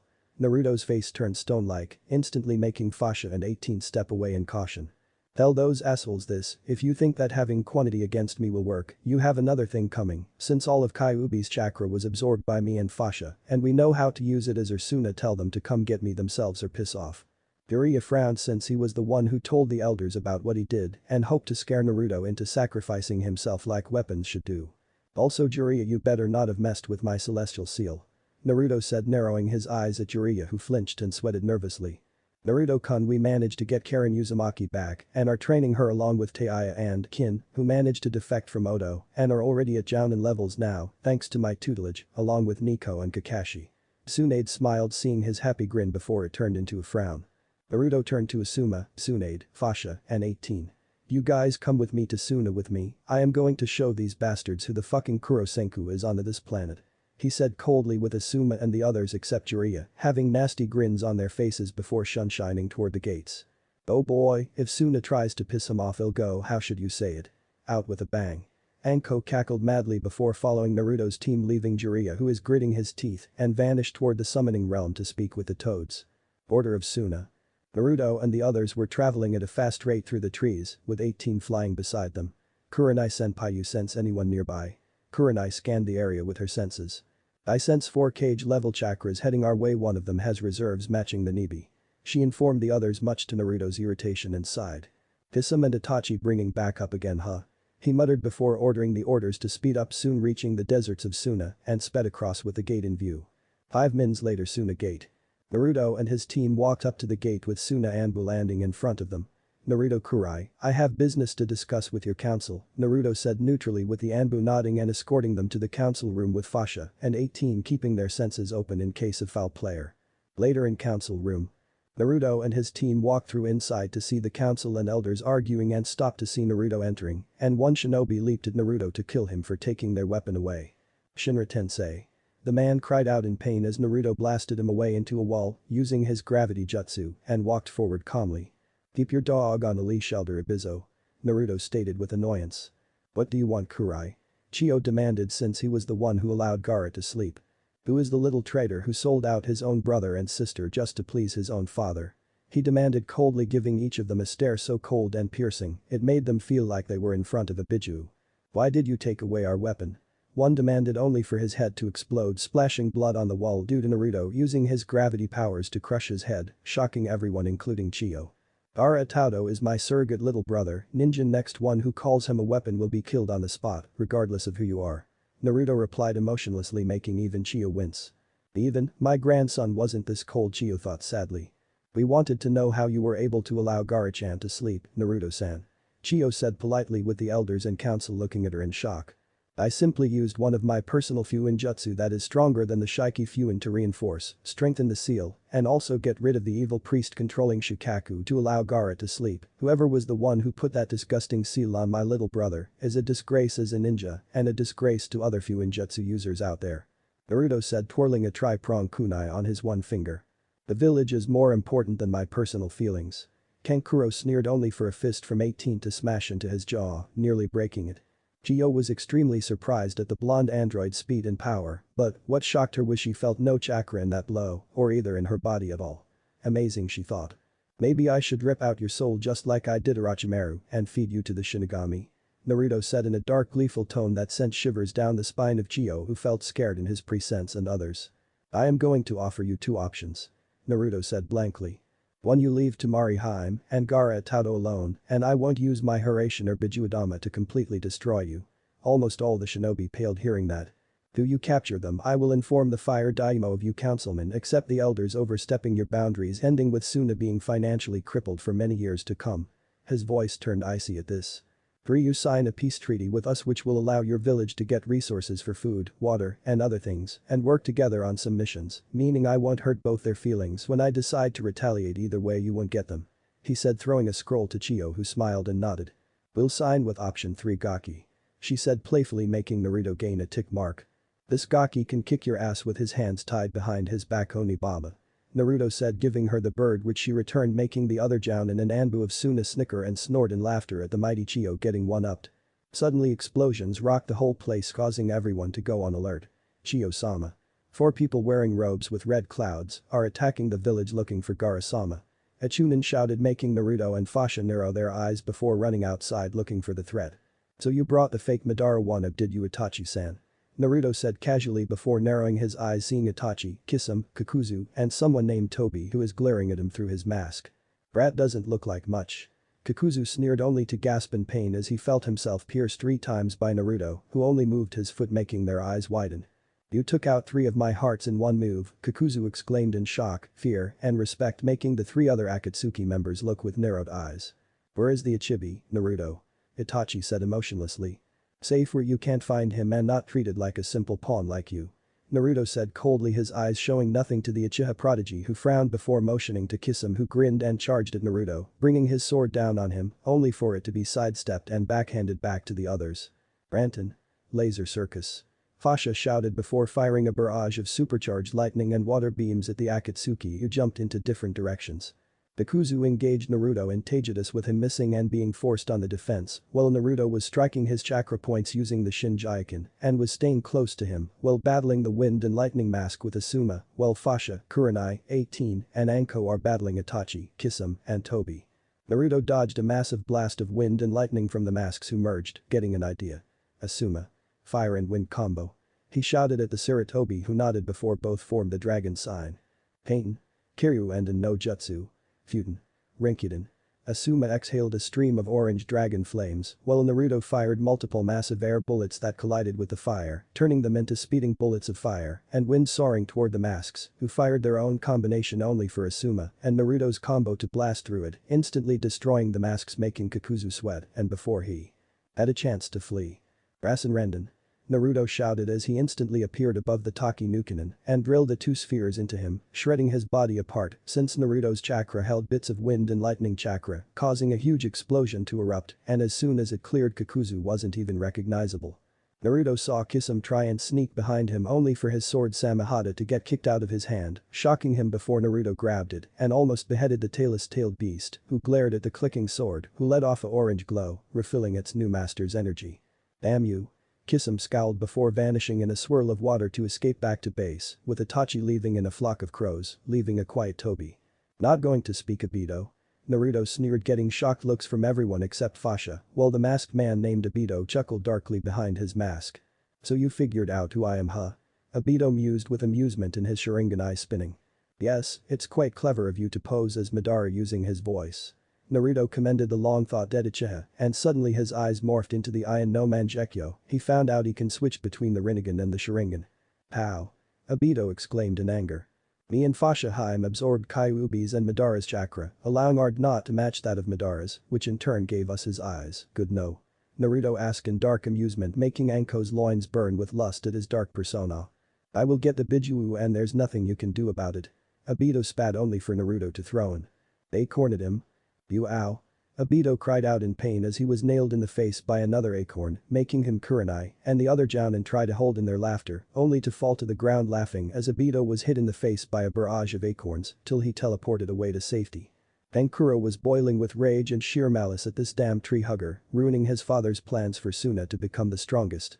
He and many other councilmen supplied the Akatsuki with information on Gaara and his locations, and among other things the effects of the seal, but this damn Konoha Jounin was able to strengthen the seal where Gaara could sleep and control Shukaku's power. Even more, this was not acceptable. This is for the good of Suna." Tenkuro screeched madly, only for Naruto to obliterate him by blasting him with a Kai beam that could match the Nibi's Amari, and gave the ashes a cold look before heading back to the leaf. "Keep Suna strong, Lady Chiyo, there's a war on the horizon, that's for sure." He told her, getting a serious nod from the lady puppeteer before zooming out of the gates with his team Samehada strapped to his back, purring femininely as Chiyo watched them leave from the gates and walked back to the tower with a smile on her face. "Kurai will accomplish many things good that he will," she thought sagely before planning on increasing Suna's training regimen. 2 hours later at Naruto's new estate. "So Kankuro team is gone finally?" Temari said, relieved, confusing Naruto. "Was he really that bad?" Temari saw his confused look and decided to explain. Kankuro team always was the spoiled one in the family. He was Two-sen's favorite and even had the nerve to mock Arkasen's death. She seethed with tears in her eyes, only for Naruto to hug her, patting her back as she sobbed all her sorrows out, clinging to him like a lifeline.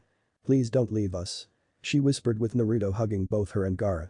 I won't let anyone tear us apart Atado, Tsunaheim.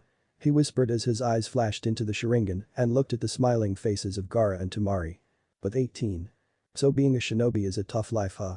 18 asked Fasha who nodded sadly and began to tell her what the profession entails and the risks. The blonde android had to shiver being sent on suicide missions with a small chance of returning with your mind or life intact sounded insane to her. Naruto-kun was really depressed when Cell absorbed you. Fasha said softly with 18 nodding slowly, realizing Naruto would go to hell and back for the ones he loves. They saw Naruto at Ichiraku's eating a bowl of ramen and saw to their surprise AM and Yugao flirting with him, only to blush at getting teased back making Hinata and 18 snicker. Seems you're getting more sisters Fasha-chan. 18 said jokingly getting an amused scoff from Fasha but didn't sound mad just amused. You know I find it kinda strange that this manga has the same techniques we use. 18 said reading her Dragon Ball Z manga, getting a confused look from Fasha who looked into the pages and raised an eyebrow in surprise, noticing she was right and became engrossed in reading. Naruto. Kiba shouted getting the Jounin's attention. Kiba what is it? Kiba pointed toward the east gate breathing hard. It's Han and Rashi they're injured badly and are on the edge of falling unconscious from chakra exhaustion. Kiba said frantically with Naruto's eyes widening before blurring toward the gate. Kiba saw them with Hinata, 18, and Fasha following him helping to help. A few jumps across the village Naruto landed at the east gate to see Rashi and Han kneeling on the ground, their condition made his eyes flinch a little, despite his hardened attitude, seeing their Jounin outfit shredded, leaving them topless as gashes, burns, bruises, and cuts littered their arms and back. Han-senpai, Rashi-senpai what happened, Naruto asked as his hands glowed with white flames as he healed their injuries. We were, sold out by our Kage Inoki. Rashi coughed up a glob of blood as his body was screaming at him to stop and rest. Naruto narrowed his eyes in rage at that old fence-sitter doing this. Another one on my fucking shit list. He roared in rage inwardly. We were attacked by Haiden of Yugakakure no Sato, Kisame of Kiri, Itachi of Konoha, and Dodara of Iwa. We barely managed to escape even with Kakuo and Sun healing us. Han breathed tiredly as his injuries closed up with a hiss before slumping to the ground breathing slightly to catch his breath. Come on you two let's get you to my estate so I can heal you seems your body needs more rest and it seems stressed have they been sending you on suicide missions? Naruto asked in disbelief with the two Iwa containers sighing tiredly with a nod. Even a Jinchuriki's body needs rest. Naruto frowned at their blatant disregard for Han and Rashi, they should be grateful they don't go on a rampage on that stupid village. Rashi smiled seeing Naruto care for them when others didn't and felt at peace around him. Son why do I feel peaceful around him? He asked his Biju who looked to be smiling inside the seal. Because he knows what it looks like to be discriminated by others, except he managed to escape getting Kurama sealed in him and has our creator's eyes. Son told his jailer who grinned knowing his new friend is strong, possibly as strong as the sage. They soon arrived at the Kurai estate he calls it and soon entered to see Tsunade, Anko, Yugao, Kurenai, a green-haired girl, a blonde-haired girl, Gaara and Temari looking at him in surprise. Han stared at the three sensing Biju in them and groaned in realization. Let me guess they almost got you too. The blonde and green-haired girl nodded sadly with tears in their eyes. I got jazzed by a freak in a damn mask. Fu scowled in anger and sadness. Obito Uchiha. The others looked at him in surprise at Naruto knowing the masked man. A yondaime student. Yujito's eyes bugged out. I already took out one of their own, it was Kakuzu of the Five Hearts was rather easy since I was faster than him despite him having equal experience to me. Naruto informed as he worked on Han's injuries as he grunted in irritation. A-team gave me up to the damn masked freak. Saying his brother was more important. Yujito hissed with Fu and Gaara giving her sympathetic looks. Try having your older brother put up a false facade of a loving brother just to keep you on a short leash to your village. Gaara muttered darkly as flashes of Kankuro's sneering face appeared in his mind, making him twitch only for Naruto to pat his head getting a sigh and a thankful nod. Yujito-san may I ask why you are leaking massive amounts of pheromones like Fu-san? Naruto asked as his tail twitched with Fu and Yujito blushing crimson red. Chukaku says Mitabi and Chime are acting like horny nymphos again. Gaara said in a deadpan voice, making both Yujito and Fu blush in embarrassment as the others snickered at their misfortune. Inada suddenly sensed a huge amount of chakra signatures outside of Konoha. Naruto-kun, there's 500 Jounin level chakra signatures heading toward the north gate, and it's Odo. She shouted to everyone getting wide eyes from everyone except Naruto who suddenly smirks before cracking his neck a few times making 18 and Fasha shake their heads in pity. It seems I get to test my third transformation now. He mused before walking outside as he transformed into his Super Saiyan 2 form and instantly appeared in front of the north gate with Sarutobi with a squadron of Jounin and Anbu awaiting his command. Gigi, don't stress your body this time let me handle this okay? Naruto asked his surrogate grandfather, softly making the man hesitate before nodding with a sigh. Show them not to mess with Konoha. Sarutobi smiled with Enma doing the same, which made Naruto smirk before walking toward the gate.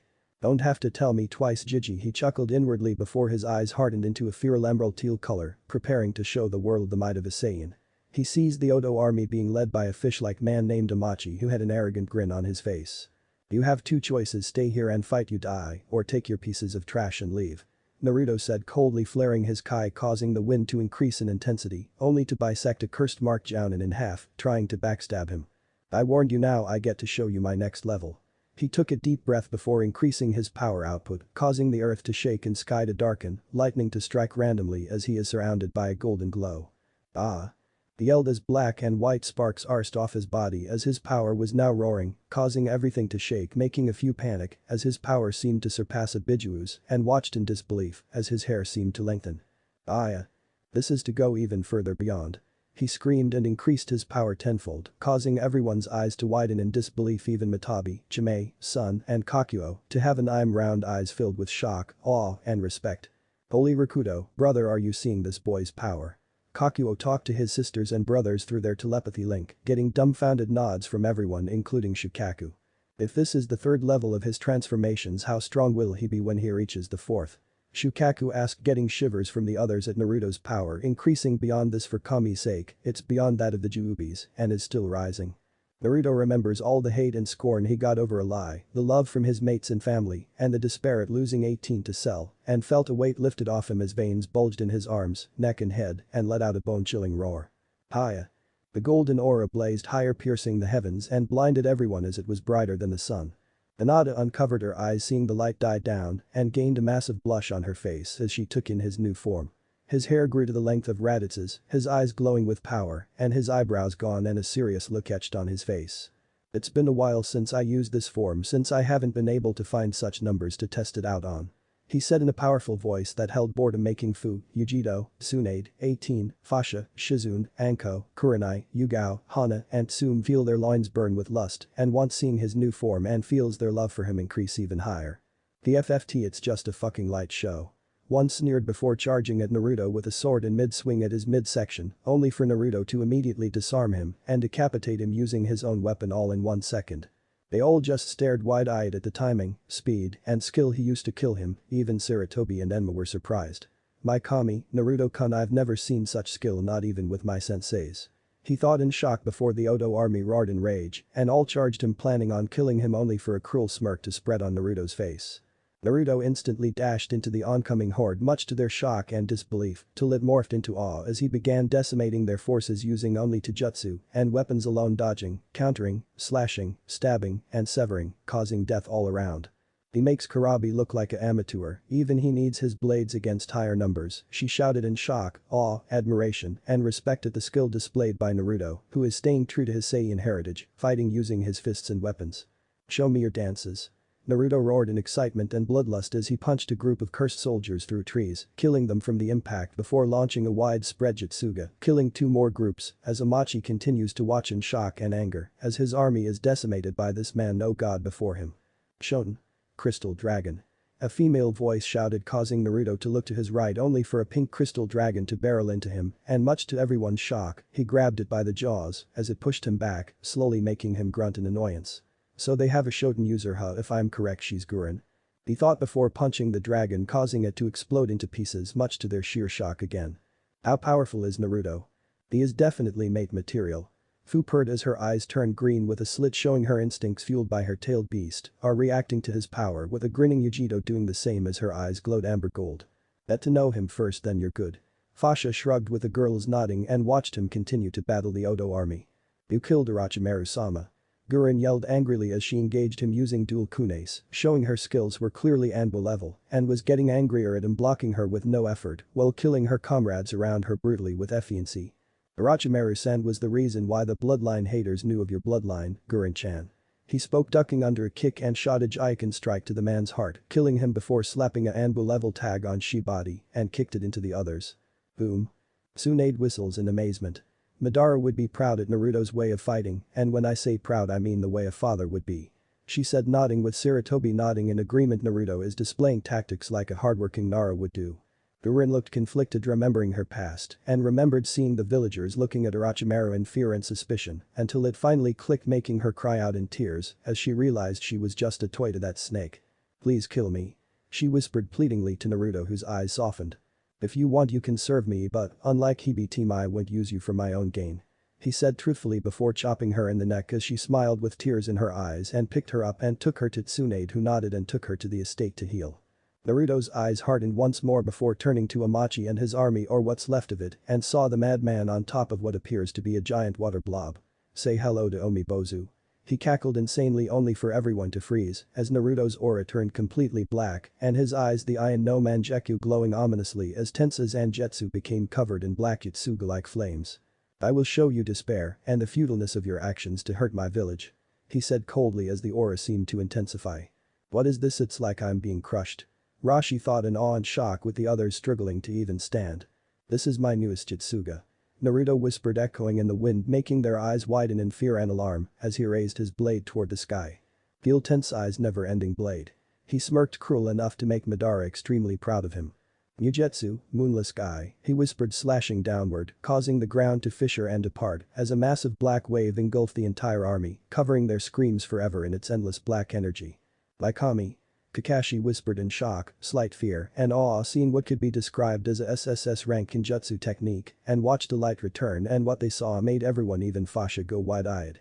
Every single one of the corpses were gone, not even a trace of them left, not even ashes. This was truly a testament of Naruto's power. Naruto returned to his normal state just as everyone began cheering his name which made him smile. A red-haired woman wearing a kitsune mask grinned behind her mask, seeing the Kurosenku decimate a army with ease unlike Minato team.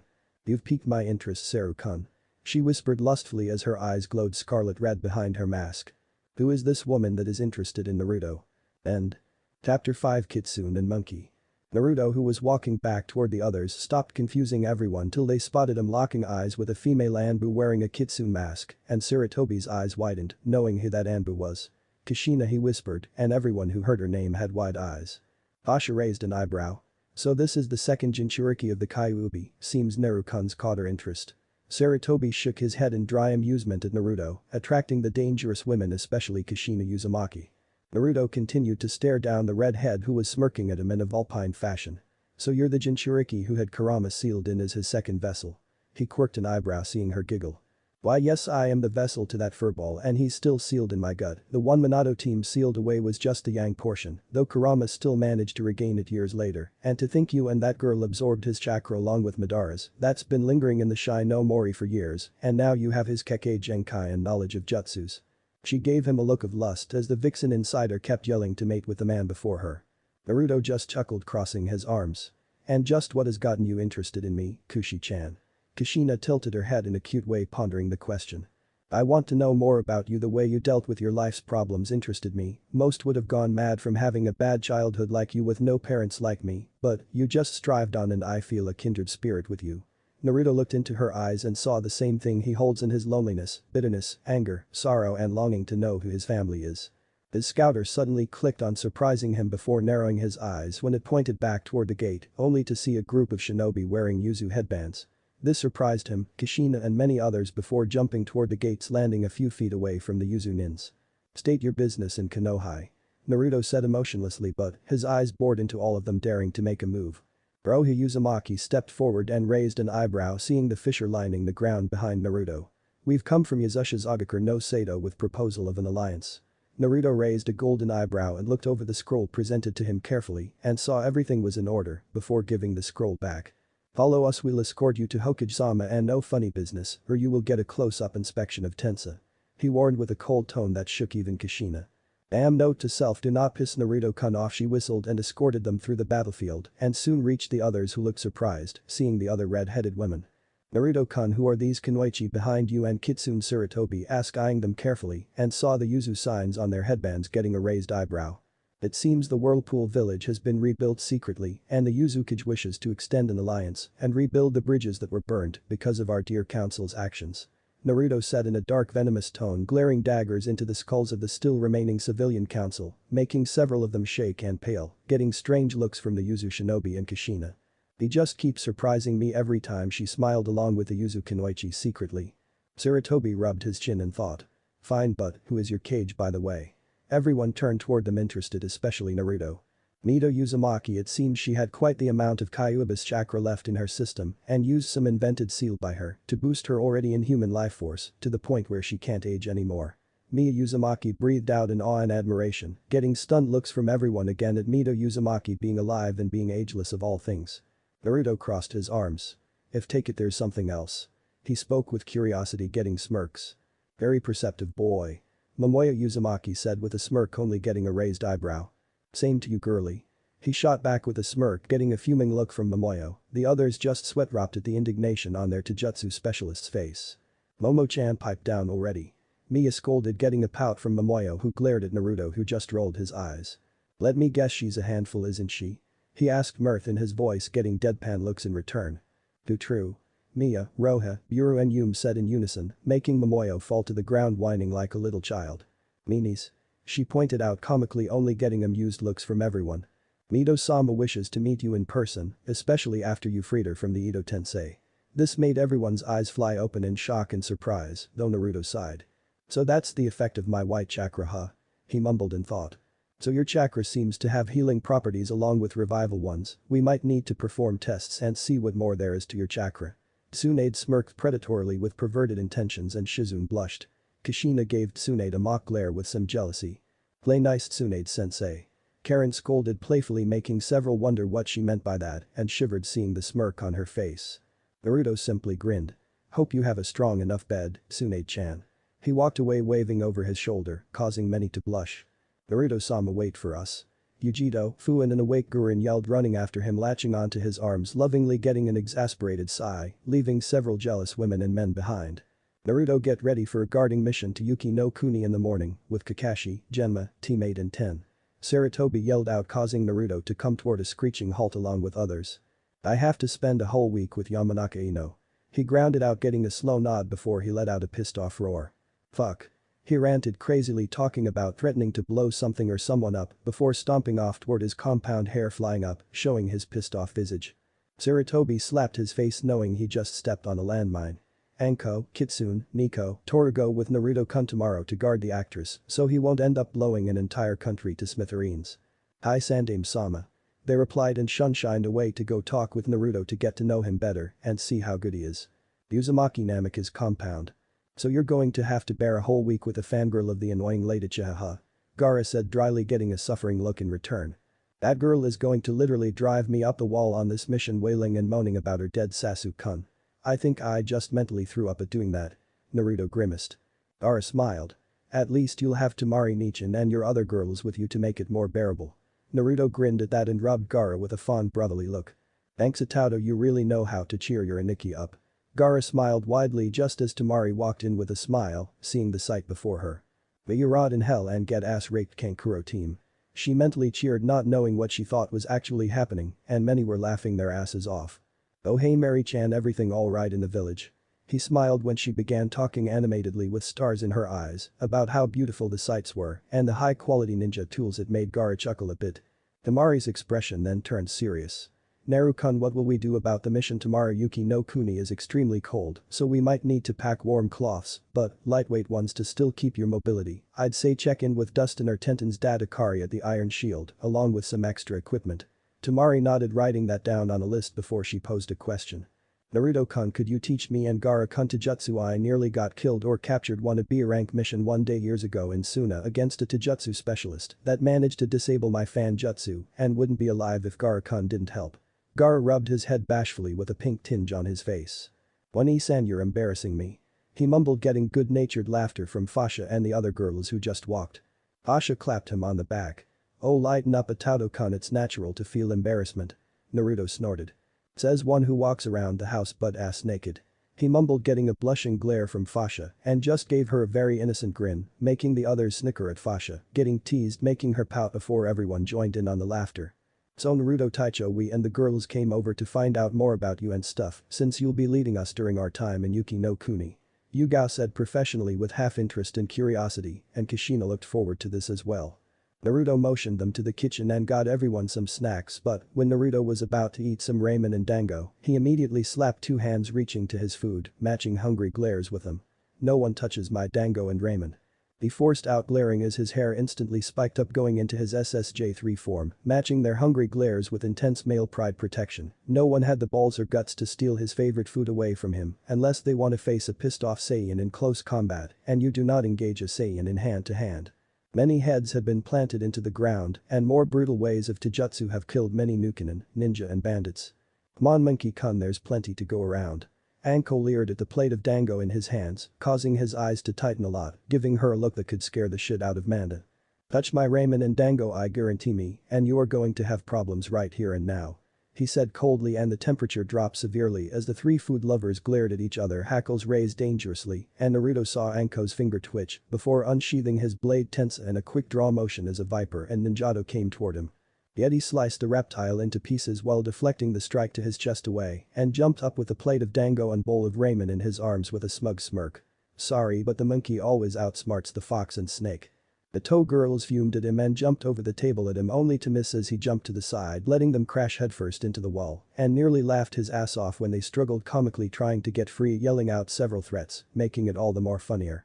He spent the rest of the night briefing them on his abilities, leaving even Kushina shocked into silence, and later went to bed with Gurren, Fu, Fasha and Yujito joining him later, much to his slight surprise and uncaring thought. Yuki no Kuni movie theater. This is really boring, Naruto sighed, annoyed and irritated in his mind while going over the memories from his clones and noticed something was off about this mission. The manager Sandayu Asama was hiding something, especially when he spoke of Yuki no Kuni with faraway look in his eyes, and the way he spoke of the actress Yuki was like speaking of a princess, and it made him even more suspicious after Kakashi explained to the others about the last time he came here was how he rescued the late leader's daughter Yuki and had to put her in hiding from her arrogant Uncle Dodo, who was responsible for the previous leader's death. He gained a twitch in his eye when he saw a group of douchebags aiming to steal his popcorn and pinned them with a sub-zero glare. Touch my popcorn and you get an up-close and personal view of Tensa. They glared silently and thus began talking loudly, aiming to annoy everyone. Kiba was irritated by this and coughed, getting their attention. Sir, whoever you are, could you and your buddies kindly shut the fuck up, we are watching the movie. He spoke in a tone that was low enough to be heard by everyone but not loud to interrupt the movie.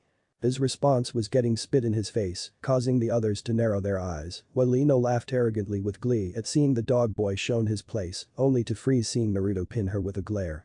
Shut up Gaki, let the real men talk. Hey Lavender girl, how about coming to have this fun with us? A chubby fat thug laughed with his friends, getting a disgusted look from Hinata, pissing several female jounin off along with Asuma, who were about to get up and beat the shit out of them. Slap. They froze as Naruto literally bitch slapped the fat man hard, leaving a handprint before wiping his hand on his vest. What was that, you little fat pedophile? I didn't hear you correctly. I know you weren't making a pass at my little sister, bitch. Naruto spat coldly, standing up, glaring deadly eye swords at the pack of pedophilic men beside him. Did you just slap me, you little bastard? The fat one shook his fist threateningly, spit flying everywhere. Where the fuck did you come from? Spit flying everywhere, somebody get some duct tape for this bitch mouth. Naruto pointed at the slobbering thug, getting uos from the other people watching the movie. Jedam. This bitch in here looking like Orochimaru gone straight. He pulled out an image of a straight Orochimaru, causing them to break down in laughter as he continued to roast the pedo man who looked like a gaping fish, unable to come back with a witty retort. Why you got them volleyball kneepads on, motherfucker? Kiba and the others were cracking up like crazy at the roasting session. Jedam. Kakashi, Asuma and Kiba shouted with grins. Burn. Somebody call kyuubi. Somebody gotta finish this bitch motherfucker fast. He finished with a grin, causing loud ass laughter from everywhere. Even the security guards were holding their sides, laughing their asses off, and Kurama Insider was cracking up. Roasting session ended. At least I don't look like some animalistic shit flinging monkey Gaki. The fat pedophile looked proud with smug pride, not seeing the malicious grin on Naruto's face, but the others did, and it scared the shit out of them. Ooh, oh shit, somebody done fucked up now. A bitch better hit the stop button because Naruto is gonna choke a bitch. Naruto leaped onto the man with a rather crazed look in his eyes, and the man couldn't help but scream his head off as he was being choked by the crazed Saiyan, and everyone had to pry the godly alien off the pedophile, who turned tail and ran like a little bitch. Naruto-kun is badass. Hinata cheered only to eep when everyone focused eyes on her in shock while Naruto was lust and pride. Yay. I finally corrupted her. Anko cheered, getting a horrified scream from Kurenai at her little Hinata being corrupted by Anko of all people, and felt herself die a little inside. Everyone except Amadino was happy, but then a kanji for inner flashed on her neck in bubblegum pink before fading away, leaving an ominous air. And there's a juicy round of pedophiles getting roasted. I kinda borrowed some lines from Mortal Kombat parody off Yaochu, but that shit is funny as fuck and put in a few examples of my own words. For those who are wondering where the pink kanji came from, it will be shown in a few later chapters, trust me, and you are so gonna hate Waruno like I am, who would become like a female Orochimaru team just to stay alive to be a Uchiha baby factory for the Duckus. I have read Kamen Rider so far and have seen some transformations and some fics in my earlier days as a fanfic beginner and got some good material, so if you guys have any ideas for a Naruto Kamen Rider transformation phrase, PM me or put it in the review. What if Godlike Naruto is Immortal Dragon Ball Council bashing, and thanks for watching my video till the end. If you enjoy this content, then do consider subscribing to my channel and leave a like if you guys need the next part, comment down, and thanks for watching the video and see you guys next video.